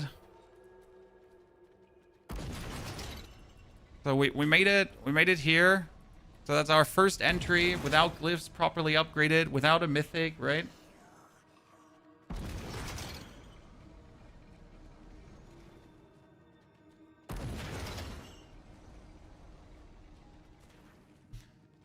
What do our friends have that are above us? So here, 116 Agravain has already a mythic. So oh, he's playing some. No, he's not playing something similar. He's playing Apocalypse, but he's playing Apocalypse with Molochs and in mythic chat. See? We're here. What do the 120ers have? So my goal is to beat the 120ers, right? That's my goal. He has nothing. He's playing the Seal of the Offenen build, obviously with good greater affixes. Kiri, thank you for rating your community over here. Good evening to all of you, ladies and gentlemen. Hope you're doing well. I had an exciting stream so far.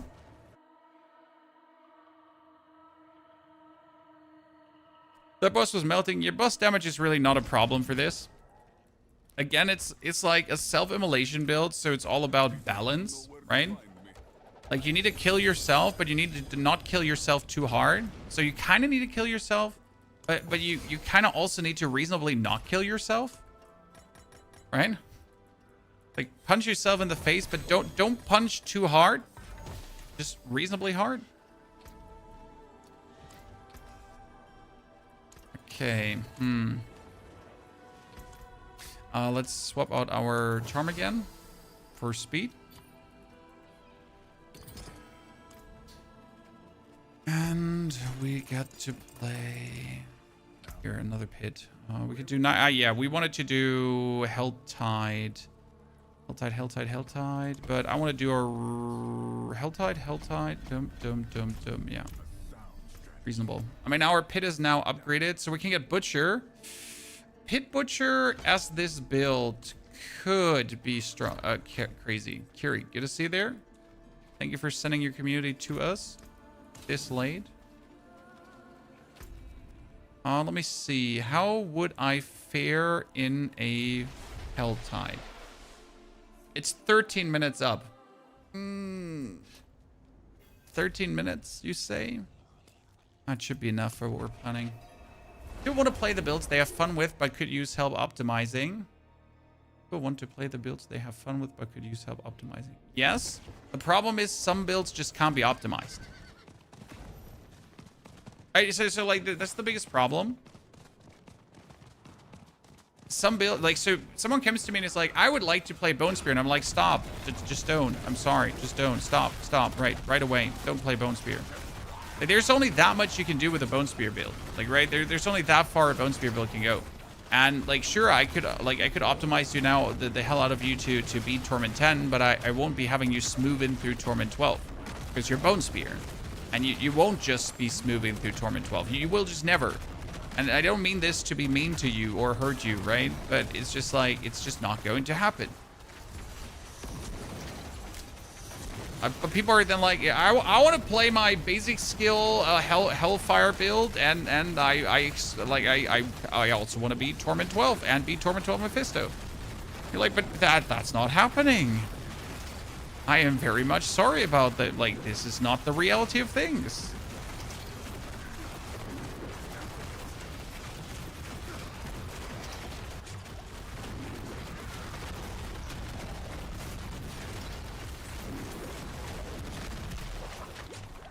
Oh, I'm burning myself right now, but self-immolation, and now we gotta turn it off. So as you can see, like, I'm dying here currently because I might have burned a little bit too hard, but now I'm just gonna turn it off, and then all the burn instantly stops. Right? So yeah, you're burning yourself hard, but then you just quickly press the stop button, and all the burn stops, and then you pretty much just restart it as soon as possible to just get the maximum damage. So now I'm gonna restart it, and on we go. Pretty much have like this little 14-second overlap where you don't do the maximum top tier damage, and then you just get it back. Not everyone wants that. I mean, if your goal is, for example, only Torment 10, sky's the limit. Like, the amount of builds you can play are endless. Like, you can do so many things. And that's actually, I think that's beautiful. That Torment 10 is just like the tier technically for the casual. And then if you want to go higher, if you want to be enthusiast, then you would have to play certain builds. Now, again, I would prefer if every skill could go to Torment 12, but that's just not the reality of things, right? It's just not. But again, there is a lot of builds you could play if you're just happy with 10 instead of 12. And it could be worse, right? Tier 10 is the sweet spot. I mean, tier 10 is the sweet spot where you don't have to care about one hits, where you don't have to care about like randomly dying to some ground effect and that kind of stuff, right? You can kill Torment 12 with Fisto without having to have perfect equipment. Like, Torment 10 has so many advantages, and yet people are scoffing at it. They're like, no, I need to be Torment 12. No, you don't. Why do you hate fun?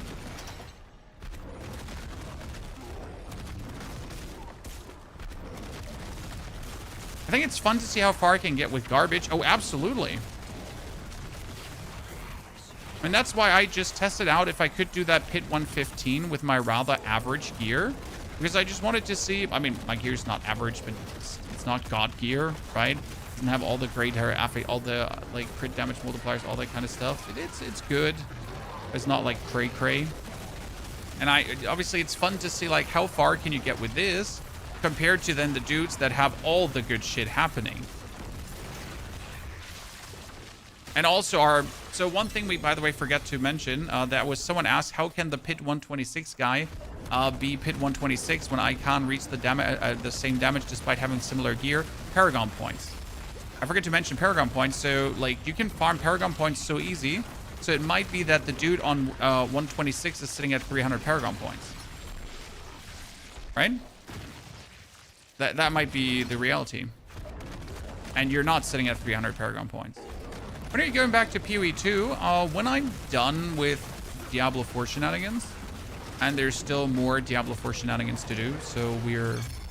Oh my goodness, everything just died.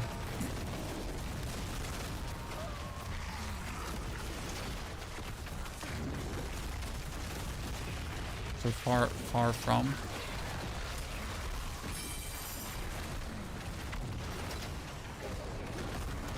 I'll say this build is like exceeding all my expectations. Like, I knew this was going to work, right? But I was like by no means expecting this level of competence from the build. And I'm all here for it.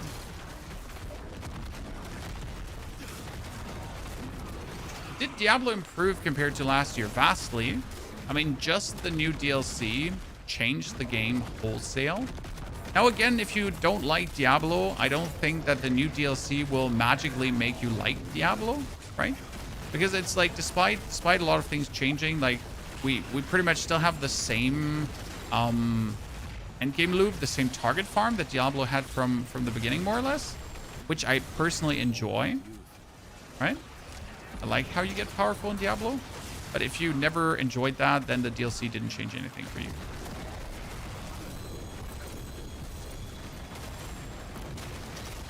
It didn't magically make the game into something that it just isn't.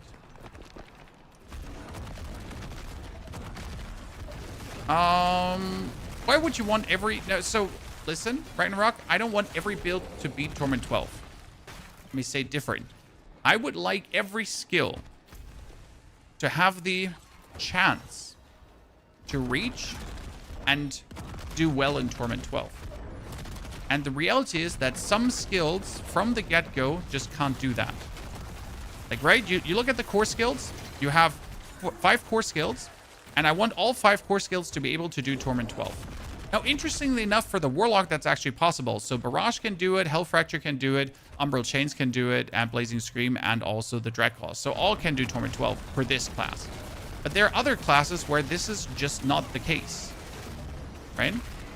But in my humble opinion, it would be fantastic if every core skill, because they're your core skills, right? If all of them could actually reach Torment 12. Reasonable. Not breaking your back.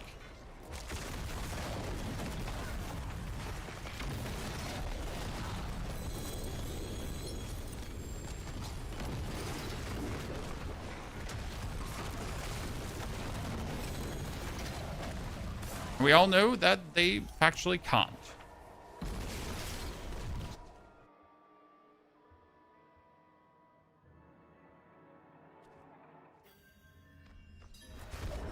Und zwei.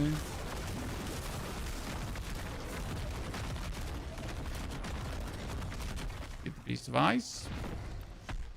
Weep, weep, weep, beep, beep, beep, beep, beep.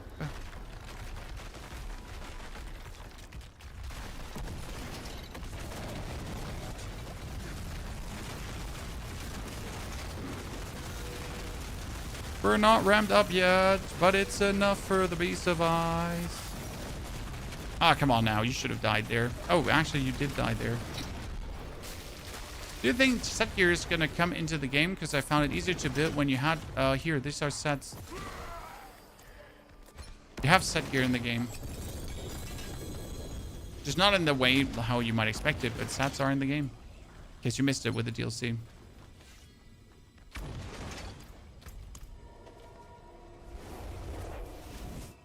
What would be the max Torment for Spiritborn? Spiritborn is one of the strongest builds this season. Not the strongest, but one of the strongest.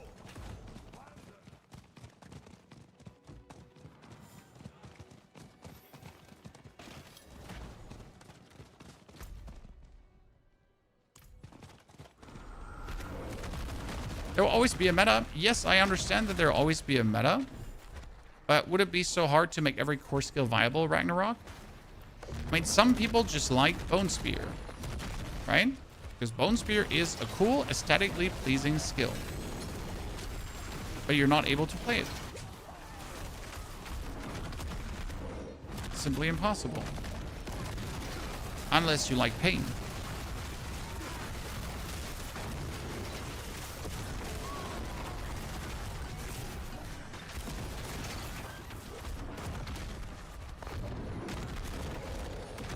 Oh, there's the Helltide Assassin.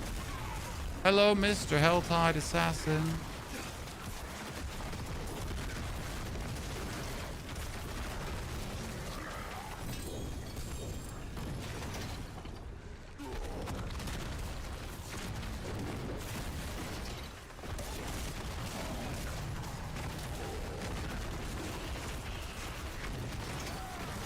Yep, this might, like, next to the Druid Lightning Storm build, this is becoming my favorite build, John.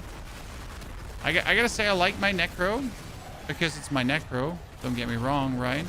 But this I just like from a functional standpoint, the way how this works and how stupid it is. Best way to upgrade glyphs, do the pit you can do in 2-3 minutes.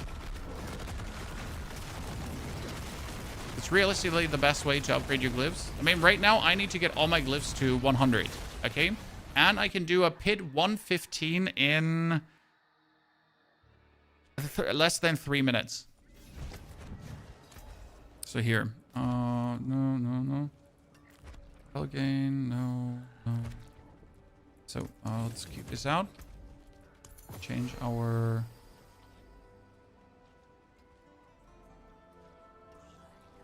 Where did we put our... So here, pit 150. That's a tower. I want to do the tower.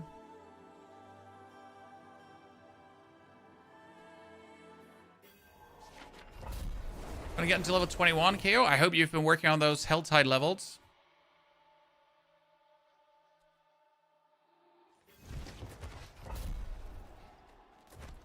You've been playing Stormborn with Death Touch instead of the Jaguar mobility. You spam Soar as your evade using the unique boots. Yeah, sure, could work.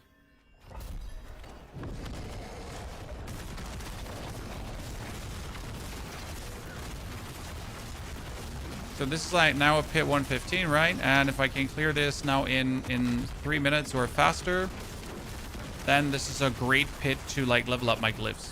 At least 106, right? I can get them up to 106 or 110 with pit 115 easily. Why 110? Because after 110, kind of like the percentage chance to upgrade kind of drops and it gets annoying. So like 110 is reasonably.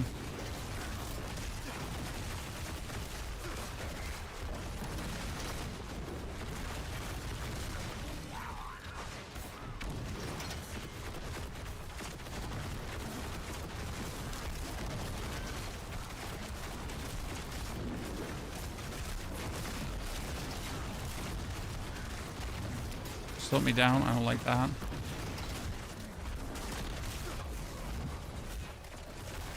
Oh god, everything is slowed down. But you know what? Since everything was slowed down, it just hit him like 400 times in a row. Because he was just slowed down, stuck there.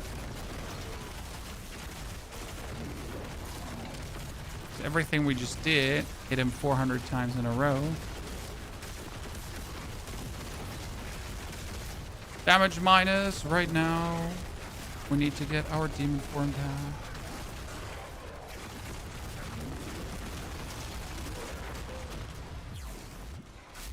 Oh yeah, let's do this. I gotta say, like I really enjoy the events in the pit from this season. It's probably the best thing they did with the seasonal mechanic, that it's in the pit as well. That's definitely like increased my pit fun by a lot. I think from all the muck-ups this season, probably my favorite thing that has happened. I mean, it's like what means has happened. Like, you know, it's not a bad thing. It's a good thing.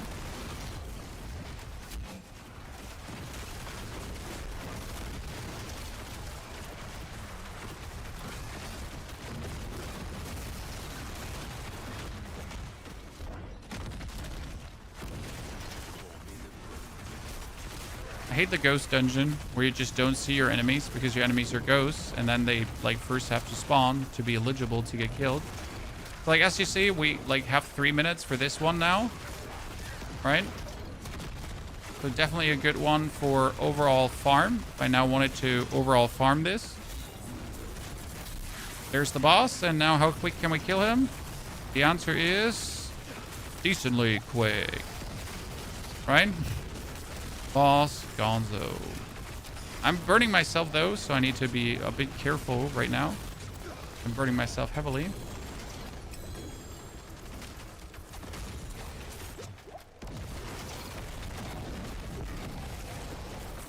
And now, like, this is 100, and we have a lot to still upgrade, right? So obviously now with the 110, we can go for +3 here. +3, and we can go +3, +3, +3. If I'm even going to keep this one, we can still go +2 here. Demonologist also +2. Like, right, with the 115, I'll just do now 3, 4, 5 of these, and I'm going to have all my glyphs up.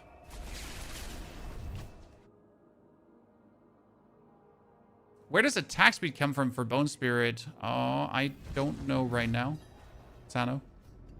Don't know right now.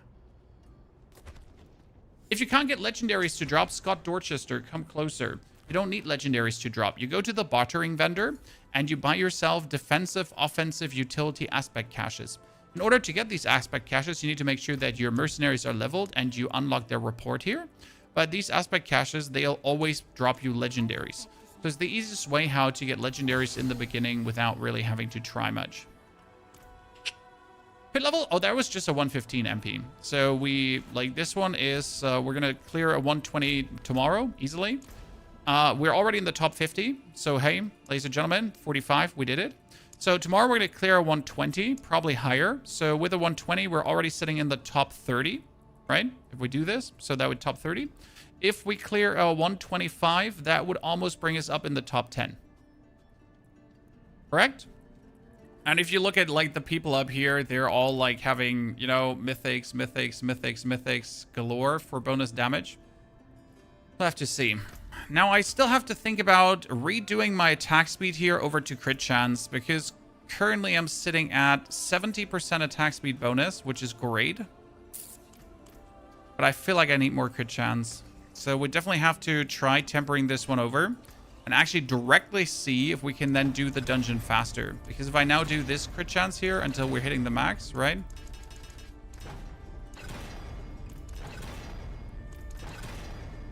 Come on.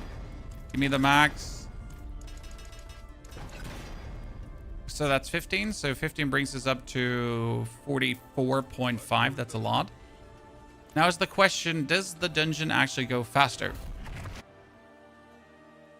Any of them running a similar build? There are Blazing Screen builds in there. At least builds that use Moloch's Flame.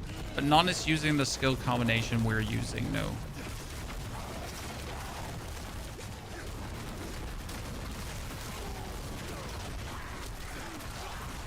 Oh, wow. Didn't mean to die there. That's okay. We're gonna take that one death as a learning session. We lost our attack speed, which is obviously annoying. But we get like crit, and I feel like more crit. I mean, you want at least 50% crit for crit to feel like really efficient, because otherwise crit just doesn't feel that efficient. But you're also just literally putting less blips in the world, right? So the question rather is, if I have less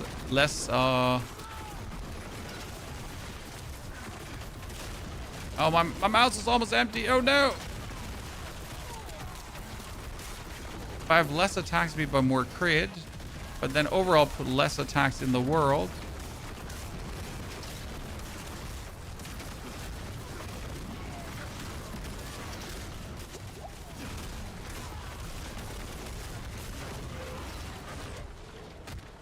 that not be better?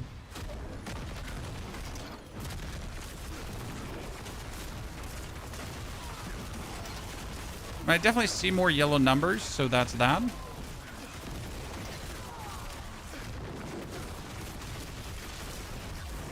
I wish I could take an aspect for crit. That would be useful. Right, if there was an aspect I could take for critical strikes. I don't think we have one. I mean, there's one for occultist. But we're not using any occult skills.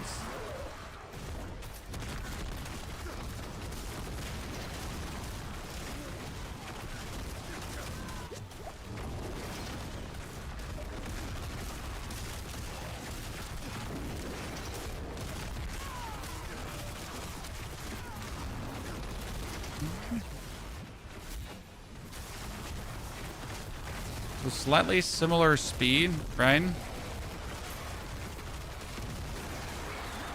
Now I would like to kind of have like a DPS meter to gauge if we do just much better, right? Overall damage dealt in the dungeon or something.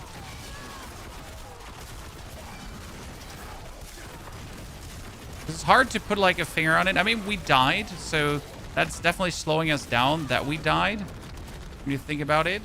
So if we take away that one death we had, I guess the more crit would have been faster. I mean, both are now a 3-minute finisher. But we say take that death away, ladies and gentlemen.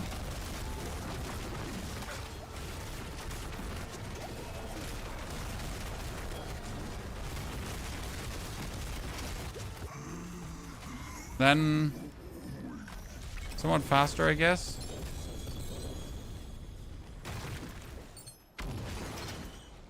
I think I would have to get rid of the fire damage multiplier for attack speed. That would be it. Okay, chat? If I now get that fire damage multiplier in my gloves, rid for attack speed, then I think we would be fine. What do you think?